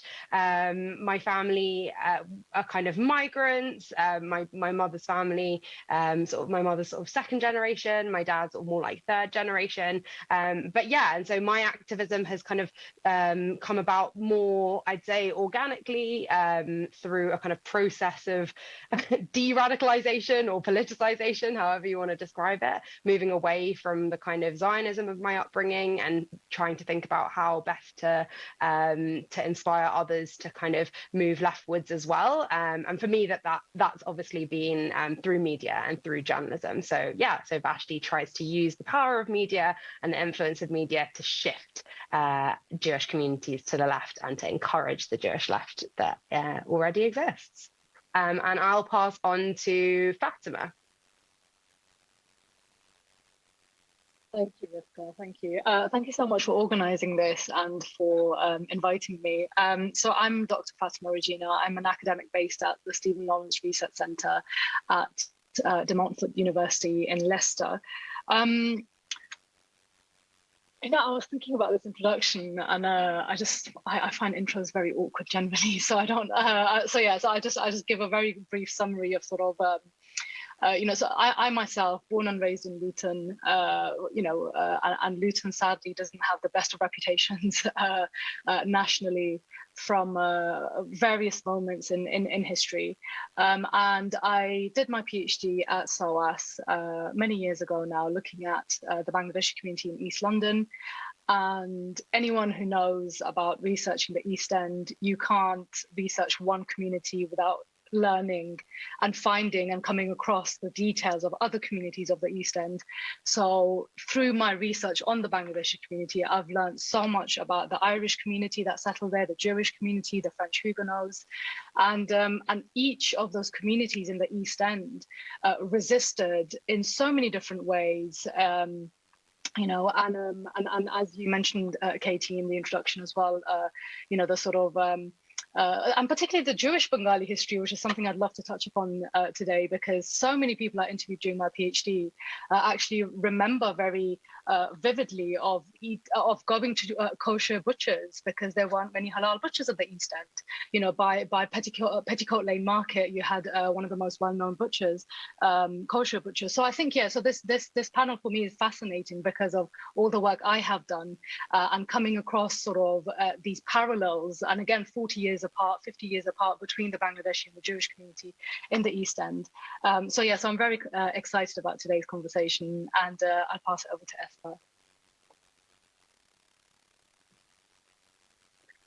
Hi everyone, thank you so much Katie, Vashti and TWT.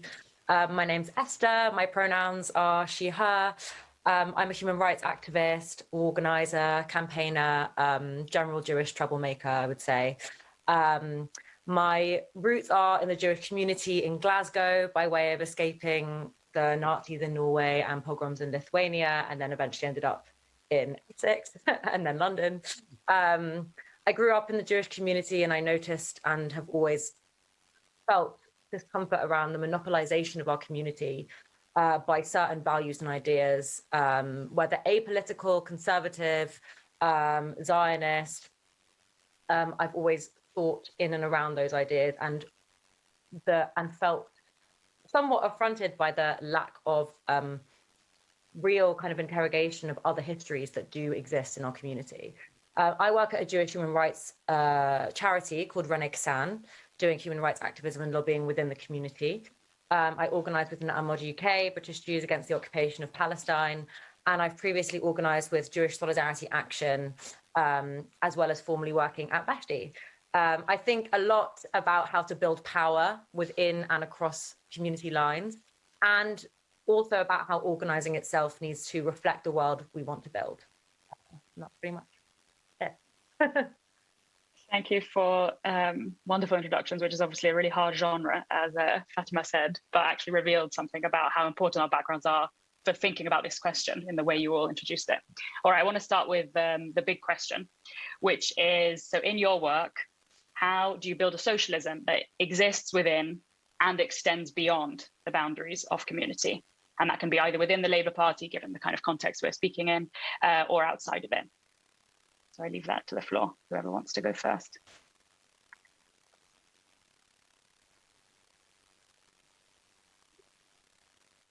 I don't mind going first. I'll speak to the media side of things. Obviously, as I'm sure you've all noticed in the media space, things are very divided along identity lines. So, you know, we've got Galdem representing women of color, we've got Pink News representing LGBT people, and you know, there is a vogue and Vashti is part of that in having media platforms that speak to particular identity groups, and that can be a really great thing. You know, a lot of these groupings are not just arbitrary, but do speak to very real communities. Like, you know, the Jewish left isn't just an idea. These are groups of people that organize in the kinds of groups that Esther's talking about, Na'amod, Jewish Solidarity Action, Judas, you know, Jewish Socialist Group, all of it. And so having a media platform that speaks to those people is, you know, it's not just kind of like, it's not abstract. It's like these are very concrete communities, but at the same time, you know, you're constantly pushing against the desire and the tendency to represent or advocate purely on behalf of those groups. So that's obviously what we see in the right-wing Jewish media, where week upon week, the Jewish Chronicle's kind of sole concern will be anti-Semitism, for example, rather than other forms of racial discrimination, or, you know, will be solely kind of assume that its interests are those of the Jewish community. So, for example, in a fight between care workers in a Jewish care home and the Jewish elders of that care home, they would probably naturally tend to support the elders and the owners of that care home. We covered that same story. I'm talking about an actual story in Sage Care Home in Golders Green, but we did that in order to try and push our audience beyond the boundaries of community and into solidarity with other oppressed groups. In this case, workers, primarily non-Jewish workers. So I think, you know, media in an identity space has the opportunity to encourage people to look beyond their identity group to solidarity with people that they might actually have much more in common with. You know, I have much more in common with another kind of precarious or low paid worker, or, you know, than I do with a Jewish conservative or a Jewish landlord, for example. So trying to kind of create a class solidarity through an identity-based platform is kind of what we're in the business of in Vashti, at least.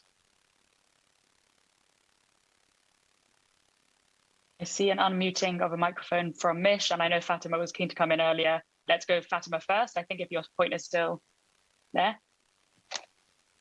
Yeah, I think so myself and 9 other Bangladeshis, 10 of us, came together from across the UK, and we formed an organisation called Nijar Manush, which means our own people, but we mean in the sort of collective sense, communal sense, not in some constrained nationalistic sense. And I think when the 10 of us came together, we were having this conversation a lot, actually, the question you just posed there, Katie. And we were concerned that we would be seen as just another sort of cultural group. And that's not to say the cultural sphere isn't political, of course it is. However, we didn't want to be that organization that sort of organizes the music events and all of that. We wanted to be known for the politics, and a lot of our inspiration comes from, you know, the Asian youth movements, you know, from Bradford, Sheffield, Leeds, London, and various places, other places, and as well as from the Black British Panther movement. So when the 10 of us put together Nijar Manush, we make it very clear in our writing, what we share publicly, in our campaigning, because we've been very much involved in the Save Brick Lane campaign. And just when people speak to us or invite us to events, that look, yes, our focus is on the Bangladeshi community primarily, because there's a particular politics there that we understand. And this is why, you know, we're involved in the Save Brick Lane campaign, but we also recognize how, so for example, we built coalition and alliances with the Save Latin Village campaign in Tottenham, because that's been running for, I think, about 17, 18 years now. It took them that long to win against Granger, the developer, alongside TfL, who are trying to, you know, build over just outside Seven Sisters Station. So I think, you know, we recognize and absolutely value the need to have a grounding in a political identity, but also take inspiration from things. And ours comes from the Asian youth movements that many of us have studied. Many of us have met some of those individuals who are part of these movements. And of course, the Black British Panther movement, which was, you know, included a lot of people we look up to and take inspiration from. And one of them is, just to cite one example, is Mala Sen. And Mala Sen was known for setting up the Bengali Housing Action Group in the 70s in the East End, where she helped a lot of Bangladeshi families squat in houses because the local council wasn't giving them access to decent housing. They were putting them in the worst, you know, dilapidated buildings you could find in the East End. So we take inspiration from those individuals and then try to configure that with the contemporary and current sort of political conversations happening. And hopefully we can elaborate on that further down this conversation. But yeah, that would be my response. Thank you. I think on to Mish, and then to Esther. This is such a valid discussion. I think just as Fatima was saying, I think the difference between a few of my other colleagues on this panel is that I'm in the Midlands and we are still fighting for representation in the areas that we're living in. And we are, I'd say, at least a decade behind in terms of representation and being able to work with communities, because we're still trying to define our own. And I think it would have been a good segue from Rivka about when she mentioned the importance of class solidarity, because for us, class solidarity should be the glue that kind of holds our society together. And it could also be the powerful tool that organises and defends our communities. I mean, I identify myself as a member of the working class. I mean, by that, I sell myself and my labour in order to survive. And I am what would be defined as the proletariat. And that is what most of my and our Bangladeshi community are. But we also, within us as well, have a ruling class of our own, a bourgeois of our own, who not only just benefit off our labour, but they're the actual obstacles to our progression. And it's not a generic or biological essence that is going to define all members of the Bangladeshi community, because the Bangladeshi, as you know, is a nationality, whereas our Jewish brothers and sisters would identify as a race as well as a nation. But Bangladeshi is a nationality, and that consists of different religions, obviously predominantly Hindu and Muslim. But we have seen in our anti-imperialist fight against both the British Empire and against West Pakistan in the 60s, which did come from socialist revolutionary uprisings of the working masses against terrible military regimes. But still, because despite there being gigantic general strikes organised and mass demonstrations in the history of the establishment of Bangladesh, because of an absence of a genuine socialist party and leadership that instead then ended up relying on the capitalist system of growth, we never transferred that into our culture. And that's where we are today, because here in the UK, British Bangladeshi workers and our own bourgeois, we struggle because such our representation quota is filled by people who represent us, but they're willing to look the other way, and they're not representing us really. And that's exactly why they are also chosen, because of their subservience, their discipline, and not because of their hunger and desire to make lives better.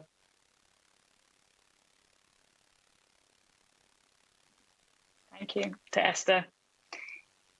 It's such a rich question, and I think there's a few different ways to think about it.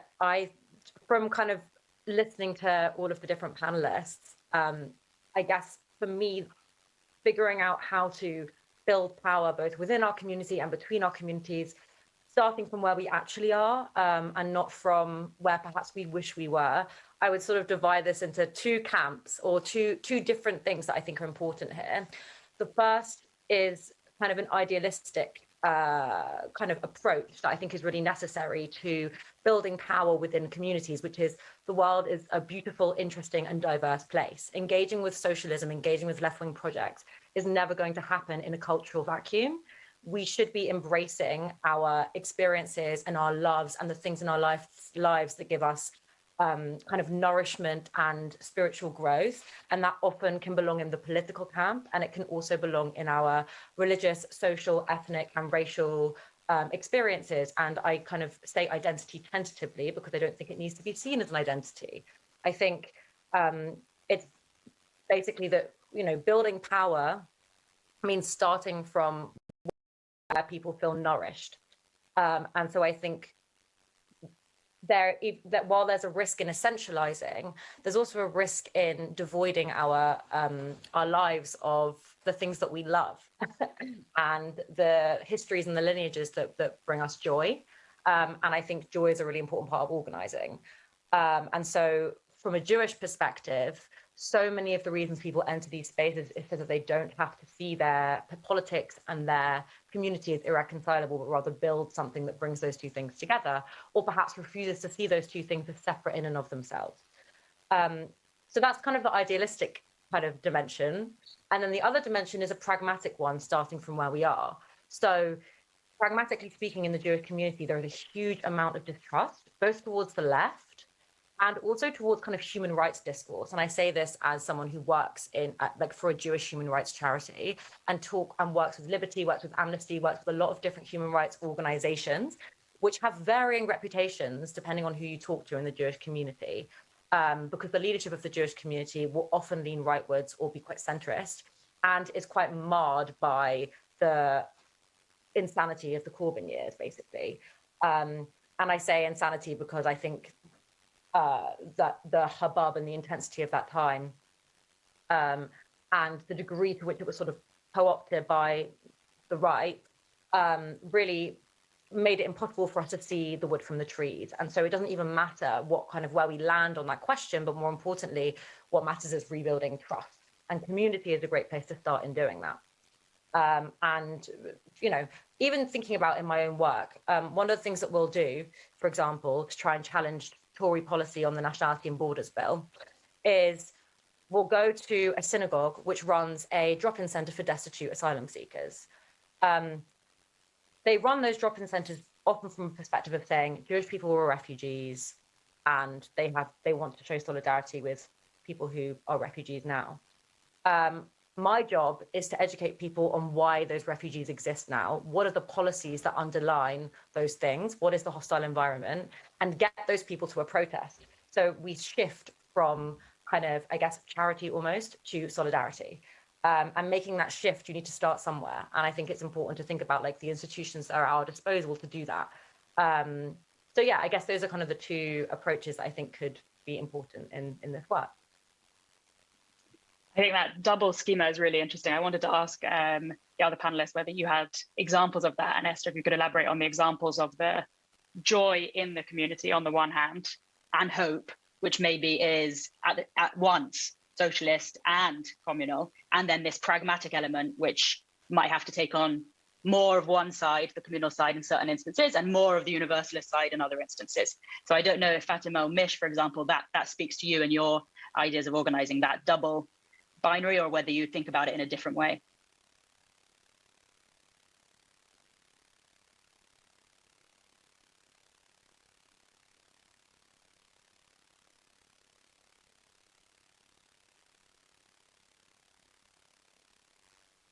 I thought Mish was going to come in, so I thought I'd let him speak. But you know, it's really interesting thinking about that. I'm particularly touching on what Mish said earlier about how you know, we also got to you know, come to terms with the bourgeois of our own communities, if we want to, you know, and how that plays out, and how they can very much disrupt the joy you want to experience with the communal, with the collective. So I think you know, I'm just thinking back to the Save Brick Lane campaign and the number of days and months I've spent on Brick Lane, talking to people, talking to residents, talking to restaurant owners and just other sort of businesses on Brick Lane. And that brought so many of us so much joy, because we got to speak to people directly about a campaign and petition them directly by literally standing outside their doorstep. So many families were incredibly kind enough to, you know, take us into their homes, offer us, you know, cups of teas, and you know, and for me, those moments are a part of that joy that you mentioned, Esther, of seeing that love from people, you know, when you talk to them. And for many of us, it was also a moment to test our language skills, because we were speaking English as well as Bengali. So many of us, you know, were calling up our parents, like, how do you say this in Bengali? How do you explain this? So, but also there are moments where, you know, as much as we try to get the traders as well as the residents to understand that this is yes, it will primarily impact the Bangladeshi community because they're the biggest demographic in Spitalfields and Banglatown area, but we also wanted them to understand the wider economic repercussions, so making it more sort of universal in a sense of understanding that, look, this is what happened in Elephant and Castle, and if this goes through this particular planning application, then these are the consequences, because we're learning from other places. You know, a relative of mine who had to be moved out from, she lived close to Westfield Shopping Centre all the way to Upton Park. So we tried to use examples that are close to people's homes. So not universal in that sense, but I guess we were trying to make people see what, without using the word gentrification, what that looks like, how that plays out, who is the gentry class that we're talking about.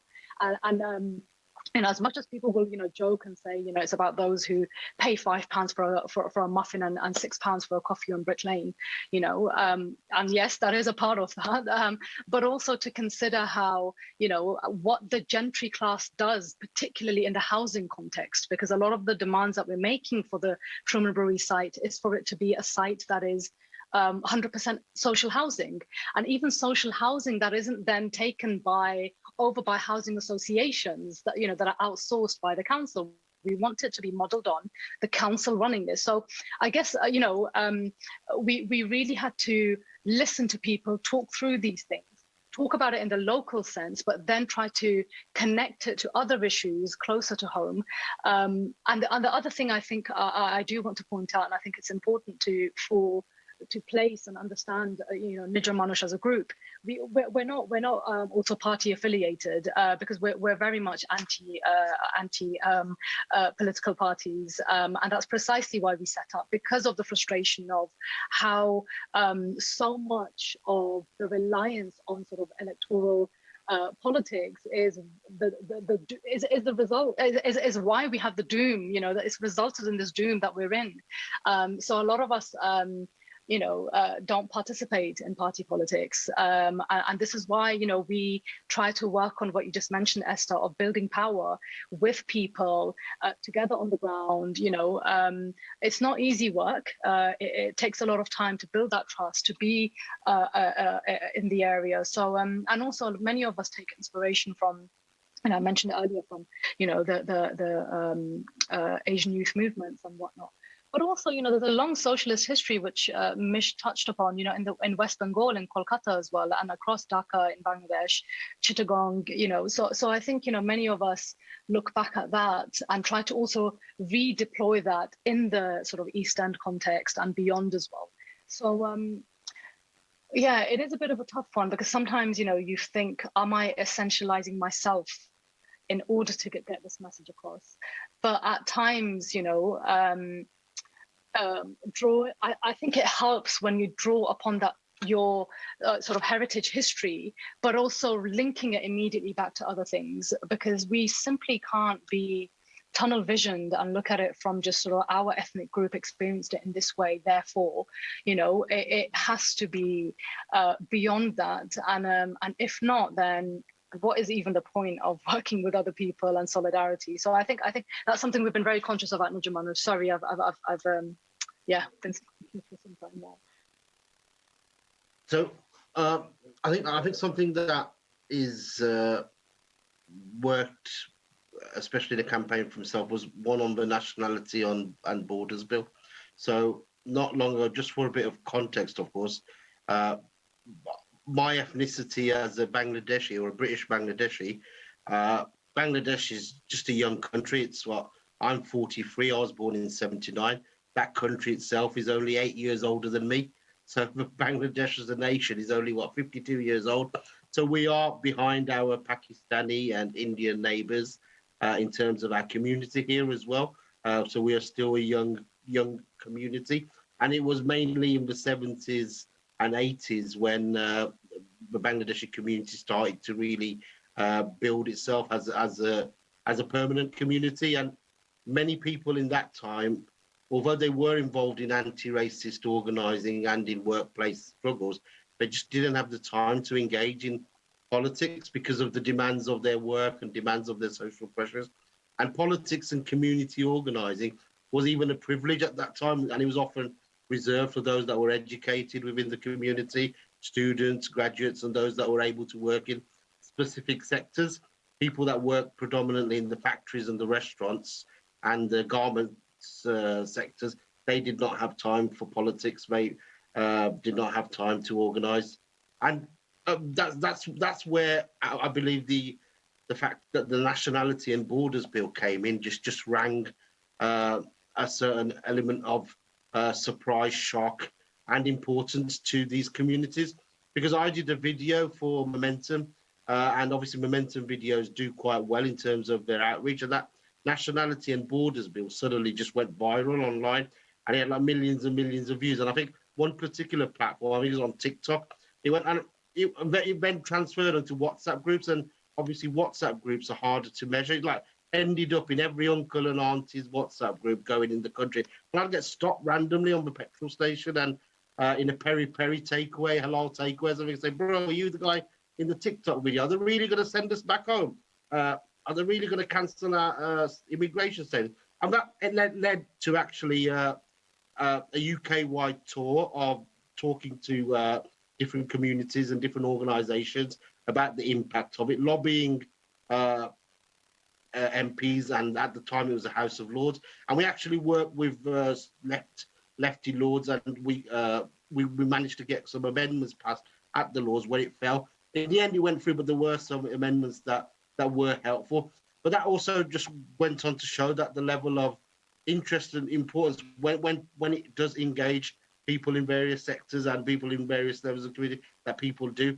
Unfortunately, it's few and far between at this time, but that does show that not only intercommunal, when people do feel that it's going to affect them directly, there are ways that these struggles, but right now it is really a struggle to organise because of the constraint and because of how, although, as I said, we're a younger community, the community is actually developing much faster than we would like it to, because we still haven't established our identity as a community itself as well. Thank you for that. And lots of stories there of optimistic and hopeful organising. And now I'm going to shift the mood and ask, and this will be my last question before Q&A, which is, what challenges has possible co-optation by the right in organising Jewish communities on the one hand or Bangladeshi communities on the other? What challenges have there been? So I'll first hand that to Rivka and Esther, and then back to Mish and Fatima.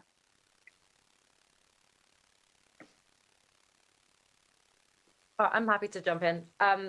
So I think co-optation by the right is obviously a massive issue in the context of the Jewish community, and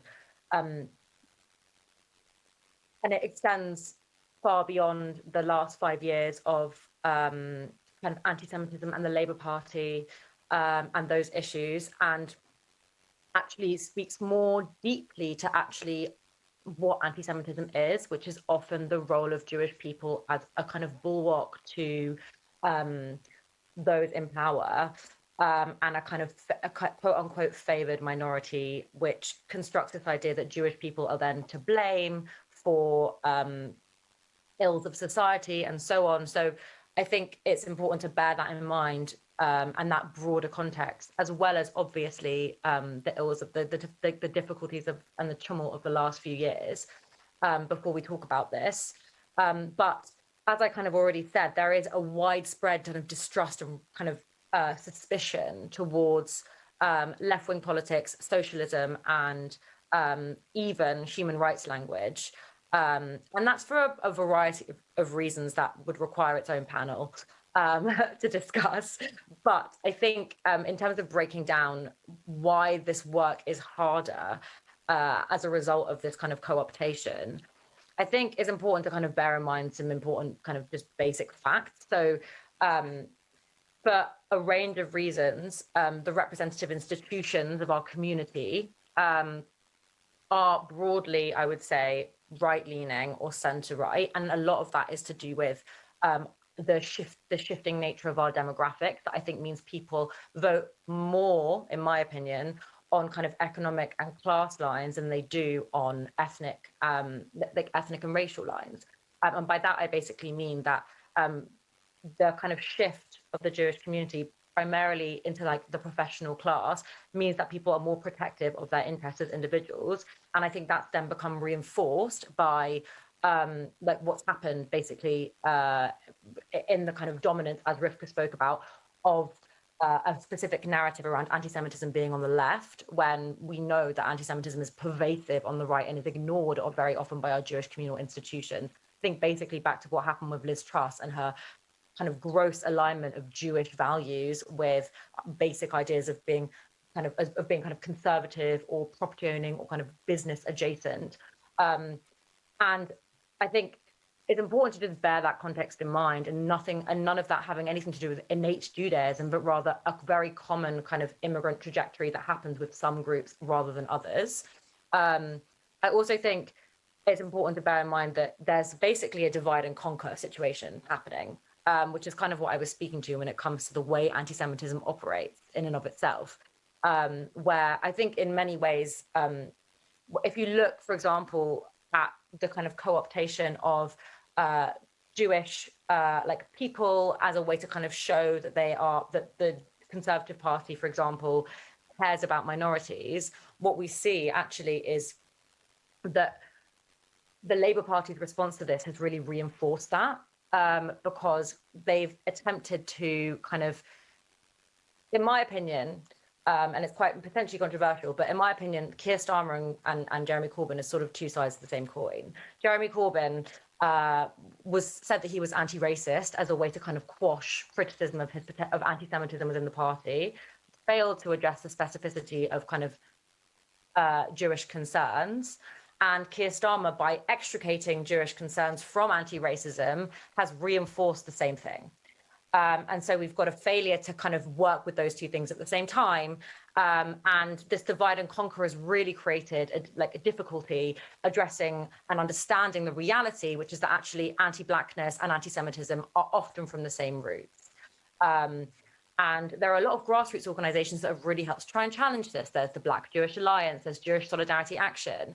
And those groups are incredibly important in reframing this conversation. But I think, also the work that when it comes to kind of human rights, which is still popular in the Jewish establishment, even if there's some reticence, human rights work can also be really helpful in reframing some of this stuff, because what I would do at Renee Kassam, which is kind of this Jewish organization that I work for, is think about saying, the legacy of human rights is a Jewish legacy. It's a direct response to the Holocaust, a direct response to the discrimination that took place against gypsies and travelers as well, against people of color, against queer people, and so on. And that, for example, reminder of that had forced and really kind of compelled Jewish people to speak out against the policing bill, for example, which isn't necessarily a fight that they have a direct dog in, but actually they were able to be kind of galvanized by. And it's much harder to, I guess, just speaking about, how to challenge this, and it's much harder to kind of ignore these kinds of historic relationships when we remind people of that legacy, and we talk about the fact that actually one of the ways that we can remind people of our shared struggle is something like human rights. Even if they are a problematic framework, they're also a framework that really help us to see the legacy of why this exists. I feel like I've probably rambled a bit too much, but those are some of my thoughts about why this is difficult and how to challenge it. That was amazing. Do you mind if I follow up? Is that okay? Great. I have so many thoughts, how to condense them all. But I think one of the things that Esther just finished saying there is that one of the symptoms and one of the effects of the right's kind of co-optation, I think co-optation is probably the wrong word.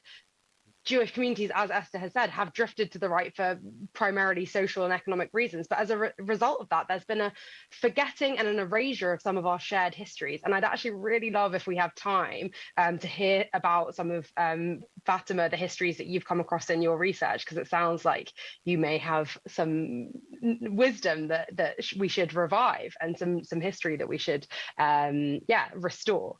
So I think that's a problem. We forget a kind of a history of solidarity in the Pickle, which is Vashti's weekly newsletter. One of my colleagues, I think, should be posting a link to subscribe to that in the chat. We've covered the history of BDS, for example, as a history not of anti-Jewish boycotts, but of Jewish boycotts and of non-Jewish boycotts and of solidaristic boycotts, and trying to kind of revive history is like a key thing that I think a media outlet can do. What I'd also say is that, one of the challenges that we face as a media outlet and as left-wing organisers in Jewish communities is the constant fear of marginalisation and dismissal. So I think a lot about, being told repeatedly, for example, when I went on Newsnight to discuss Jews' relationship to Israel with Lord Finkelstein, he just repeated over and over again that mine was a minority view. And that kind of very forceful marginalization of left-wing Jews is something that is really, really difficult to kind of resist, because they have the most powerful platforms. He's a Times columnist. He's not just a member of the House of Lords. And so the influence gap is like enormous. And so trying to resist that by, forcing ourselves into mainstream media spaces, onto Newsnight and onto kind of mainstream platforms, I think is really important, as well as obviously doing fringe events and speaking to our audience and really like rousing the base, as I guess like TWT is all about. So kind of refusing marginalization through the kind of assertion of our presence in spaces where we're not sort of welcomed, I think is really important, but also reviving some of the histories through narrating them on the platform. And yeah, like I said, I hope Fatima gets a chance to tell us about some of that. I wonder if, Fatima, you want to come in now on this question about co-optation by the right, or we could have a moment to talk about what you were saying earlier about Jewish Bengali struggles, for example. Sure. Can you hear me? For some reason, my headphones are being a bit weird. Okay, brilliant. I think I'm going to start with the co-optation quickly, because I think it's interesting that we are, at the TWT and talking about co-optation, because when we look at the 70s, when the Bengalis of the East End started organising, and you started seeing Asian youth movements also kick off, and you had various forms of Bangladesh Youth League, the BYLs across the country as well. So I think for me, it's really interesting talking about co-optation, because in the 70s, when those predominantly Bengali men became so-called, community leaders, became sort of the well-known names that people went to. And if you look at a lot of documentaries which are available on the BFI player, where you can access actually a lot of the documentaries of the 70s and 80s, a lot of those who are now, I guess, uncles were co-opted into the Labour Party, and then became, councillors, and one figure went on to become the head of the Tower Hamlets Council. There are various others who've gone on to different things. And of course, one of them is Lutfur Rahman, who's come through and is now leading the Aspire party in Tower Hamlets. And is now the executive mayor of, Tower Hamlets Council. So I think, talking about co-optation is also necessary to consider how, the Labour Party has been very much a part of co-opting grassroots movements and incorporating it into its party politics, and actually thereby sanitizing it in a way and sort of incorporating it into its bureaucratic system. And we all know once you institutionalize, there's only so much you can push back.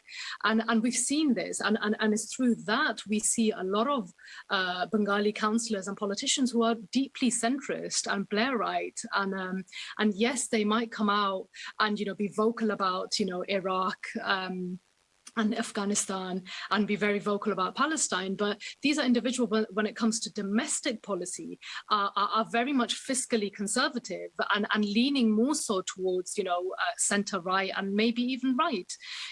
So I think it's essential to remember the damage that the Labour Party caused in sort of disrupting a lot of that grassroots movement, a lot of the grassroots shaping of people's access to resources. So it's the seventh.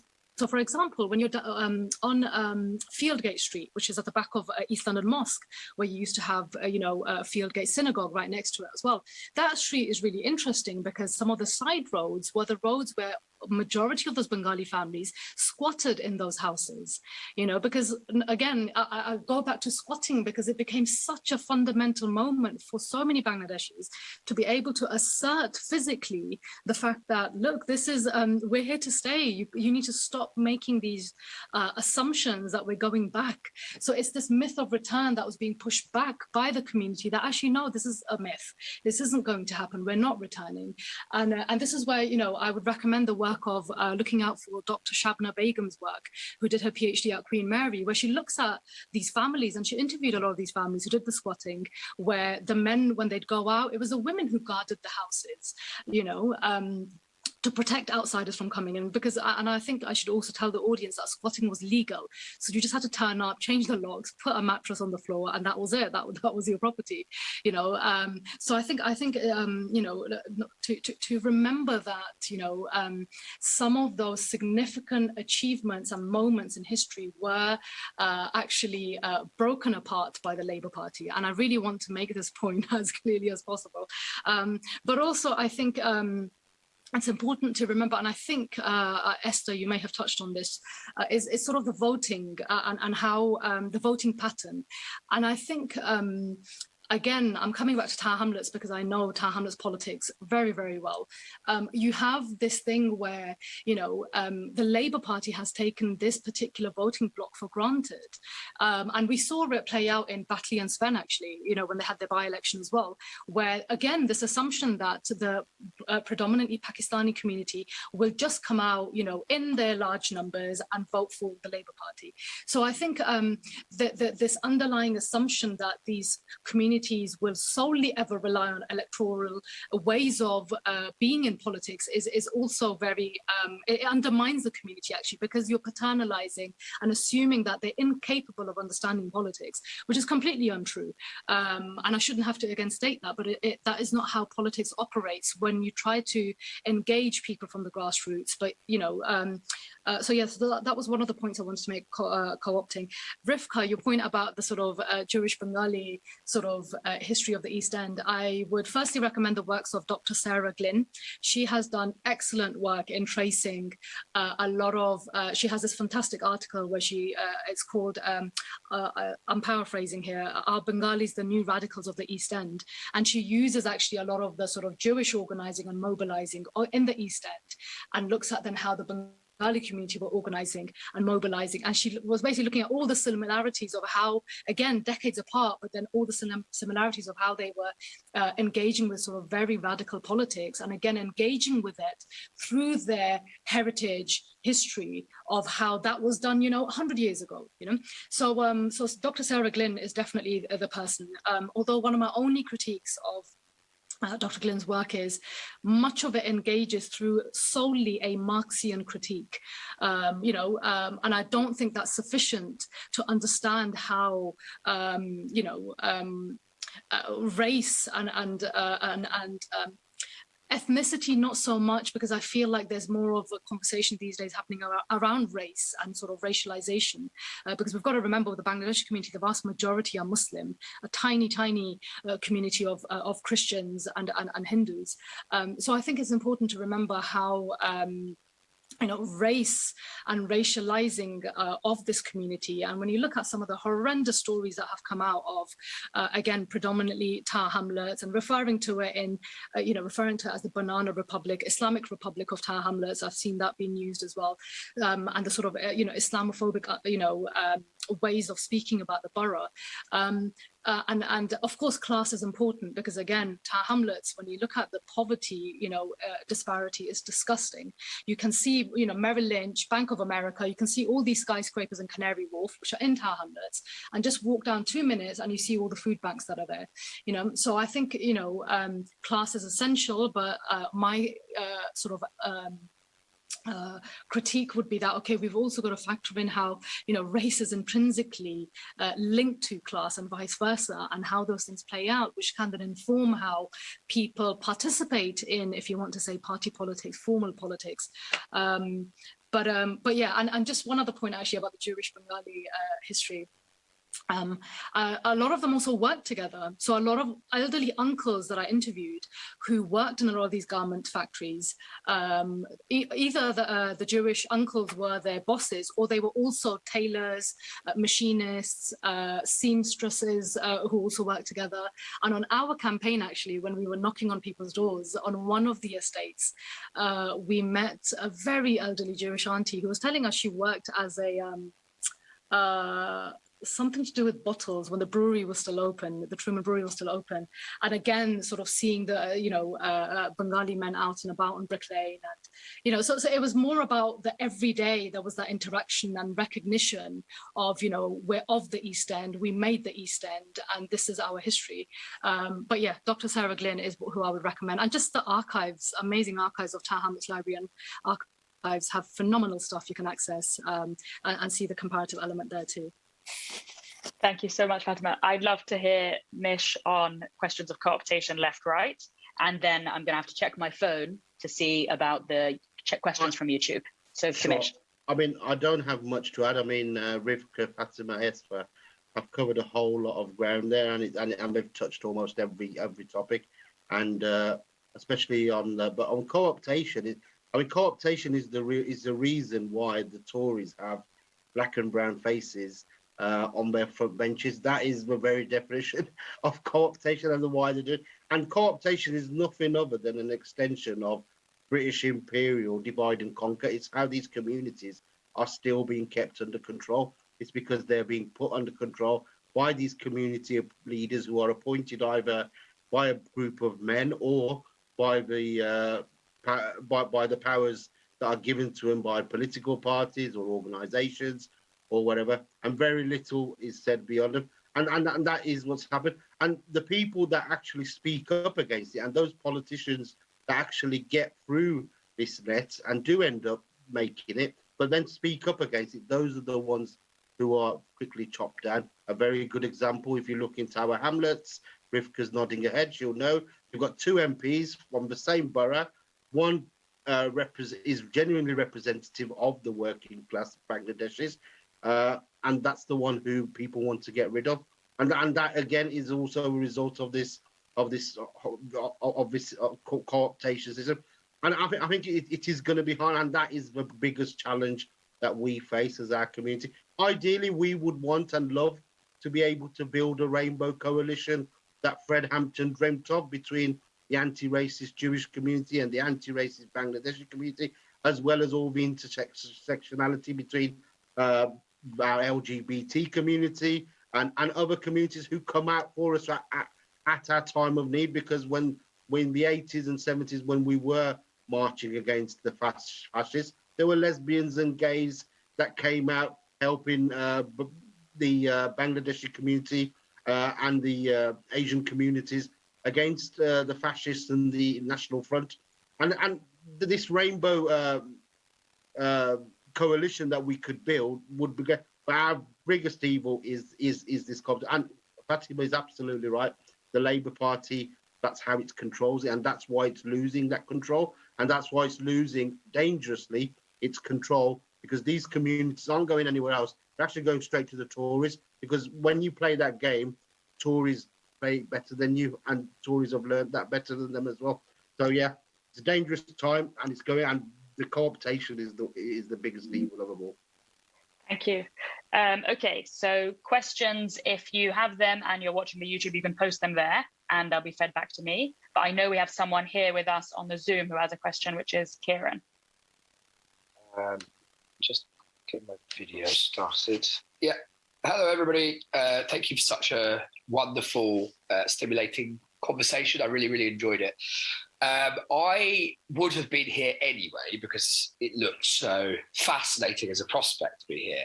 But I'm also here partly on behalf of somebody who's been mentioned several times, and I'm glad he has, Lutfer Rahman.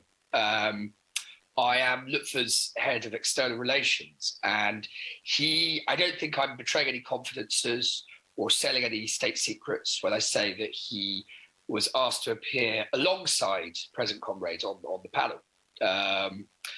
But couldn't make it and was very, very disappointed about that. And so he sent me in his stead. So talk about losing a pound and finding a penny, but here I am.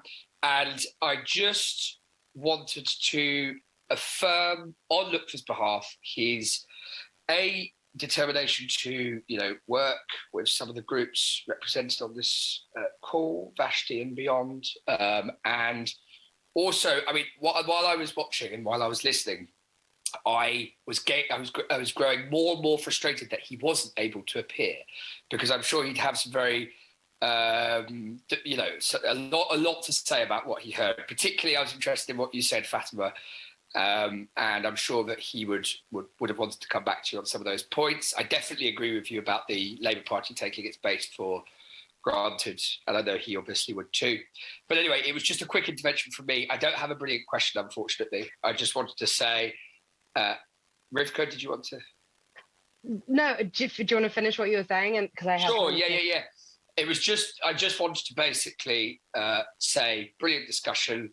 Lutfer wants to appear in future on this kind of thing with you guys, and he's sorry he couldn't be here today. And thank you for inviting him in the first place. Thank you. To Rivka. Just to add to that, I actually am going to have to run away after I say this, so I'm going to have a mic drop moment, but I've got to catch a train to Liverpool. Just to say that I think it's no coincidence, as Mish was kind of touching upon, that the people that are genuinely representing the working class, whether that's Bangladeshi working class or Jewish working class, tend to have the most solidaristic tendency. So, with Lutfer trying to kind of protect a historic East London synagogue, it reminds me of Jeremy Corbyn's kind of campaign many years ago to protect a Jewish cemetery. Genuine acts of solidarity with the working class that you know, supersede all kinds of statements about like Jewish values are conservative values, you know, gesture politics, you might call it, that Liz Truss is kind of doing. And so like, yeah, I think it's important to highlight the fact that the people, the politicians of whatever identity who represent the working class tend to see that as a stratum that transcends racial divides, and therefore tend to have the most kind of instinctive solidarity with Jewish communities, particularly working class Jewish communities. And one community that I think we haven't really talked about very much in this discussion, and is a kind of huge part of the Jewish working class, are strictly Orthodox Jewish communities. I grew up in Stamford Hill alongside strictly Orthodox communities. Many of my family members are strictly Orthodox. And, you know, those are people who care much less about the Board of Deputies and what they have to say about, you know, Israel, and much more about whether their housing benefit is going to be cut, whether their child benefit is going to be cut. And like, those are things that working class kind of allies and politicians who advocate for working class interests are going to be advocating. People like Apsana, people like Jeremy. Anyway, thank you so much, everyone, and I'm sorry I have to go, but yeah, it was a great discussion and sad to miss the end of it. See you in Liverpool, Rivka. Rivka, how much longer do we have? Because I've got one question from the chat. Can I pose it? Yeah, it's up to TWT, but I said Riv's, not Riv, but I'm sorry. No, it's fine. Bye. Bye. One question. Okay, thank you. So, question from David Rosenberg: why have Jewish and current Labour leadership been so reluctant to expose Tory links with anti-Semitism and Islamophobic and anti-Roma parties in European Council? Which is kind of partly a Labour question, partly a Jewish question, but anyone who wants to jump in, go ahead.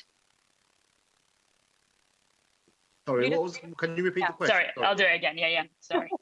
So why have Jewish and current Labour leadership been so reluctant to expose Tory links with anti-Semitism and Islamophobic and anti-Roma parties in the European Council?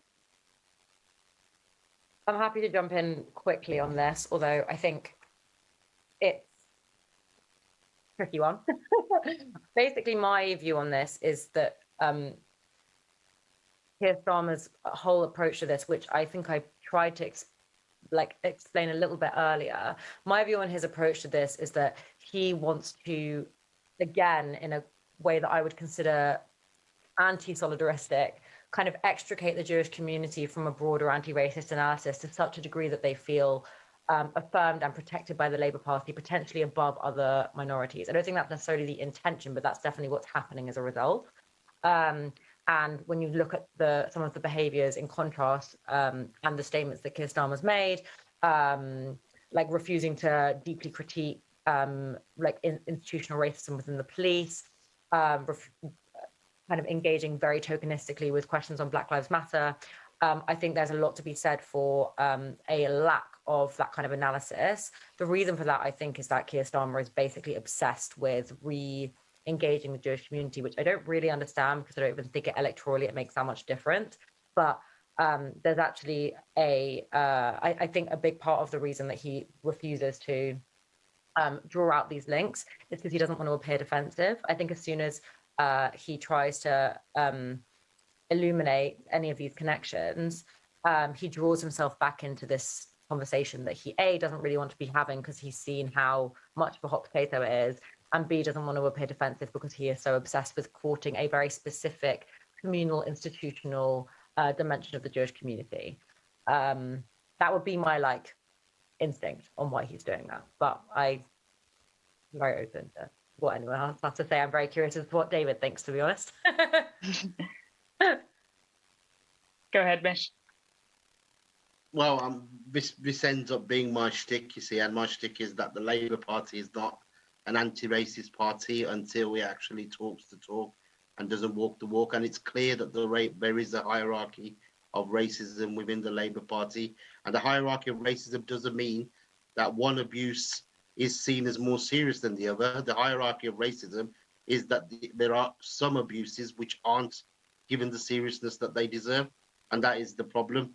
But anti-GRT racism is one of them. and Islamophobia is definitely one of them, and that has also been very, very obvious in a lot of cases, and it's a problem because until the Labour Party does look beyond that, and really, if they are wanting to be known as the arbiters of anti-racism, then they have to get rid of the double standards, because there are obvious double standards and blatant double standards. And I'd be happy to work with them to get rid of that, but it needs to come from a place of good faith as well, and not just in what looks good to the leadership and what the leadership promises and the strength of the leadership. Thank you. Okay, I had a final last question, which was all about how do we build solidarity, past, present, future between our communities, asking Fatima to talk about Asian youth movements more, Jewish Bengali organising. I wanted to share this story, which is that the first place I ever worked was Toynbee Hall, which is where my grandma worked when it was a Jewish community centre, and then now Bengali. Katie, sorry, just before Fatima comes in, I have to head off as well. No, I was going to say, thank you. I was going to say, unfortunately, we can't do that now, but I just think it is a testament to the richness of this discussion, and I hope that these are big questions for us all, and to thank you all for participating in this, and have a lovely rest of afternoon. Thank you. Thanks. Take care. Bye. Bye. Thanks, everyone. See you later. Thank you.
80% of people working on the West End tonight are union members, but 50% of them have another job. And that's like the creme de la creme of theatre. That's like, you know, up there, but like you're working for £600 odd a week, £670 odd pound is the union minimum, normally for around 6 months. Those people would supplement their income through a radio jingle, through a bit of voiceover work, through a bit of, you know, computer games, voices, all that kind of stuff. So Stop AI Stealing the Show is about a bit of solidarity and linking together how AI is affecting all workers, like that supermarket attendant who's been already forced out, with the issues our members have got, which is slowly meaning that their pay, their terms and conditions, their abilities to work are being pushed back as well. It's really interesting the way you talk about the similarities with shop workers and other types of workers outside of obviously the entertainment world. And recently I saw you speaking at the Enough is Enough rally in Liverpool, and you were talking about the reasons why your union or representatives from your union are standing on picket lines with Royal Mail workers, BT workers, rail workers and so on. And I felt like what you said hit home in a way. It was like, because we're connected. But I was hoping you could maybe just explain a bit more about that to our viewers and the reasons why you're getting out on those picket lines and having a presence there. Yeah. So I mean, I think probably the thing to start off with saying is that there's sometimes a bit of a... I believe quite firmly that what trade unions are there to do is make working people flourish as artists. They're supposed to provide them with the terms and the pay so that every working person could be an artist. Might be education, might be rates of pay, might be your work-life balance. That's about people being able to go out there and be artistic and be creative and flourish as human beings. Our union's got that mission, but we've also got a flip mission as well, which is to convince artists that they're also working people. Art is quite liberating. Being an artist is quite liberating for a lot of working people. They want to see their kids in a nativity play. They want to go off and do a bit of singing at the weekend. They want to go off and watch a film or use their Netflix. But for our people, sometimes art is misused as quite an oppressive thing. You're an artist, you're lucky to be working. You're a lover, you don't know what you're talking about. You actually this bohemian existence that you should really have in some crap bed sit flat that's damp and miserable and horrible. That's part of being a great artist, and you should feel lucky to be working. So making sure that we're using art as a genuine liberating concept for our members, because all working people have the right to be artists. All artists have the right to a dignified working life, and that is the kind of the ethereal connection, if you like. Our members are out there working, and I mean, one of the things I said that Liverpool, I think, is when refuse workers go on strike, they're the lowest of the low.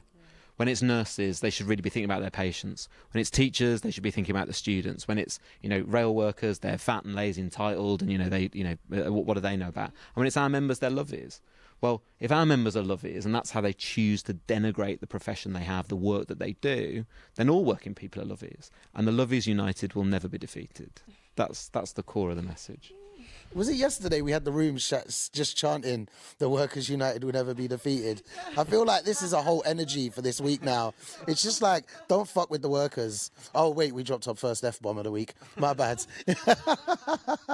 No, but that is fantastic. And I think also what you're saying is about, like, during the lockdown, when you were speaking at the rally, during the lockdown, it was the BT workers that made sure that your members could do their Zoom interviews, is it auditions? Yeah, all of that stuff, and we're all connected. I think that's a powerful message.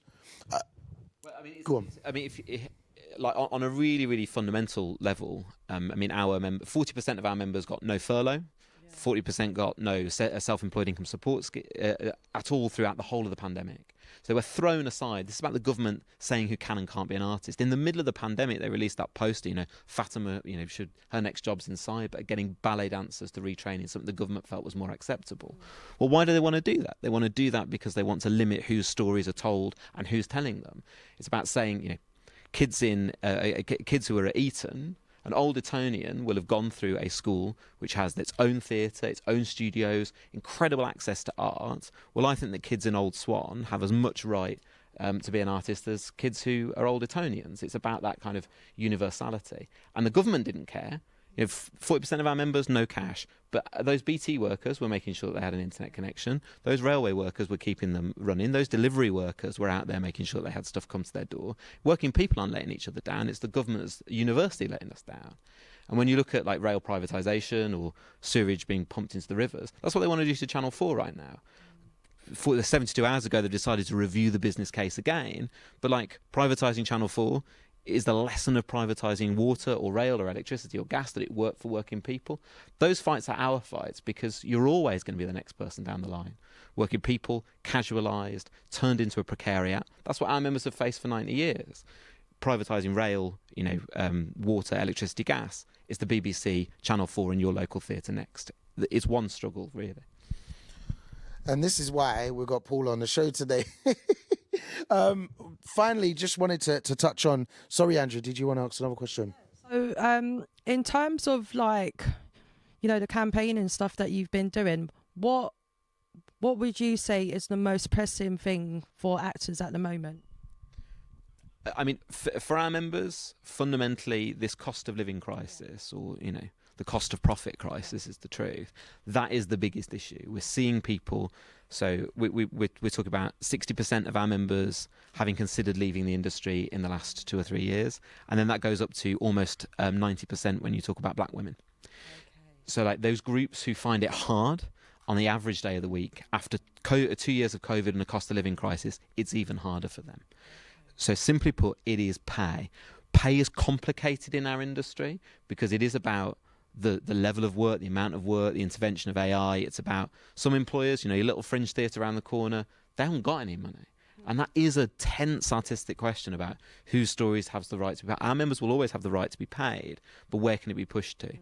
We've got agreements with Netflix, we've got agreements with Apple, we've got agreements with the BBC. That's where the cash is, in the West End of London, the big commercial producers, making sure that when people are working in those areas, that is the biggest campaign, putting money into their pockets. And you know what? I mean, I think I said this in Liverpool at the Enough is Enough rally as well. Our members, there's an enormous thank you to every worker who's on a picket line, who's giving up pay from our members. You know what? They have to spend their lives pretending to be other people. That's literally their jobs. They don't always want to be trades unionists, but after the last 6 weeks, they really, really do. After a hot union summer, who doesn't want to be a trades unionist? And like kind of leading the way. It's not just our members turning up to show solidarity with postal workers. It's about postal workers or rail workers or UCU members actually are saying, do you know what? Like we should be doing this too. And part of where we are taking the union is to be in a position where we are able to take forms of action. It's never always going to be a strike action. It's never always going to, but it is. What button can we push in order to deliver higher pay? And if you want to know what the biggest issue is, the biggest campaign, it's the same as any union. We want higher pay, and being industrial action ready to deliver that is the big issue. Thank you. So finally, TWT, we're trying to make the experience accessible to as many people as possible. We also want to encourage people to come back next year. You've got a delegation from Equity, young members. How many in total? 10. Yeah. So you've got 10 young members coming along. What kind of stuff have they been doing? Where have you been joining them? Have you been going to any workshops, sessions, rallies? And what's been the highlight, really? So I think that the highlight is yet to come. I think the cabaret evening this evening, I know a lot of our members are involved in it. They're looking forward to going and do it. And of course, those are our members working, those cabaret artists. They will be, or indeed should be, our members. There is nothing better than seeing trades unionists at work. So I think that's probably going to be the highlight. But we've been doing some great stuff today. In fact, I think literally as I'm speaking, Sam Swan is one of the members of our exec. Our council is doing some work around Palestine solidarity, doing one of those workshops there. We do a lot of international work in Colombia, in Peru, in India. We have a twinning arrangement with our Ghanaian comrades. We've got doing a lot of work at the minute in India around health and safety, where health and safety in Bollywood is a serious issue, and the unions are really struggling to get their voices across. Have our international congress in London at the end of this week.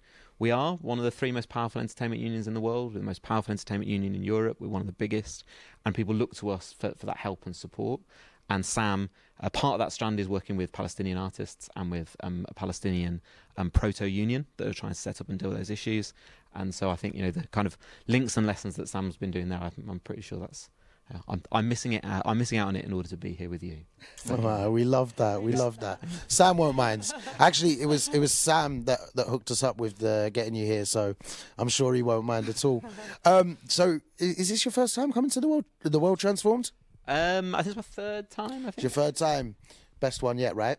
Of course. Always best in Liverpool, right? Best in Liverpool. So, if people can't make it down, they're not going to be able to make the last 2 days. They should probably donate, right? I mean, I hear that you've managed to get just over £7,500 thus far.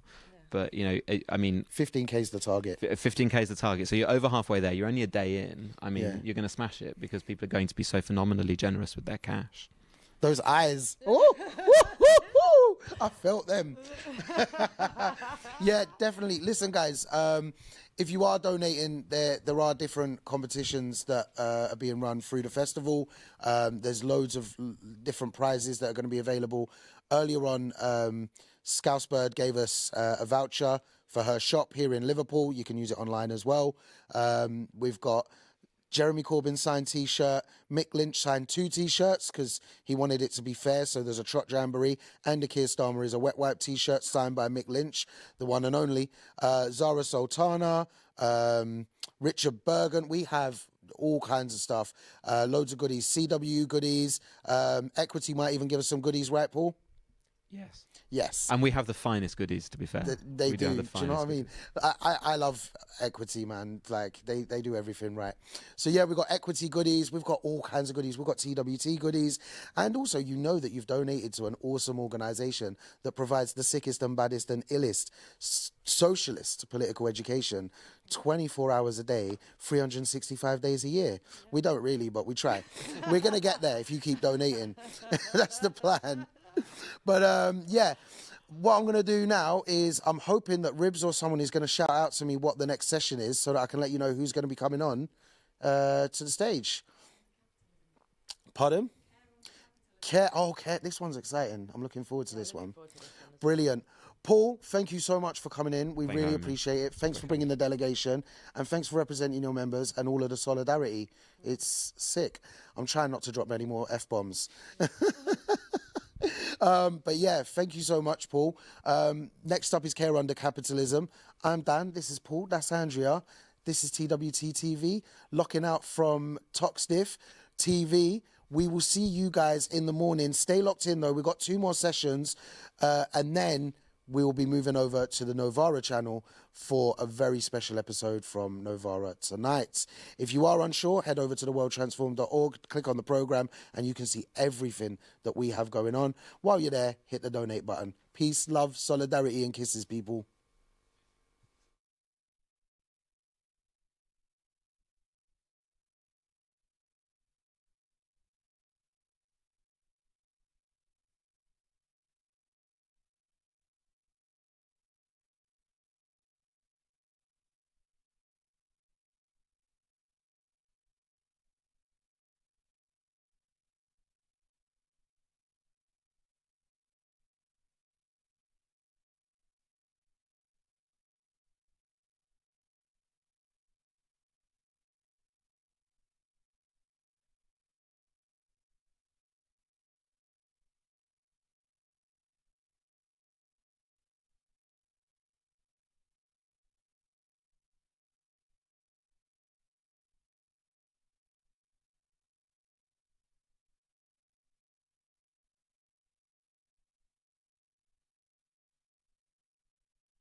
Hello, everyone, and hello, Nancy. It's so good to see you again. So, Same here, Lynn. It's been a long yes, time. Great to see you. that's right. And it's really good to be in discussion once more with you, such a well-known radical philosopher and left feminist, Nancy Fraser, who teaches at the New School in New York. And as I'm sure my audience knows, is the author of a multitude of books, a multitude of articles, theorizing feminism, capitalism, the links and disjoint between them.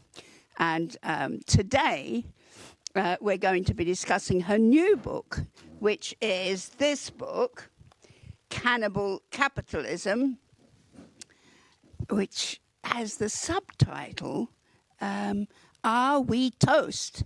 Are we toast? And I'm going to be saying this is one of the pleasures of this book, that it is written with great verve and drama.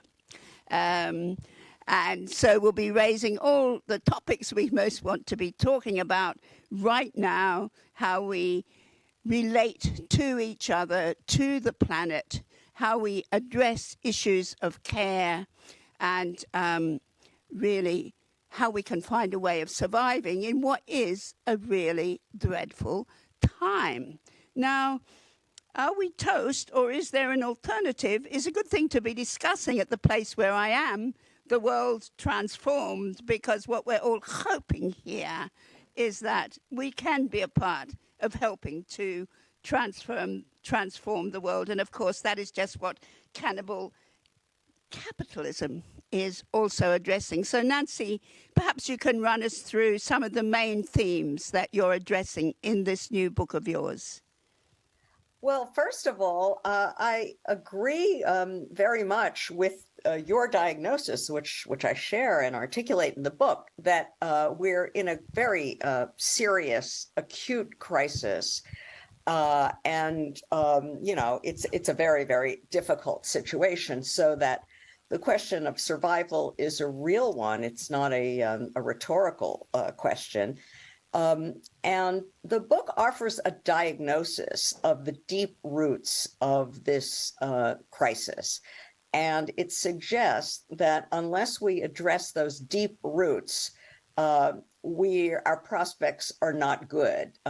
We might get a little improvement here or there for a small number of relatively privileged people on the planet, but it's a structurally grounded, deeply rooted crisis that requires us to really transform our whole social system in its fundamental structures and institutional design. I call that system cannibal capitalism, and I try to show in the book that that's what is driving the ecological crisis, the crisis of democracy and of hegemony, the crisis of racial justice, the crisis of care or social reproduction. These are all intertwined strands of one very severe general crisis of the whole social order, in which decades of cannibalization of us, basically, by capital, have finally erupted into full view. The situation is so severe, so dire, that it's getting very hard to deny it. And so even climate denialism, to take one example, is harder and harder to maintain today, including by many people who a short decade ago were convinced that there was no such thing. So cannibal capitalism is the root. It's what we have to understand. I try to give a diagnosis of what that means, and it's what we have to disable in order to avoid becoming toast. Yes, well, I can agree with that, Nancy. And what you say, you have a sentence saying, can we envisage a counter-hegemonic project of social formation broad enough to encompass and coordinate all the diverse struggles of social movements, political parties, labour movements, and progressive forces generally. Now, that's a good summary, I think, of what we have to do. The only problem is, it's not the first time some of us have tried to address that. Indeed, you may recall back in 1979, a few of us, me and Sheila Rowbottom and Hilary Wainwright, wrote a little pamphlet which became a book called Beyond the Fragments, trying to precisely unite people in the face of Margaret Thatcher, who was going to be instituting, some of the very worst forms of neoliberalism, which, as you say, is an extension of capitalism itself. But again, if we go back 2 decades, we have the World Social Forum from the late 1990s, which is usually seen as originating from the Battle of Seattle in 1999, attempting to create a global forum of activists of all stripes, certainly working against corporate capital in resistance to capitalism itself. Now, I think they had the slogan, another world is possible. But the question is, so what goes wrong? I mean, it's not the first time people have said, we really have to change everything. So what would you say about that, the ups and downs of those former movements? Lynne, I'm really glad you posed the question in this way. And I often thought of your book, Beyond the Fragments, while writing this one, and even in more recent work that I've been doing, because I think that your title really does encapsulate exactly the problem that we are facing now. And it's true that I'm by no means the first person to have argued that it's time to get beyond the fragments and build a counter-hegemonic bloc. And it's true that there have been moments when that agenda seemed more salient and then fell out of view and then came back, and so on and so forth. That's all true. But what I want to say, first of all, is that I don't think, as a social theorist, a critical theorist, that I'm in any position to sort of really predict exactly when is the right moment when this might really happen. But I would cite some widespread sentiments that seem to favor this. First of all, I would just say that from the standpoint of kind of intellectual fashions, and of course I'm a professor and am regularly encountering new cohorts of students, of young people, I have a sense of a real hunger intellectually for perspectives, frameworks that can connect the dots, that there's a sense that we've gone through several decades of generating tremendously great insights in the mode of articulating and analyzing, let's say, group-specific problems and perspectives that earlier critical theorizing neglected and swept under the carpet or obliterated. We got enormous insights from this differentiating, specifying form of intellectual work and the political and social struggles that work was trying to illuminate and was inspired by. The mood today is different, I think. I think it's a question of pivoting from that emphasis on specificity and differentiation to an orientation toward integration, which is, I take it, exactly what inspired your book, Beyond the Fragments. I feel that palpably in the air now, and I would just mention symptomatically the huge popularity of the term intersectionality, which to me is a kind of marker and almost symptom for this hunger. The return of the phrase racial capitalism, which during these years of, let's say, liberal, neoliberal, post-structuralist intellectual hegemony was rarely heard. The return of what is now called social reproduction feminism, which you and I and folks from our generation knew as Marxist feminism or socialist feminism, that's suddenly on the agenda again, albeit under this different name. The surprising, rise of interest in socialism and in democratic socialism in the United States. I'm not sure how far that travels elsewhere, that last one. But anyway, these are all signs of a hunger for integrative thinking. And I can't guarantee that this too won't go the way of the World Social Forum, or we could also cite Occupy as another sort of eruption of that kind of interest in integrative thinking. There's no guarantee, but it's always on the agenda, in my view, to try to construct a perspective, a framework, a diagnosis that shows why such integrative thinking and integrative political practice is our best hope.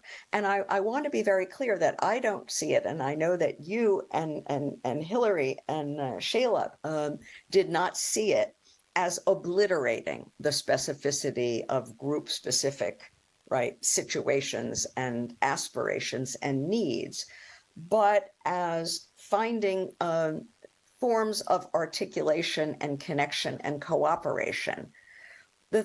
I would say we have before us tremendous forms of emancipatory engagement across the globe, many, many social struggles over climate, over social reproduction, over work and labor and livelihood, over authoritarianism versus democracy, and over racial oppression and ongoing imperial predation. All of these struggles exist. Many of them are potentially emancipatory, but they remain dispersed. They don't accumulate. They don't add up to a counter hegemony, an alternative common sense that could support an actual political bloc in which those many, many forces and energies could cooperate. So it's still on the agenda. You had it right in the 1970s. I'm just continuing that effort. And we don't have any guarantees, though. We have to admit that straight off the bat.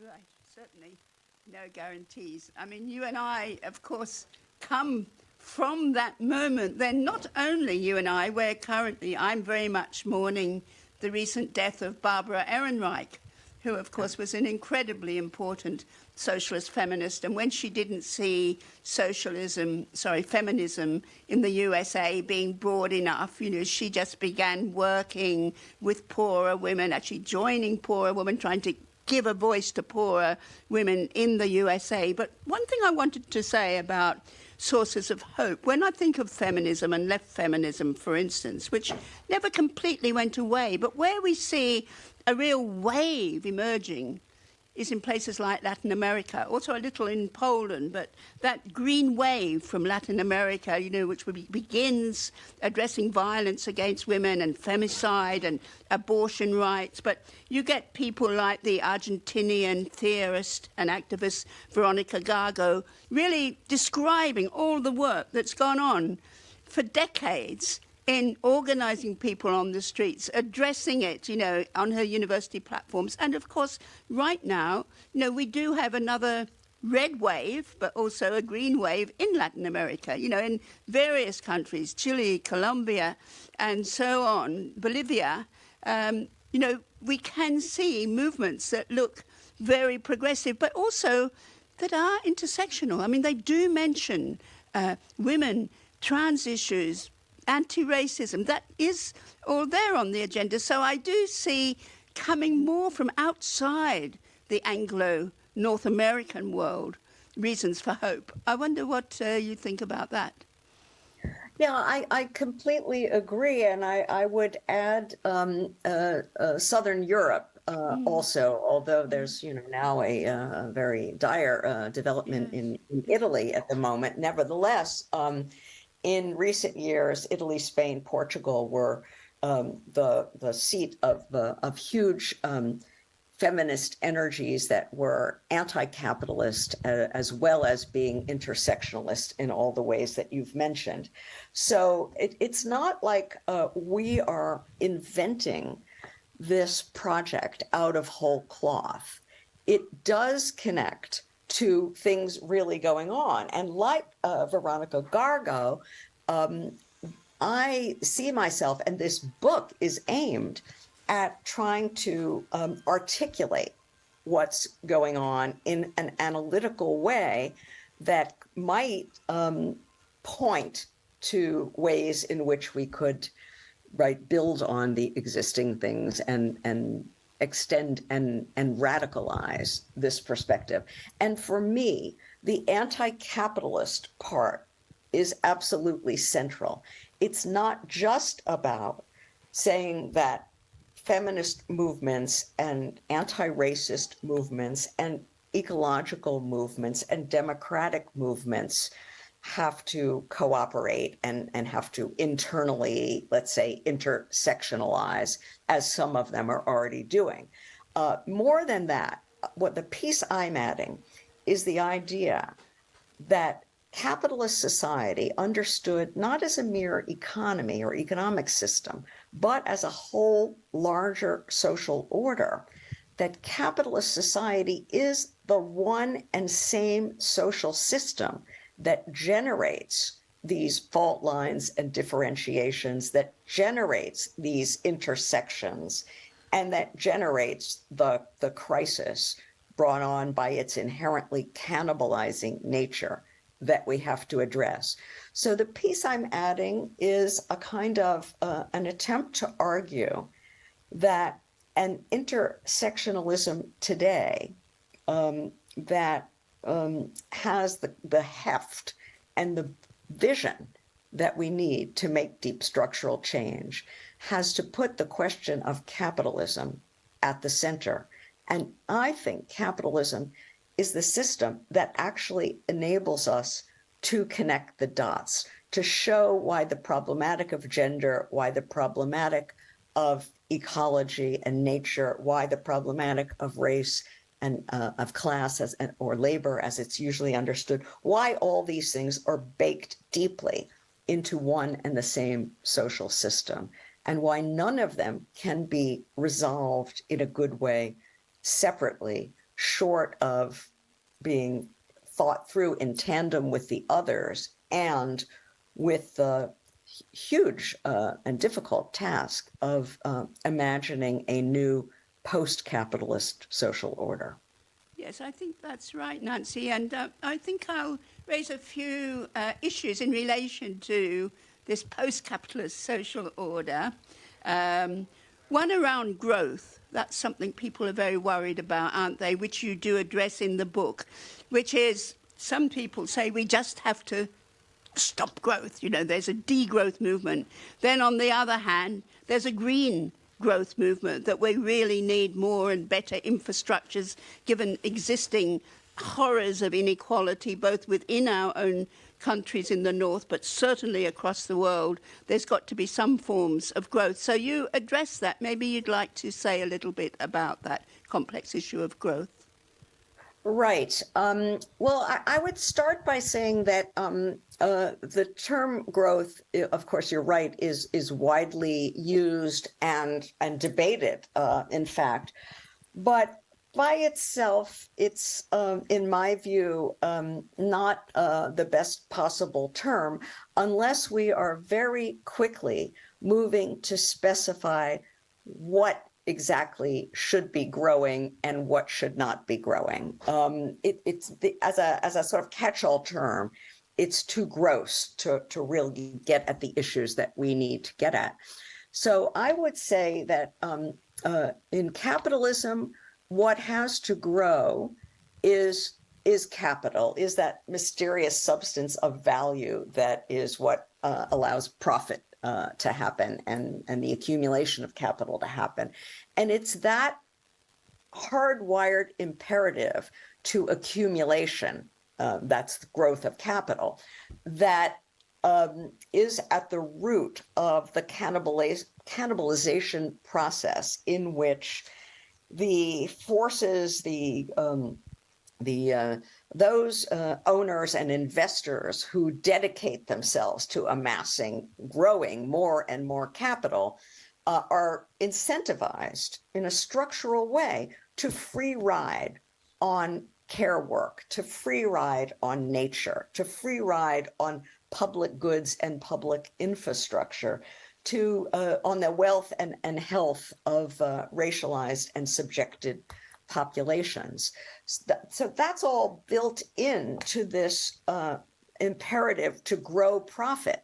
The growing of profit, which is sometimes associated with the idea that capitalism is so immensely productive, has a whole other face, which is how capitalism is immensely destructive. Because when you free ride, you don't replenish what you take, you don't repair what you damage. And in a sense, a post-capitalist society will inherit a massive bill for unreplenished wealth, for destroyed infrastructures, for devastated natural ecosystems, so for damage. So what we want, and I would use the Marxian lingo here, we want to grow use values, not exchange values, not monetized profits.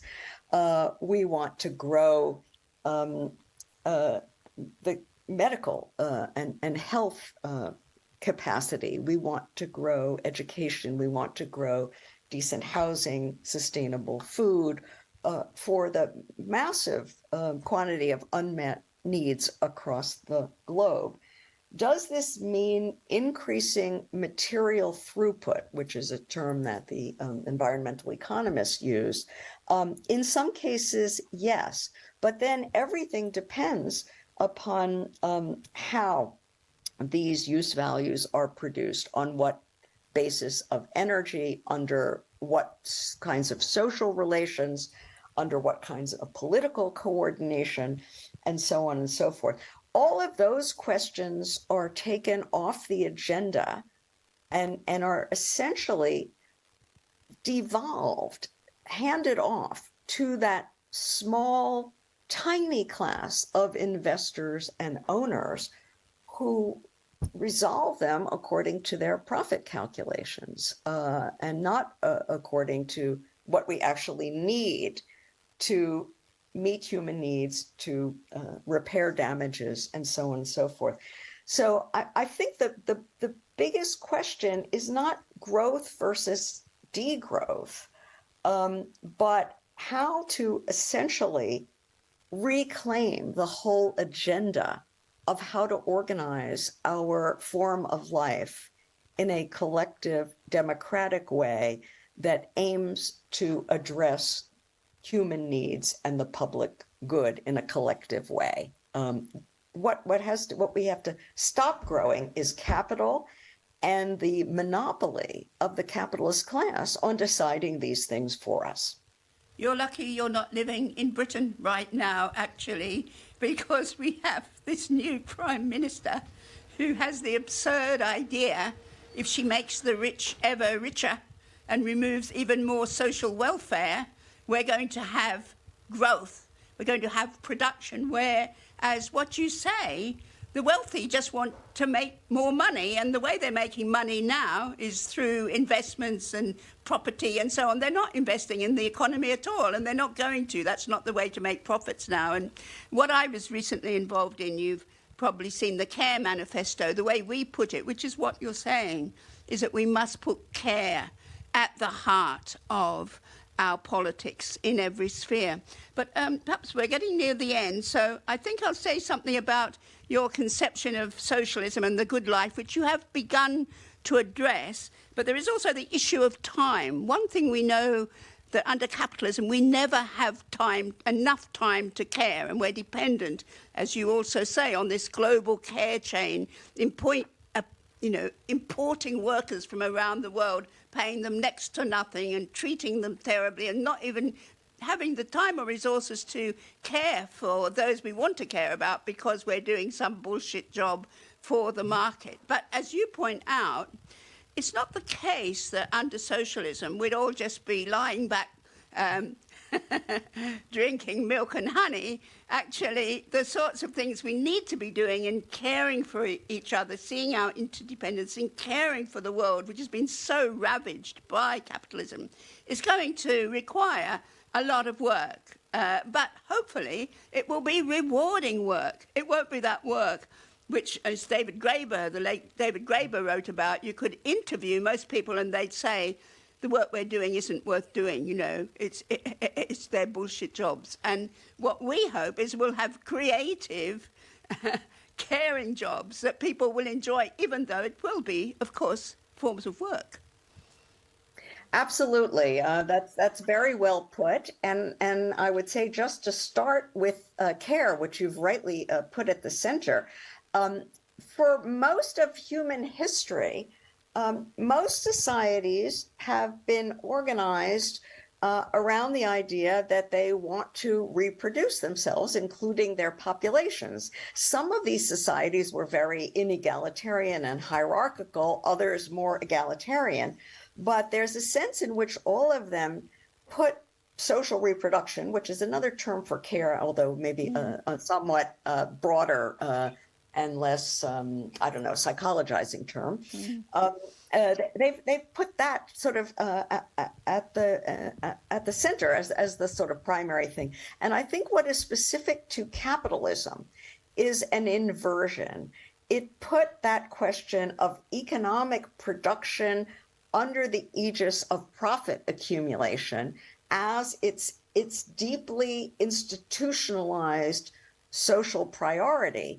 And then social reproduction became a sort of separate and secondary thing that was really only instrumentalized for the sake of this economic production for profit. So we've turned everything upside down in capitalist societies. And one, at least very general starting point for thinking about an alternative, and I'd be happy to use the term socialism for myself, although I don't require everyone else use it if they have a better term. One way to begin thinking about that alternative would be simply to turn things right side up again and say that the nurturing of people individually and the sustaining of communities is the sort of paramount, right, sort of point of social life. And that has to be the guiding light. And yes, that will require work. Marx famously distinguished between what he called freedom within the sphere of necessity and freedom outside the sphere of necessity. The idea that we would be completely free from necessity and that all our freedom would be outside that sphere it's a lovely idea, but it's sort of, let's say, sci-fi more than realistic. Every human society does have to have some forms of meeting needs, and that's normally what we think of as work, effortful, need-oriented activity. And as I say, we inherit such a huge mass of unmet needs, so that the idea that we're not going to have to work is silly at this point.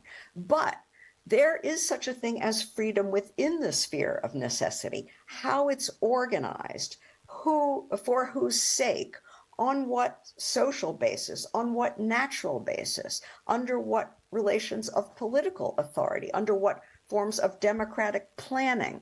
All of those things are are, issues where this question of freedom, democratic collective freedom, comes into the sphere of work itself.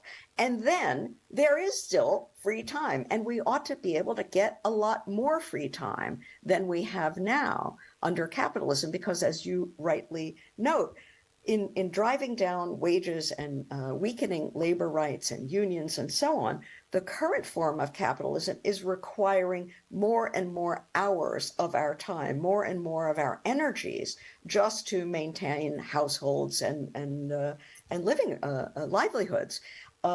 We can certainly find a way of organizing freedom within the sphere of necessity that also gives us more free time for free life outside the sphere of necessity, and we want both, I think. Yes, even if we don't want to go fishing.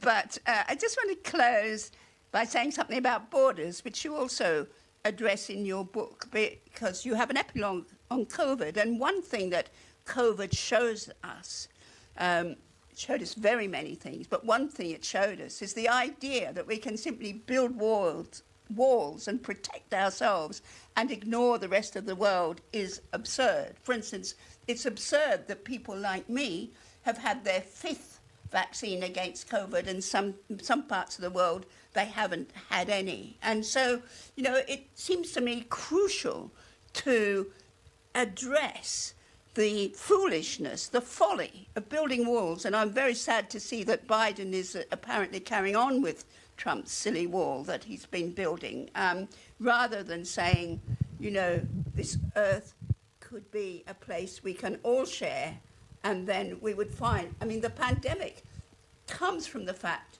that we didn't care enough about hunger, in other parts of the world. We have to care for the whole world in order to preserve our own communities and our own lives. So it really does go right out there, our interdependencies and interdependence on each other in the world as a whole. So maybe we could close with some thoughts from you on that.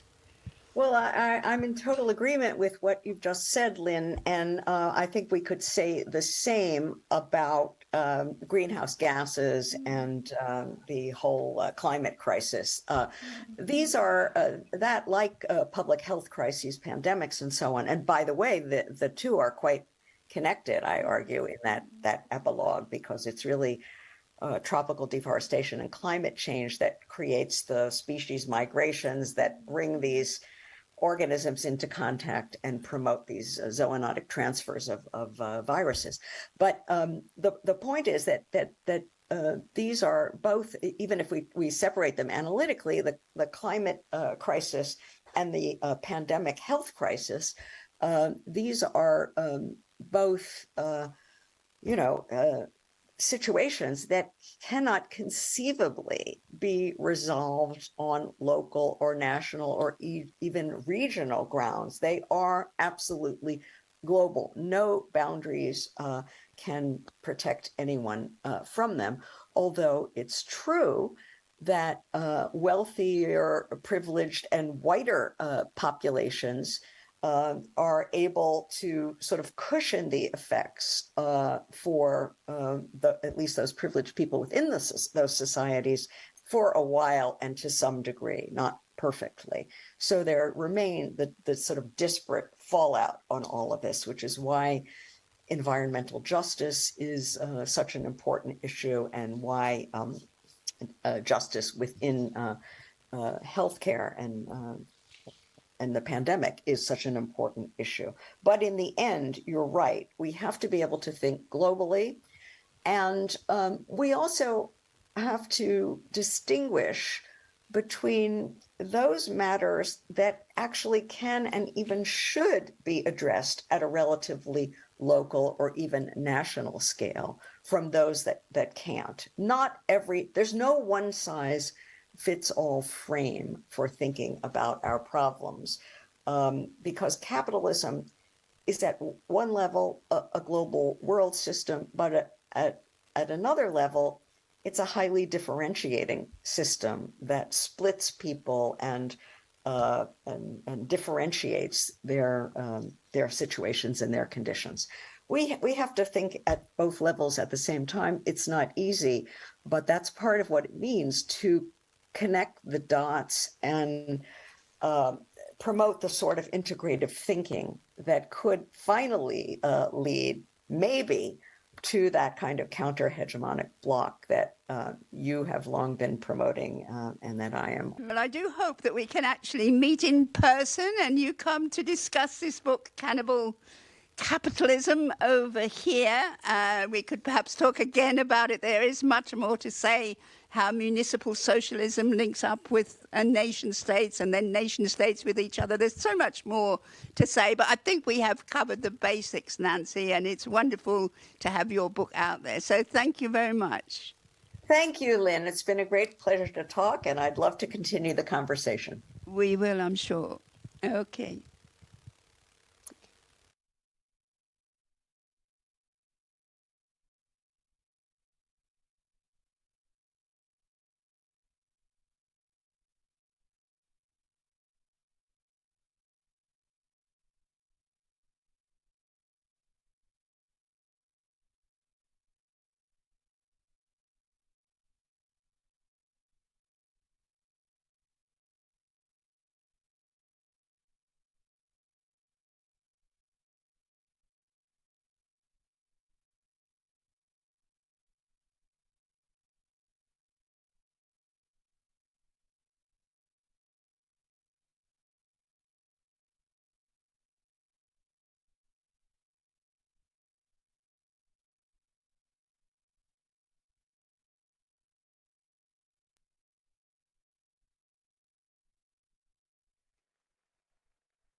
Donald ex officio Hayes and Harlington. For some that might have some meaning.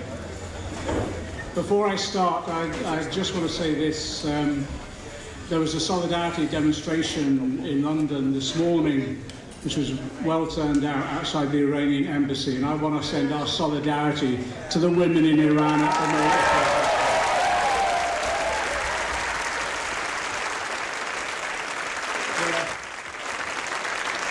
The courage they're showing in the face of brutality, intimidation, and yes, in death as well, I think is something we just have to support with absolute courage and commitment.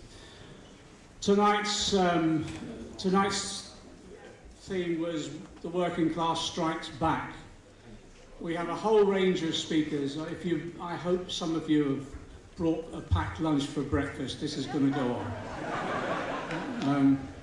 But the intention was to start the first night of conference off with a rally which brings together those people who have, at the moment, have entered into struggle.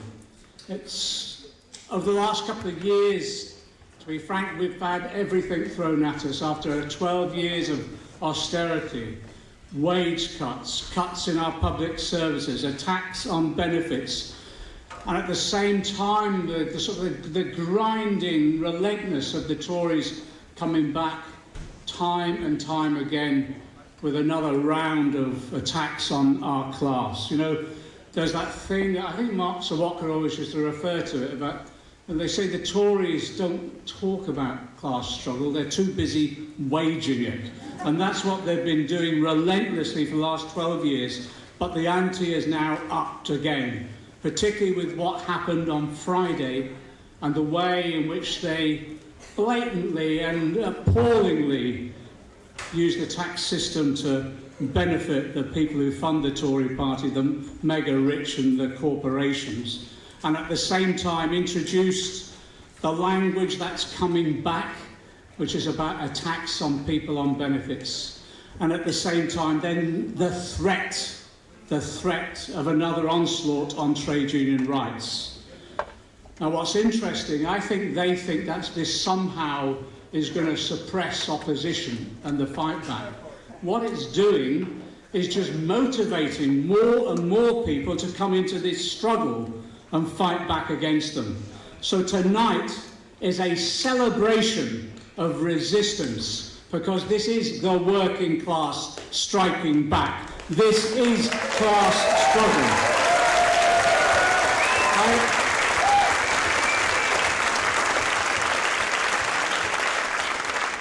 They've asked me to compare this, and I'm absolute shit at doing this. So we could be here for days. Our first speakers, some of you may know I was born in this city years ago. My dad was a Liverpool docker, and my mum a cleaner. My grandfather was a Liverpool docker. So I tell you, you have no idea the pride I have in introducing the next two speakers. The first is John Lynch, leading the dock strike in Liverpool today. John Lynch.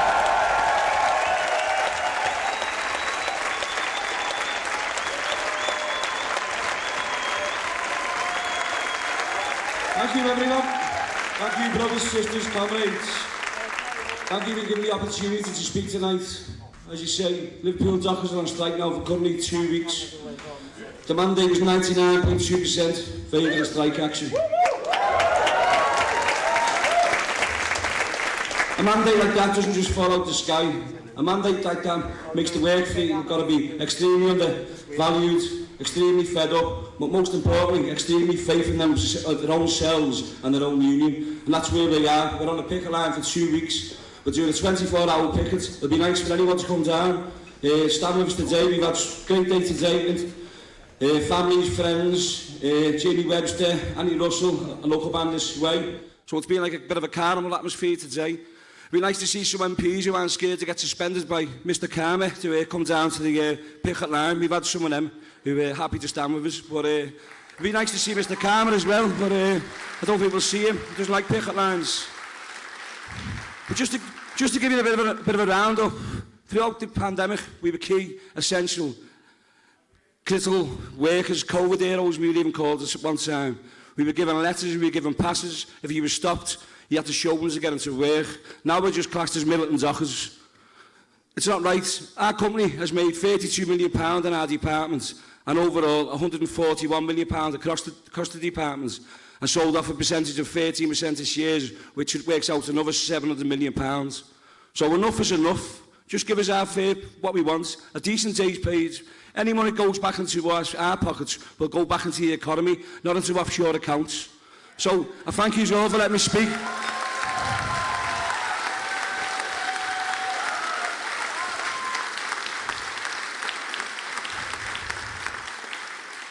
As you say, the support has been fantastic. We've had delegates from across the world. We've got delegates we've now introduced. We've got Ken Riley from the International Longshoremen's Association, who's been with us the last 3 days. He's been fantastic. He's been speaking to all our members. He's been on the picket line. They also made a donation today of $15,000 to the branch.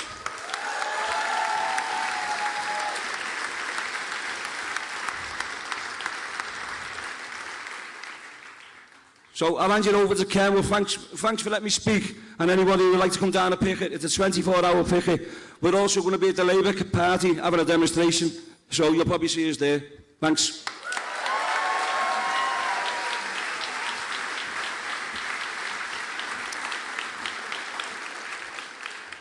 There is only one reason why I find myself here in Liverpool this evening, along with my brother, my fighting partner from Mobile, Alabama, Mark Bass, who is a district vice president in that region. The only reason we find ourselves here is in full support of the Liverpool dock workers.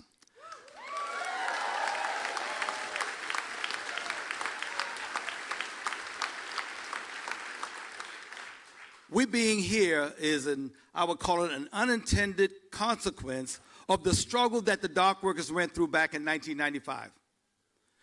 We were not too successful in that struggle, but out of that struggle came the birth of the International Dock Workers Council, whose motto is, "We shall never walk alone again."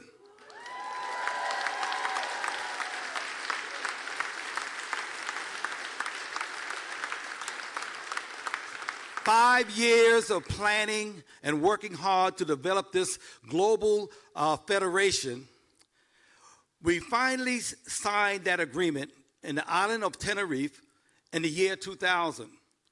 The same year, my union was in a major struggle in Charleston, South Carolina, in the Deep South, in a conservative red state. we were attacked by 600 police officers. 9 of our men went to jail that night. 5 indicted, facing 20 years in prison, sued the local for $2.5 million, and we had lost our work.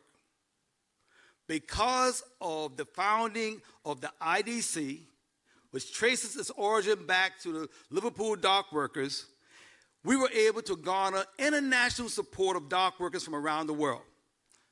And a message was sent to the prosecutor in our state from all these unions associated with the International Dock Workers Council that if those 5 gentlemen was not only, if they were just taken into the courtroom, never mind them being convicted, if you take them into the courtroom, ports were going to shut down around the world.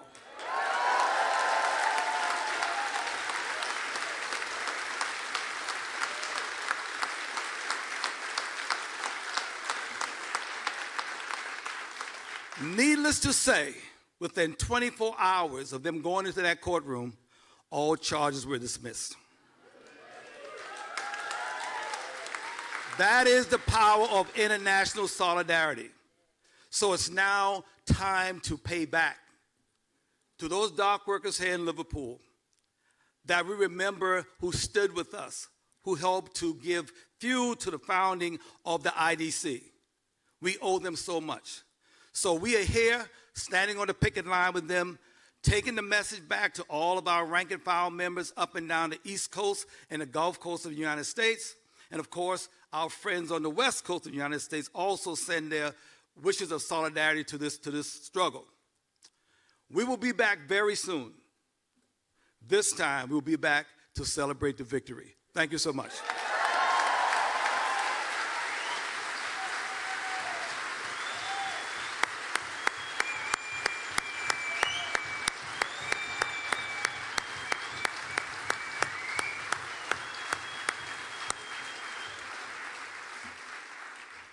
Fantastic. I forgot to mention that one of the most important roles I play in life is as the treasurer of the Socialist Campaign Group. And we've gone into major investments now.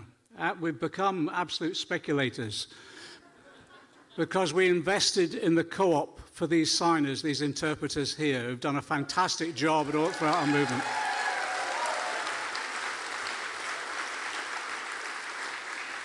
In 2017 and 2019, we used those elections wherever we possibly could to see if we could use the parliamentary selections to bring in a new generation of socialists into Parliament. And that's what we did, and we've had some incredible successes. But some of the biggest successes is that we've been able to ensure that a new generation of young women socialists are now in Parliament speaking out for our cause. And there are 2 of them on the platform tonight, I think, have just made such a cut-through in being able to present socialist arguments coherently and actually been able to lift people's spirits and inspire them. One of them is Zara Sultana.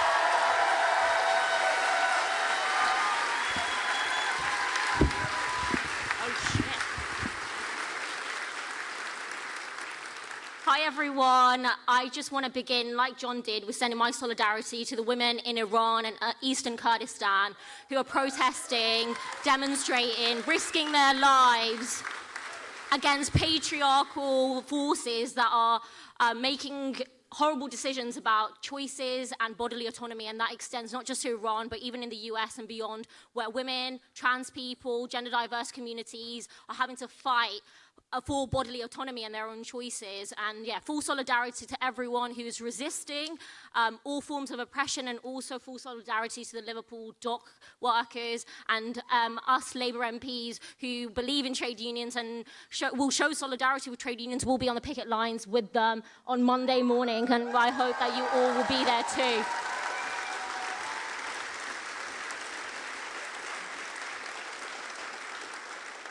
It is honestly such an honour and a pleasure to be with you all tonight, and you've got an incredible lineup. I'm just warming the crowd up for everyone who's to come, really. I just want to say that Politics is depressing. It's shit. I try to avoid watching the news as much as I can. Can't really help it. It's part of my job. But there is so much hope and there's so much resistance, and that's what tonight is all about. I was in Parliament yesterday with John, Nadia and others, and our new Etonian, Oxbridge-educated, former investment banker Chancellor, Kwasi Kwarteng, presented a mini-budget. And during this unprecedented assault on living standards and working class communities, what do you think his priorities were? Was it to uplift universal credit and help the poorest in our society? No. Was it to raise the minimum wage and end poverty, work and pay? No, again. Was it perhaps to commit investing in our NHS, in our schools and in our public services? Again, no. Instead, his priority was to scrap the cap on bankers' bonuses. His priority was to help the wealthiest in our society, the top 1% of earners, and to cut tax on the profits of big business. If someone makes $1 million, I'm not sure if there's anyone in the room, unlikely, making £1 million a year, you are going to be £54,000 better off after this mini budget, while nothing at all for the poorest in our society. This was a budget by the rich, for the rich. This is class war, as John put it, and we're fighting back.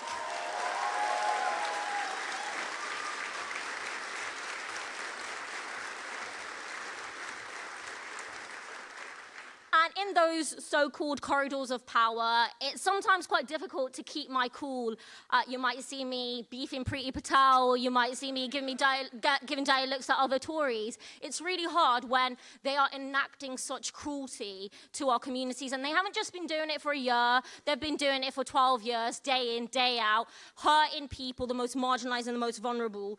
And constituents tell me of the terror they're facing, and that's the words that they use terror and terrified, and they're having to make, and so many people in this room too, are having to make difficult decisions around heating and eating. To heat or to eat. In the 6th largest economy in the world, those are the things that people are having to think about. And it's not a soundbite, it's a reality facing millions of people, and it's absolutely disgraceful, and that's why we can't let them get away with it.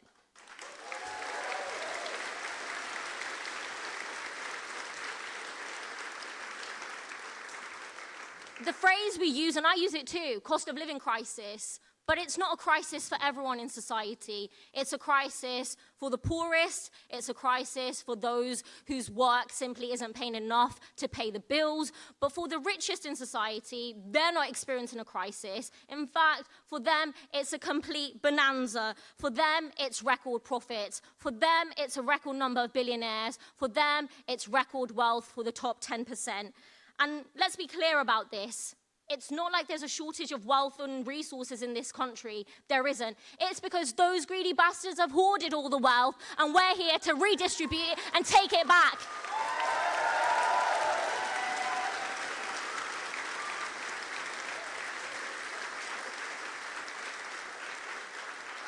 People up and down this country are saying enough is enough, and enough really is enough, and that's why I'm so proud to be part of the campaign that is taking place all over the country with rallies, community groups, working with trade unions, with Acorn, other tenants' unions to fight back, because enough is enough. We have a Prime Minister who cosplays as Thatcher. She even dresses up like her sometimes, completely, utterly bizarre.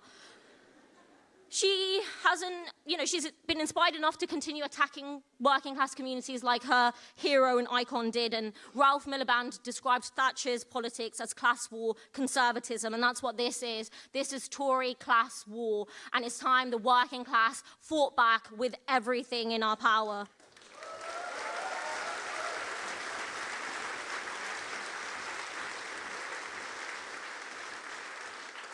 And Liz Truss, she's not just handing out billions of pounds in tax cuts to the super rich, she's also pledged to bring in new legislation to attack trade unions as the cost of living exacerbates, making some of the most regressive anti-trade union policies in this country even worse. She's clear about who she's fighting for. She's fighting for the billionaires, she's fighting for the CEOs, the fossil fuel giants and big business. That's the class she represents, and we know which class we fucking represent too.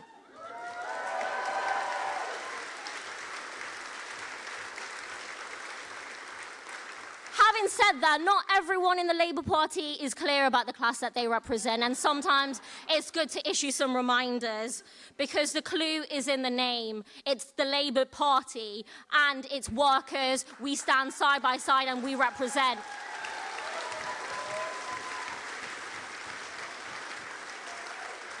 So when workers go on strike, I'll be with them on the picket lines, and no Blairite can tell me otherwise, because I'm not going to fucking listen.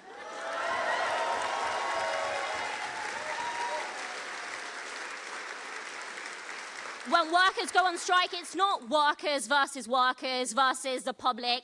It's not the office worker versus the postie versus the firefighter versus the nurse. It's about workers versus bosses. The choice is so simple, and we are on the side of the workers every single time. And yeah.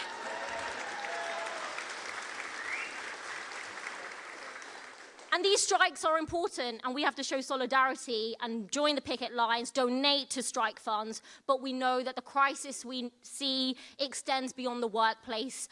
It extends beyond food banks. It extends beyond shoddy housing, rip-off landlords. It extends beyond energy bills and profit-making oil companies. That's why it's so important to unite all of these struggles, to say that enough is enough. That's why we're bringing together trade unions and MPs, we're bringing together activists and community groups, and that's why we're packing out events up and down the country in places that haven't had huge events in a very long time, because we're not accepting this rigged system anymore. This campaign that I hope you will all join if you're not already part of. I mean, 500,000 people have already signed up, so I'm hoping some of those people are in the room tonight. Our 5 key demands are a real pay rise, to slash bills and bring utilities into public ownership. That is not controversial. That is what we need to do. To end food poverty, to have decent housing for all, and to finally make the super rich pay their share. They are exploiting this crisis. They've created previous crises. Working class people are not paying for their mess ever again. That is something we need to be abundantly clear about. And I'll finish with this, because I've been talking for a long time and there's amazing people who get to come. It's really important that we don't fall into any kind of despair. The last few years have been incredibly difficult. Working class communities, trade unions, all of us have been attacked relentlessly. And it's really difficult in this moment, but change is in the air. And I take so much inspiration from trade unions and workers who are fighting the fight. Because we've seen action, we've seen a summer of solidarity, and that will become an autumn of anger and continued action. The working class, like Mick Lynch, who's coming up after, big up Mick, like Mick said, the working class is back, and it's in all of its diversity, and we refuse to be poor anymore. And I think that's something that we can all shout and claim proudly. So we need to be taking our politics, our solutions to the crises we face to every part of the country. We need to stand with workers on picket lines. We need to put solidarity into action at food banks and speak out for all of our working class communities. On the 1st of October, on Saturday, 1st of October, the CWU, the TSSA, ASLEF, RMT will all be out on strike in one of the biggest strike days in recent history. Enough is enough. We'll be out there. And I hope you will join them all too. Solidarity, and thank you for having me. Thank you.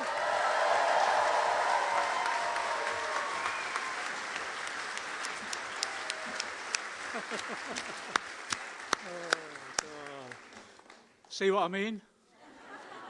Okay, our next speaker is, when we had this surge of members in Jeremy's leadership campaigns, etc., we had a discussion and consultation about how do we ensure that we've established an organisational form that can harness this energy and enthusiasm and keep it going no matter what, almost for generations. And we decided, we brought people together. They said we want an organisation that horizontalist, that represents people but is engaged in struggle and organisation of that struggle.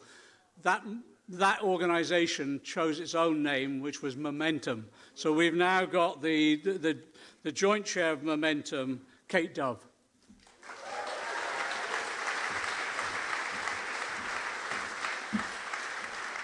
Hi Hi everyone. What a wonderful evening it is today in Liverpool, and what an honour to speak to you all. Thank you, and I want to echo all the remarks from Zara, our wonderful Dockers, and John also, and to the TWT team for organising this whole event, and what I'm sure will be a fantastic festival in the upcoming days.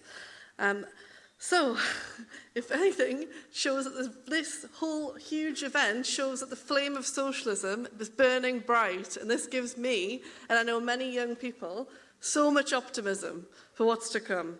So, not to dampen it any further, but I want to talk about the Labour Party. Yeah, I know, right? So, more specifically though, I want to talk about Momentum's Labour for Labour campaign and what we want to achieve at this conference. So what the campaign's about is simple. It's solidarity. It's solidarity with the nurses gearing up for a strike ballot. Solidarity with the postal workers on strike next month. Solidarity with all the rail workers striking next week at the Tory party conference, no less. And solidarity with John and the Dockers on strike right now in Liverpool. We'll be down there on the picket line with you, John. I guarantee you that.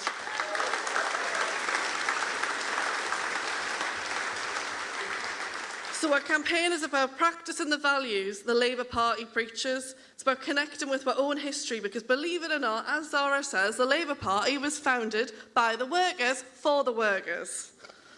Yeah, exactly. Founded to be the voice of workers in Parliament, to champion the interests of the working class. In fact, it was actually founded by a socialist named Keir.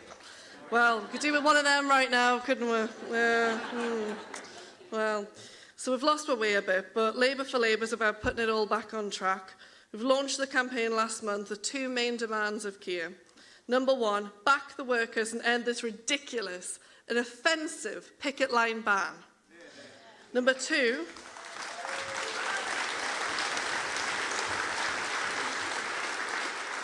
endorse an inflation-proof pay rise for working people. While we're at it, let's tax the corporations and abolish the anti-trade union laws too.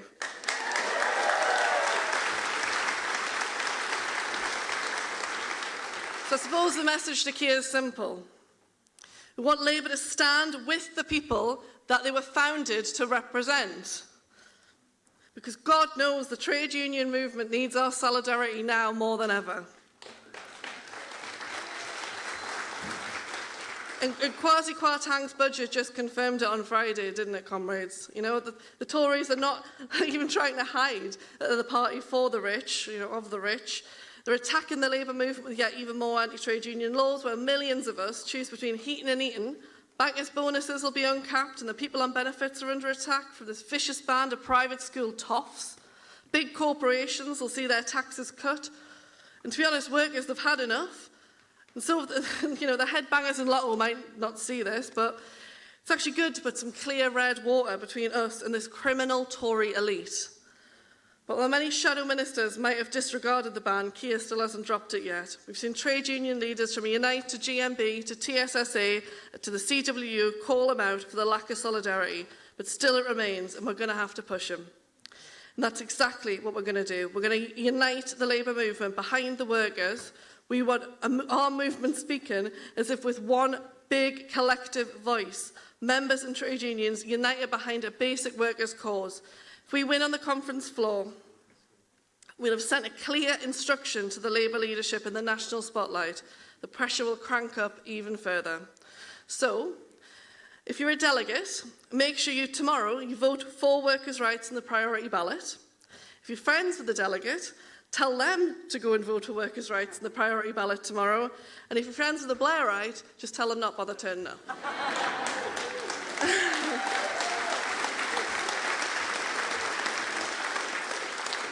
So thank you all for your solidarity and comradeship, and I hope you have a lovely week. Thank you very much.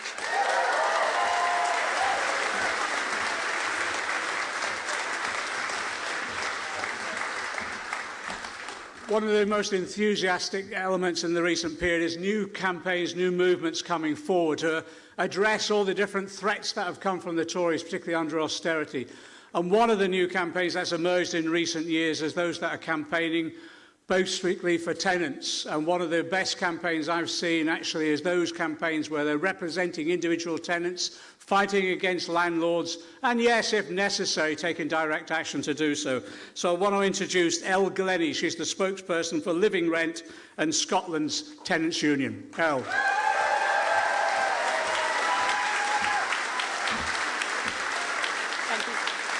Hello. I mean, what a bloody line-up to try and follow, eh? I would be lying if I said I wasn't bricking it right now. Honestly, I found out I was speaking at like 10 a.m. yesterday, so bear with me. It is amazing, obviously, to be here as a spokesperson for Living Rent, which is Scotland's tenants' union. But it's also mad because I was born and raised 10 minutes down the road in Walton. Thank you, thank you. But I've lived up in Glasgow for over a decade now. And as you'll know, Glasgow and Liverpool, they are very similar cities. And not least for their shared sense of working class community resistance, right? And in every single city UK-wide where we've got proud working class people living, we are building unions, we are organising, we are creating the means to defend our own communities. And honestly, let me tell you, it is so bloody hard. But that is why it's so incredible to see all of you here tonight, because we desperately need it. Now, I'm sure that many of you will share my experience of growing up in shit housing. Like, I remember going to bed in the winter wearing my coat, you know, when we couldn't afford to put the heating on. And we've got more of that coming up now. I remember living in a mouldy council-built 2 up, 2 down with 6 kids. I remember taking my A-level exams while living in a bloody caravan because we couldn't find affordable housing. And I remember the bloody indignity of homelessness and the feeling that it was somehow my own fault. But none of that was the failure of my hard-working parents. No, that was a failure of the state. A state which refuses to regulate...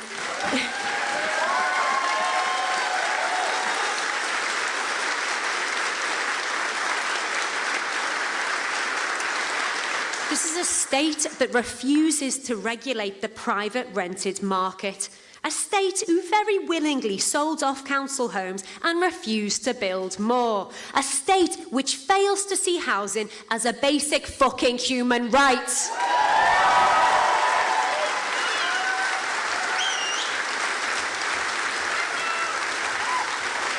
Now, unaffordable, broken, mouldy, damp, inhumane housing, it is the backdrop to the lives of far too many. There'll be people in this room that feel that, right? And at the end of the day, that is just not accidental. People are profiting from our right to a bloody home.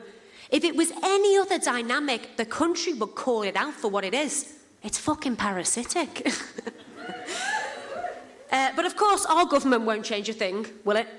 A fifth of MPs and a quarter of Tory voters are landlords. Does that surprise you? Absolutely not. Their interests are tied into ensuring that we will not have the energy or the time to fight back. But let me tell you, we bloody are. We are fighting back. Living Rent, Scotland's tenants' union, and thousands of community and tenant union members all across the UK, we are showing what happens when we take power back. In Scotland, just this month, you will have seen, I'll hold for a round of applause on this one, through tireless community organising, we at Living Rent pushed the government into introducing a rent freeze for every single tenant in Scotland.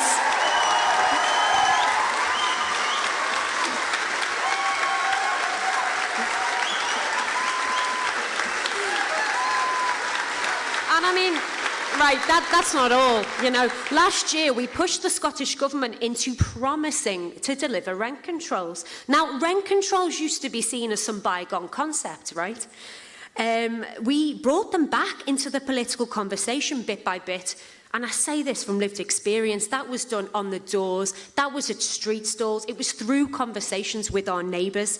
Because every single day, our union members show up at doors to stop evictions. We stand outside letting agents to demand repairs, and we organise to defend our communities.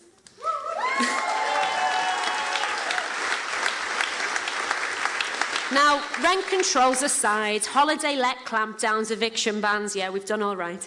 These changes happen not through conciliation nor compromise, but by the demands of our union members. Political parties have finally started to understand that if they want to speak to the majority of their constituency, they've got to bloody tackle the housing crisis. We will not tolerate exploitation, and it is finally time that they bloody heard that.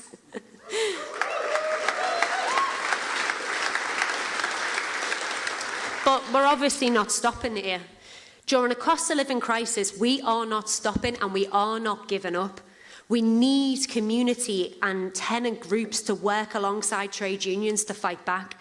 As trade unions hold the fight in the workplaces, we need tenants and community unions to pick up the fight back home. We built this country. It belongs to us. And we need to take it back.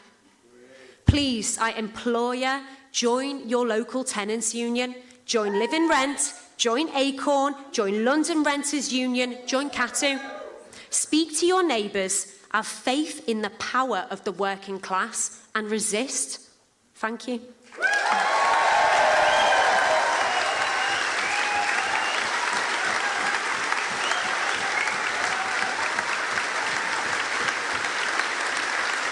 Now, I'm an organiser, so I don't normally speak at rallies, and I bloody hate nothing less than when someone stands on stage and they're like, hey, let's do a call and response, but I'm going to make the lot of you do it right now, right?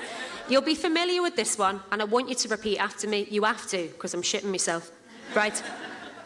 It is our duty to fight for freedom.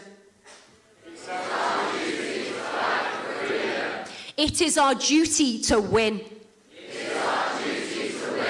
We must love and care for each other. We have nothing to lose but our chains. Thank you.